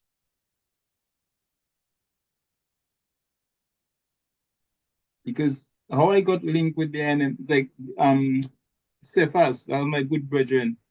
He was just to link, and then he was trying to get Whitey Kubli Dominica to link up with EWF in Martinique. But Rastafari know he transcended before that. So he always just link up with us. Bingy house always just come when he come Dominica. We are his families, like we are one family. Always link up. I can remember the first time we went to Martinique in 1997. They brought us there. They brought us there when Razdu was alive. In those times, and we always had that link with Martinique, but we Yeah. never got the final to do those Well, documents. well, brother, just link me in WhatsApp, and we will reason on it. That's the plan. Yeah. Give me brother. Salam. To the chair, just before you start, Chaplain, I wanted to just commend you for having your daughter on the call. I think it's so important that it's great we have this knowledge, but also to pass on to the next generation. And the fact that she was confident enough to read and just to be in tune and engage is admirable. So I just want to say, shout out to you, fireball hug. Give thanks, brother. Well, my daughter, she has been attending ever since, you know. She has been attending ever since, and that's who we really need to be attending, because when they get this knowledge my daughter just turned 13. So when they get this knowledge as a reality and they see the signs and the research, so they know this is true. This is not an ideology.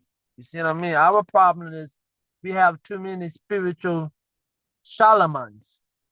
They took advantage of the vacuum that was created during the Ethiopian-Italian War because we didn't have all of that.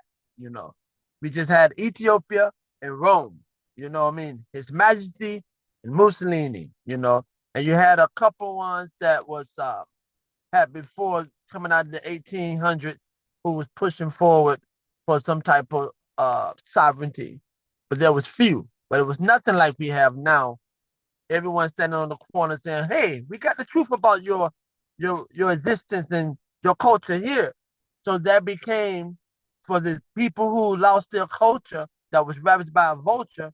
They became economic commodity that these spiritual chaplains took advantage of.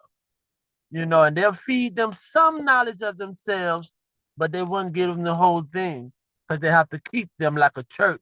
giving tithes to them. So having our youth them, you know, they are the angels. They are the pure ones. Even in the Tawahito church during the time of His Majesty, the ones you hear doing the prayers are the youth them. 12 years old, they're the ones that's praying. You know, they are the ones we have to show them about the virginity and upholding that chastity to their spiritual chakras, that everything they pray gonna happen, you know.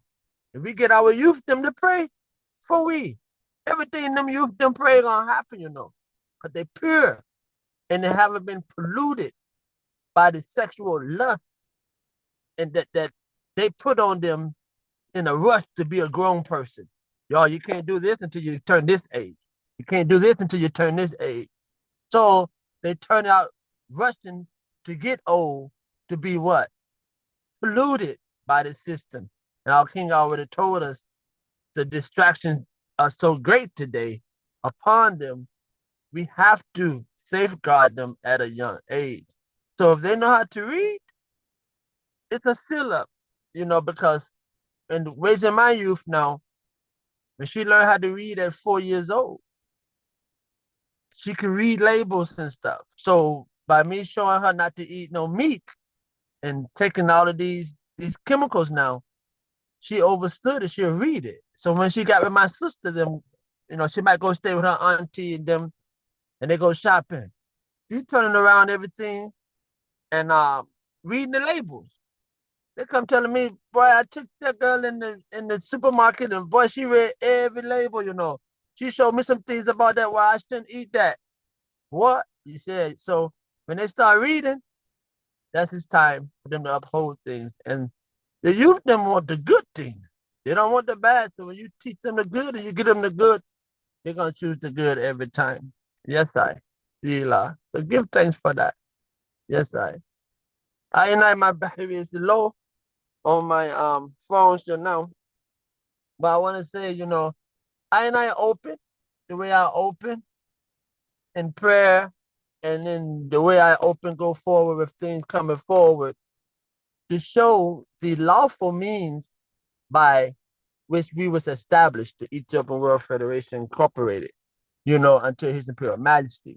You see, as our minister Ross Lazarus has shown us, our customary law and the lawfulness in which by we established, you know, and it's not generated by them, you know, according to the Montevallo Convention. It's not rest solely on them. It's on I and I recognizing ourselves as such. So I open in that way to show that we got connections outside of beliefs, you know, outside. This is not a belief. This is a reality. This is not a belief. You know, this is a reality, not a belief. You know, so we have to come, and this is the time in our time that we have to know these things and deal with these things in this manner, to know that this is our belief, and our belief has been changed by men and their guns. It was men and their guns who took the Lion of Judah flag down after the Ferengi hands tried to, and they couldn't. The king conquered them. So they come back in another form, which we see now through mercenaries and coup d'etats and all these things. So the Lion of Judah, so they have to come forward again, back again now through a black hand. They use a black hand to take down that flag now, right? So we have to understand these things and know the strategy that they're using, which is neo-colonialism, really Lynchism. The same one they use on I and I from the plantation time, from the island, from Jamaica, with the Lynchism. They use this thing to the exponent now and pull on we. So everything our minister Ross Lazarus has showed we about our state and the Christian empire and how His Majesty has set us in thrones of judgments. We are oracle people. This is in Revelation chapter 20. Revelation chapter 20. I saw an angel come down from heaven, having the key of the bottomless pit and a great chain in his hand. And he lay hold on the dragon, that old serpent, which is the devil and Satan, and bound him 1,000 years, and cast him into the bottomless pit, and shut him up, and set a seal upon him, that he should deceive the nations no more till the 1,000 years should be fulfilled. And after that, he must be loose a season. I saw thrones, and they sat upon them, and judgment was given to them. And I saw the iris of them that were beheaded for the witness of Augustus and for the word of God, which had not worshipped the beast, neither his image, neither had they received his mark upon their foreheads or in their hands, and they live and reign with the Christ 1,000 years. So right here in verse 4, you have two parties, two groups of those who were with Augustus in the first advent, and they was beheaded for beholding him, right? And that testimony.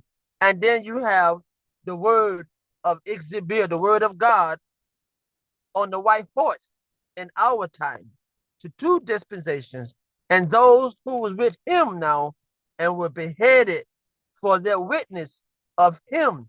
Abacadus Kedamawe Hadis Elashim Exhibir, the word of God, the word of Exhibir, the might and power and instrument of the Holy Kedus. Those who, right? The first advent, we have the beheading of John the Baptist. You know, John was beheaded, and others. The beheading was a form of execution used against early Christians during periods of persecution, often as a punishment for refusing to renounce their faith or participation in Roman religious practices. While not the most common form of execution, beheading was particularly significant due to its symbolic nature, representing the ending of a life and a defiance of Roman authority. Elaboration. During the Diocletian persecution from 303 to 311 AD, a period of widespread persecution against Christians under the Roman Empire, beheading was one of the methods used to execute Christians who refused to comply with imperial edicts. Okay, we have the edict today that our minister tell us about, the papal bull doctrine, right? And the doctrine of discovery. All right, symbolic meaning. The beheading of Christians, especially during the times of persecution, carries a significant symbolic weight and represents the end of life and a rejection of the established Roman order, particularly in the face of their refusal to participate in the Roman rituals and honor Roman gods. Fire. The biblical narrative of beheading of John the Baptist by Herod Antipas is well known example. The first organized state-sponsored execution of Christians in the Roman Empire, including the martyrdom of St. Peter, occurred in the Circus Maximus as described in Tacitus, right? So I'm just gonna move forward because you see what I'm talking about, the beheading of those who was with Augustus, right? All right. And for the martyrs of the spoken word of it.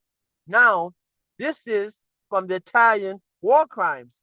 And you see the Italian war crimes in Ethiopia, and they holding an Ethiopian head in their hand. For the king's men, who was the Mahel Safari, line of Judah's men, who grew their hair long in compliance with their king and unification, so we're not going to cut our hair until our king return again, because he told us he would return, right? So they didn't cut their hair, and that promoted more biblical prophecy that he would sit as the refiner, a purifier of silver. He will purge the sons of Judah that they may offer an offering and righteousness unto him, which is the Bahatarian offering, a bloodless offering, which is a grain offering, right? So His Majesty make an appeal to all Christians, churches, by His Imperial Majesty Abakadus Kenamawi Haile Selassie of Ethiopia, July 30th, 1937.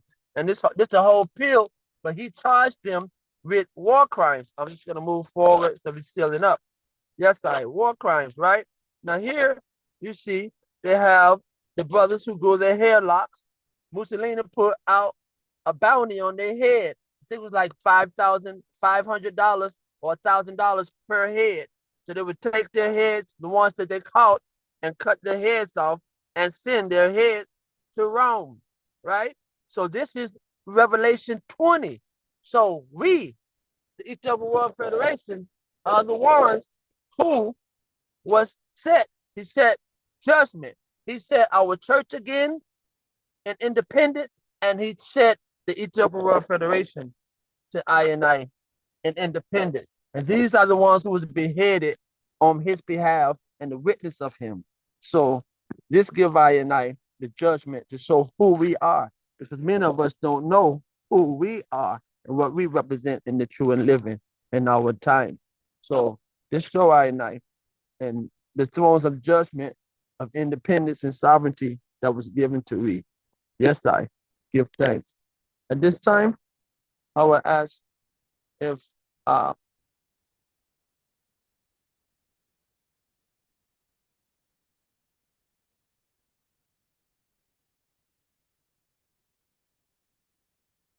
Sergeant at Arms, will he lead us out in prayer? Give thanks.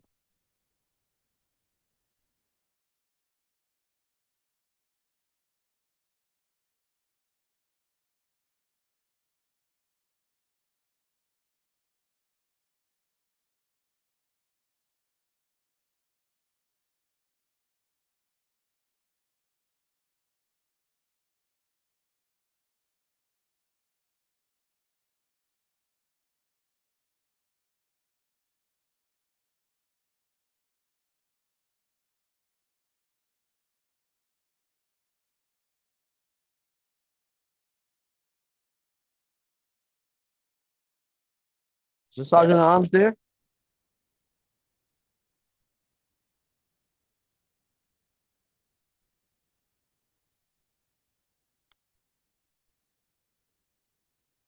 What is he getting into?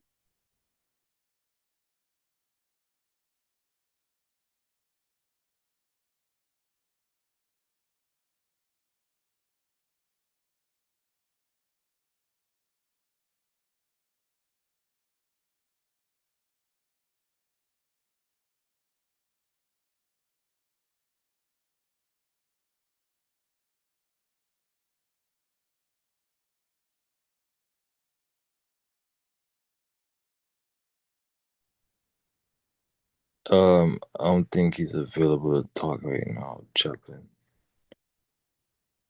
Yes, sir. Us people, will you do right to honor? Leela?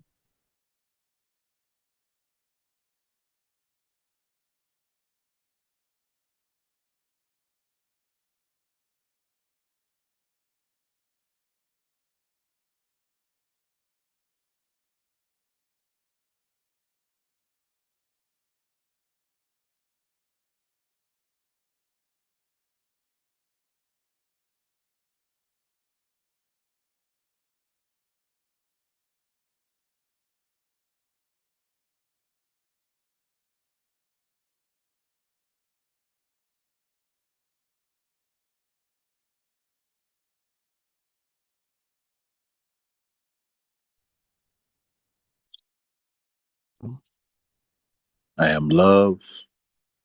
I am life. I am light. I am liberation. By the power of the Most High, Haile Selassie, Jah, Rastafari, Abakadus. Give thanks to all who have joined us. May you all travel in the 4 L's: love, life, light, liberation. Give thanks. Give thanks, Ashe. Ashe. Give thanks. Give thanks. Sila. Sila.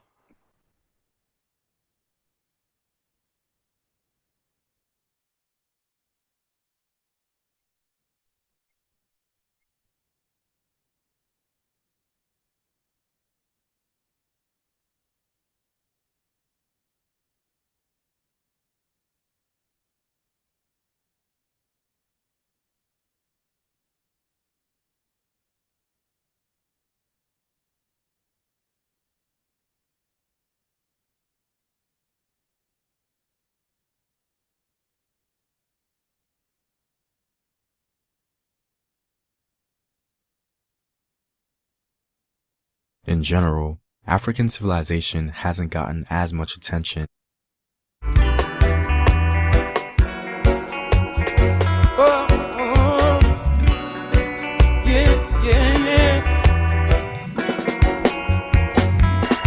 King Rastafari on top of a mountain in the Caribbean Sea, Atlantic, Ethiopicus, yet it's a mountain range where if you drain the water down, you still can't walk down. No, Mr. Cousteau say deepest in the world, and if you can't find the depths, how high is the high? Yeah. Who are the dwellers in the depths that reside? Nighttime ocean fearers with tales of surprise. It's amazing the wonders of proximity in life. Great and terrible powers right close nearby. That is the benefit of a society civilized.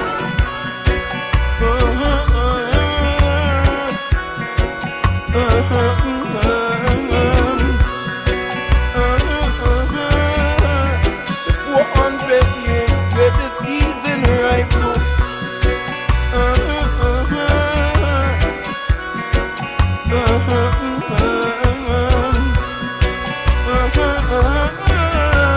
The cry for human dignity where His Majesty right through. Cooperation together to make an easier time between the elements and other unsusceptible dangers. Thank Jah for life, for which part you play in time. From where the shoreline sands change to deep inland climb, just living island life. Rastafari vibes all over the heights. Everywhere the houses turn on the lights. Yes. Oh.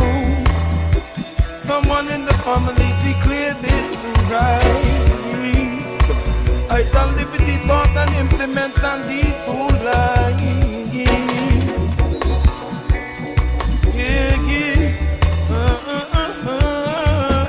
The 400 years where the season ripe through. The cry for human dignity, His Majesty right through.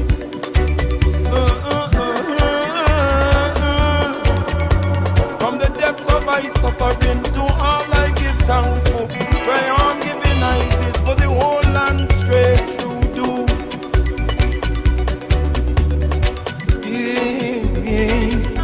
In a spirit repose meditate.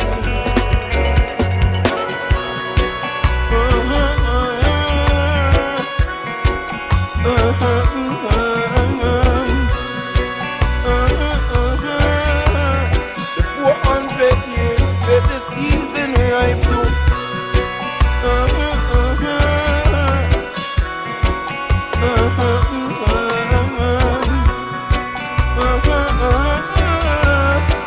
The cry for human dignity where His Majesty right through. I lift up marijuana from the mansion on the hill right down to the corner.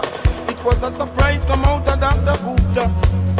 The angles of contemplation, the right action meter, sussing out the benefits and the danger, because the value is on dispute. Topography, seasonal fruit, a focused responsible action for the youth. All that makes a society in operational use. Productive truths, instructive news. Give Rastafari highly Selassie his due. Enoch the bone, three-dimensional views. See into the moment Rastafari walking into.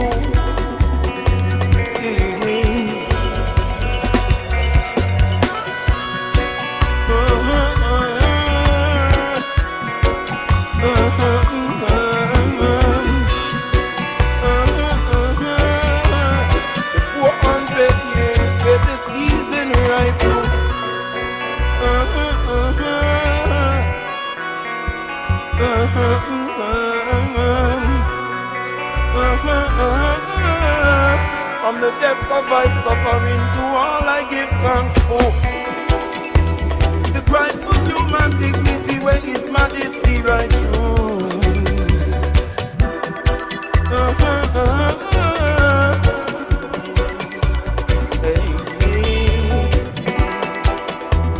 The cry for human dignity where His Majesty right through.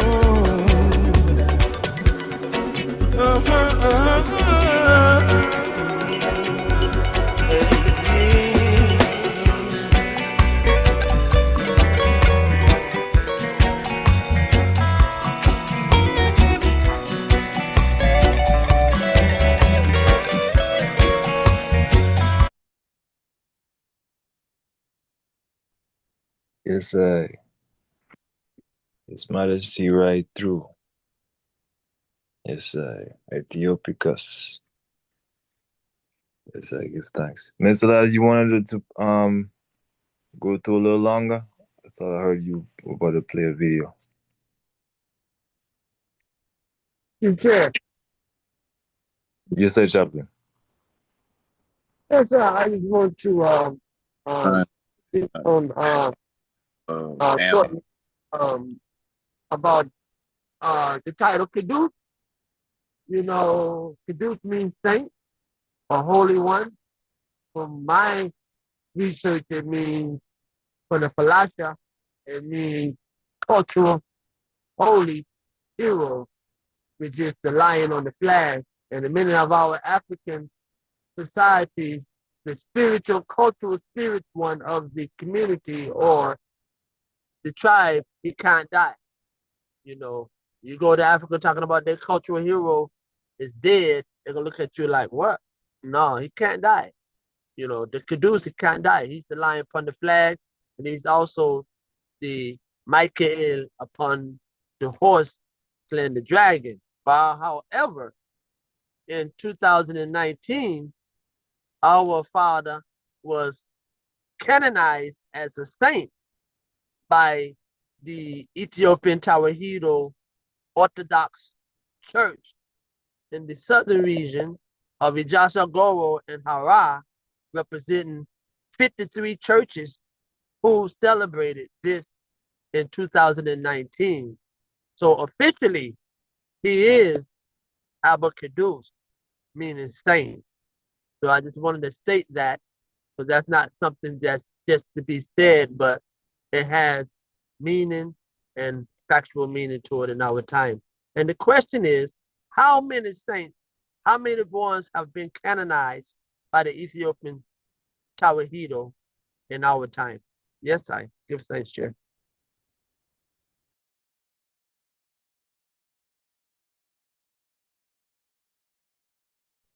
Yes, I give thanks.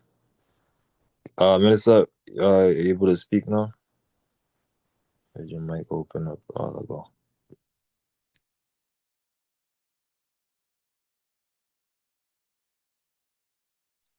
Yes, sir. Yes, sir.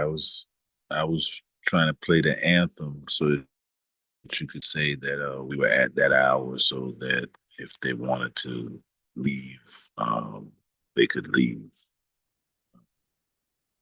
You know. So I was only going to speak on in the short terms because my my Idrin left early tonight. Ross Cipher. So usually after the 12 o'clock hour, and we let everyone know that that's the end, and they can stay if they want or not. Um, we were going to go into the Naga, and since tonight the basis of most of the history was on the Aksumite, um, it was important to actually speak of Adamaka, uh, the lion-head serpent. Um, had to speak about the Nagas of India. You have to speak about um, the Aksumite king Arwi, who's called the Serpent King, but he is called the Wild One.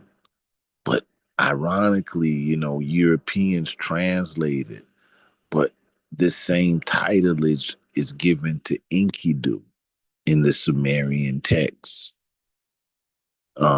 So, we were going to touch down in that. And I have an interesting book called Jesus, the Last Pharaoh. And it actually goes to the astrological aspects of the Gilgamesh epic as the star science. But since Ross Cipher got off earlier, um, I'll just wait till next week to go into that more.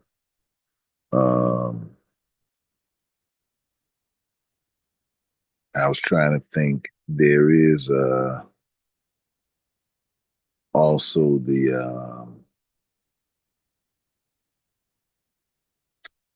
what is it called?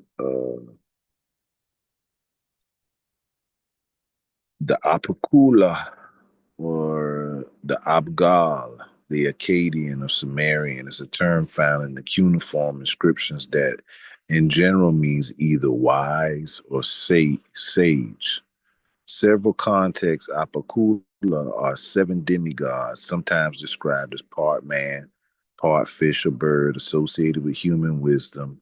These creatures are often referred to in scholarly literatures as the 7 sages.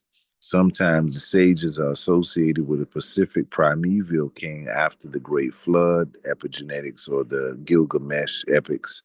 Further, the sages, kings are listed post-deluge.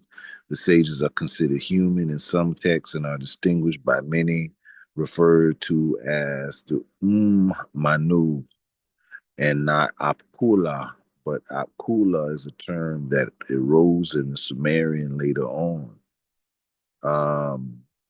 When you heard him keep talking about the bearded ones, they call it the Temple of Nenruta, which is also at Nimrud or Nimrod.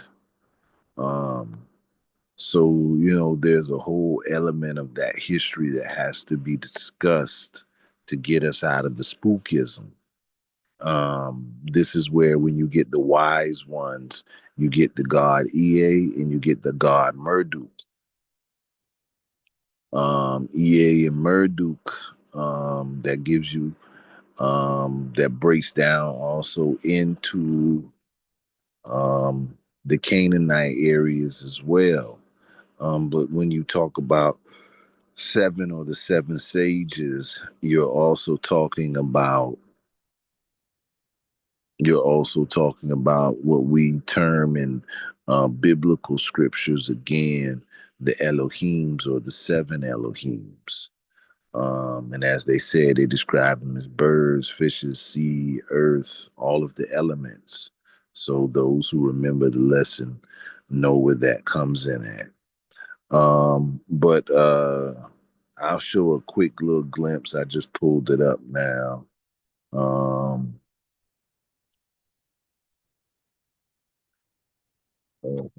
This will be pretty much well, we'll be lining up to get our story for next week.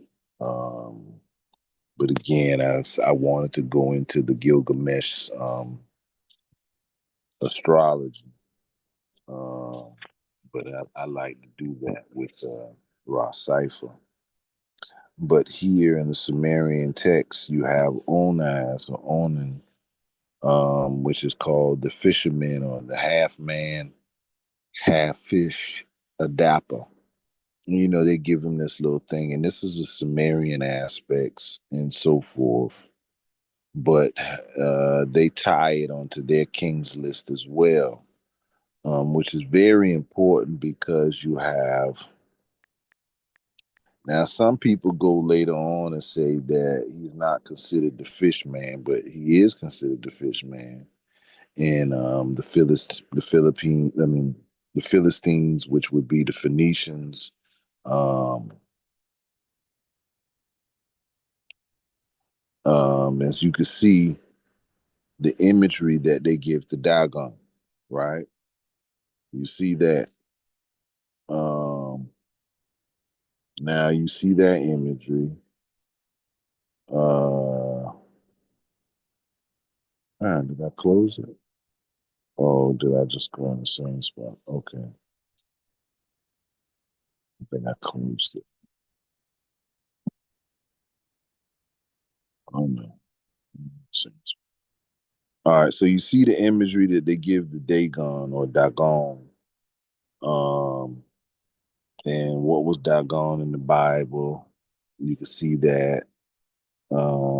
We see it supposed to be in the Gaza region, the Canaanite region. But going back to the imagery, so let me do this. I open up something. I thought I had Abdul Pont right here. Open.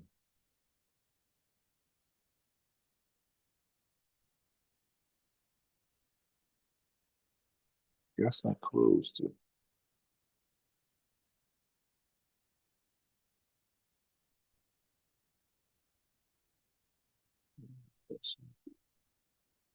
Right here. All right. So if you look at Onaz as a Doppler, but they call him the fish man. Let me go up here and look at the imagery.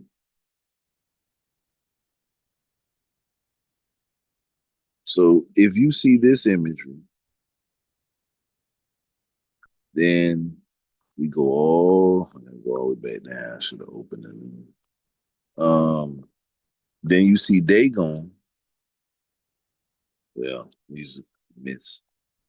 But then you see Dagon, you see the same imagery, see the same thing. So as you go through our story, we're gonna bust this all the way up. Because Dagon is considered the fish man, right? Let's go on. So we just put the word Dagon, but let's change it, right? To who we know about star knowledge, about who keeps up with the star Sirius the most, the Dogon tribe. With the Dogon people, I ain't got to go fast. The Dogons. Oh no, I didn't put them on. See, they mixing the letters up, the verbs up. I mean, the letters up, but you and no, it was think of it. No more. All right. All right. So then in the Dogon, they also have the fish-like creatures, who they say was the Nomo or the primordial ancestral spirits. So they were supposed to come half man, half fish. You know, they got the drawings of the Nomo, and here we go. The Dogon reportedly related to Garu Aditya, a belief that the Nomos were inhabitants of the world circling the star Sirius. The Dogon, for a discussion in their astronomical knowledge, the Nomos descended from the sky in a vessel accompanied by fire and thunder. After arriving, the Nomos created a reservoir of water and subsequently dived into the water. The Dogon legends state that the Nomos required a watery environment in which to live. According to the myth related to Garulu and Detran, the Nomo divided his body among men to feed them. That is why it is also said that as the universe had drunk of his body, the Nomo also made men drink, and he gave all his life principles to the human beings. Jesus said, "Eat of my flesh and drink of my blood." And you thought it came from him. I'll conclude right there. I hope to see you next week. That's where we were going to go at in our star knowledge with the star Sirius and our journey. Give thanks.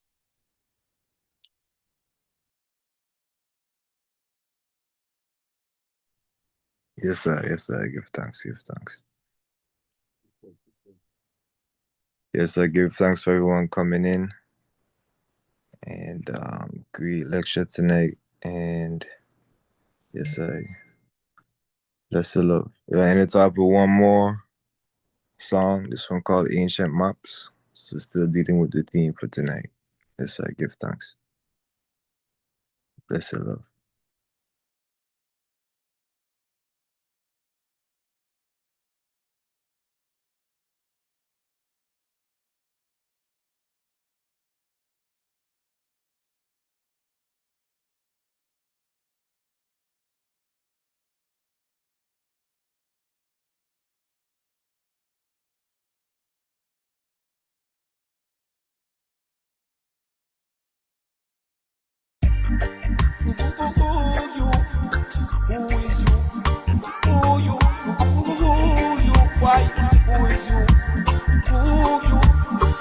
Safety and protection might robbery stays and separate the somebody don't stop light. It's called like destroyed day and night. The ancient maps of all I well by right. This is the son of all the ancient bloodline who was given the high priest robe to fly tonight. Draw up heaven and chase the beast straight light. No demon soul when light would ignite. Pressure upon my rasta out the halls stage right. The torch I run around the world still light. It all again, explode them right. It all again, don't we explode them right. It's to them obsession to control the land grass height. It's to them obsession to control the land grass height. The ancient maps of all I well by right. The ancient maps of all I well by right. The maps of I well by right. It is a destroy the day and night. It is a destroy the day and night.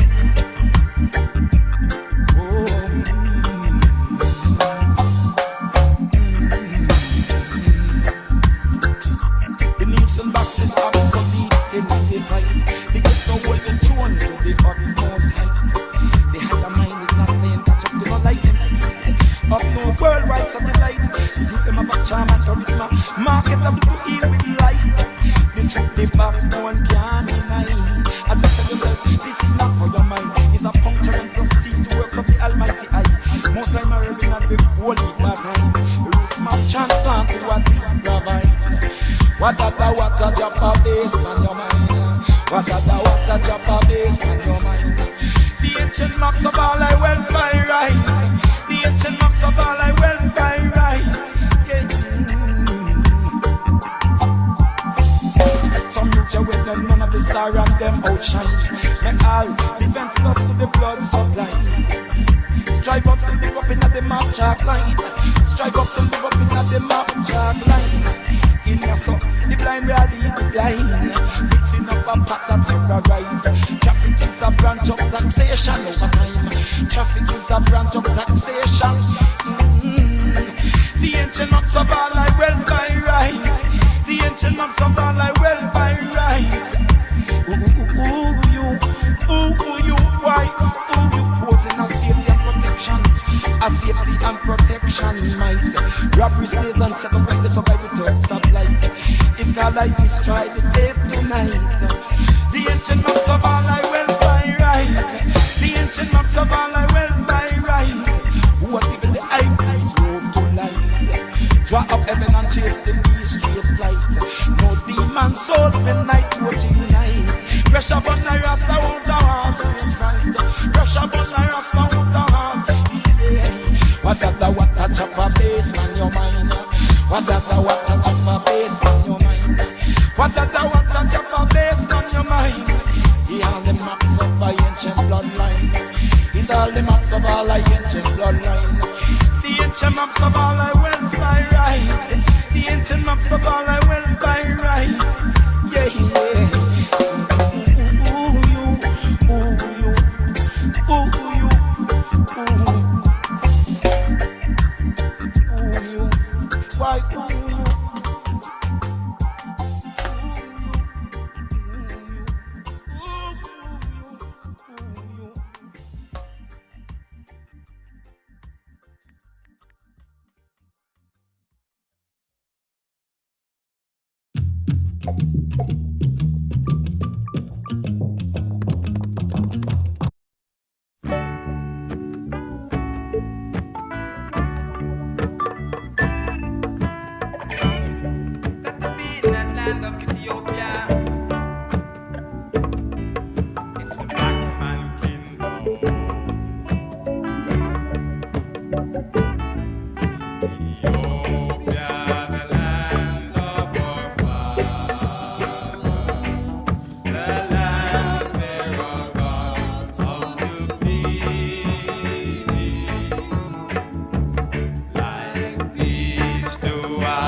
Children are gathered to thee with red, gold, and green floating o'er us, and our emperor to shield us from wrong. With our hope and our future before us, we hail and we chant and we sing.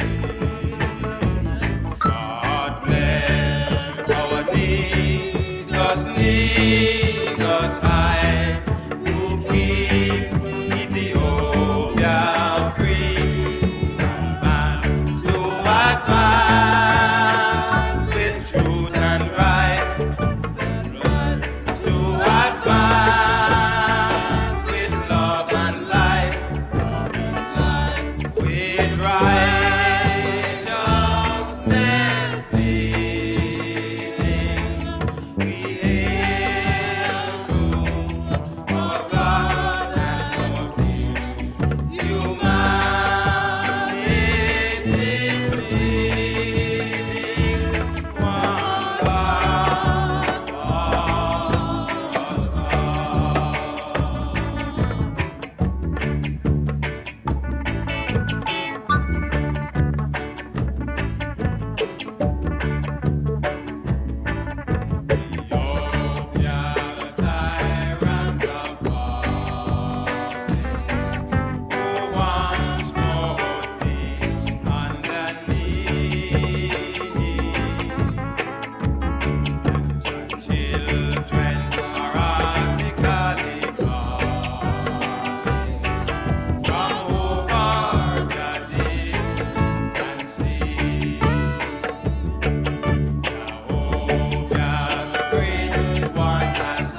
Yes, sir. Nagusa Salam. Yes, I Nagu Salam. Everyone have a blessed morning, evening, day. Aye. Earlier. Sila.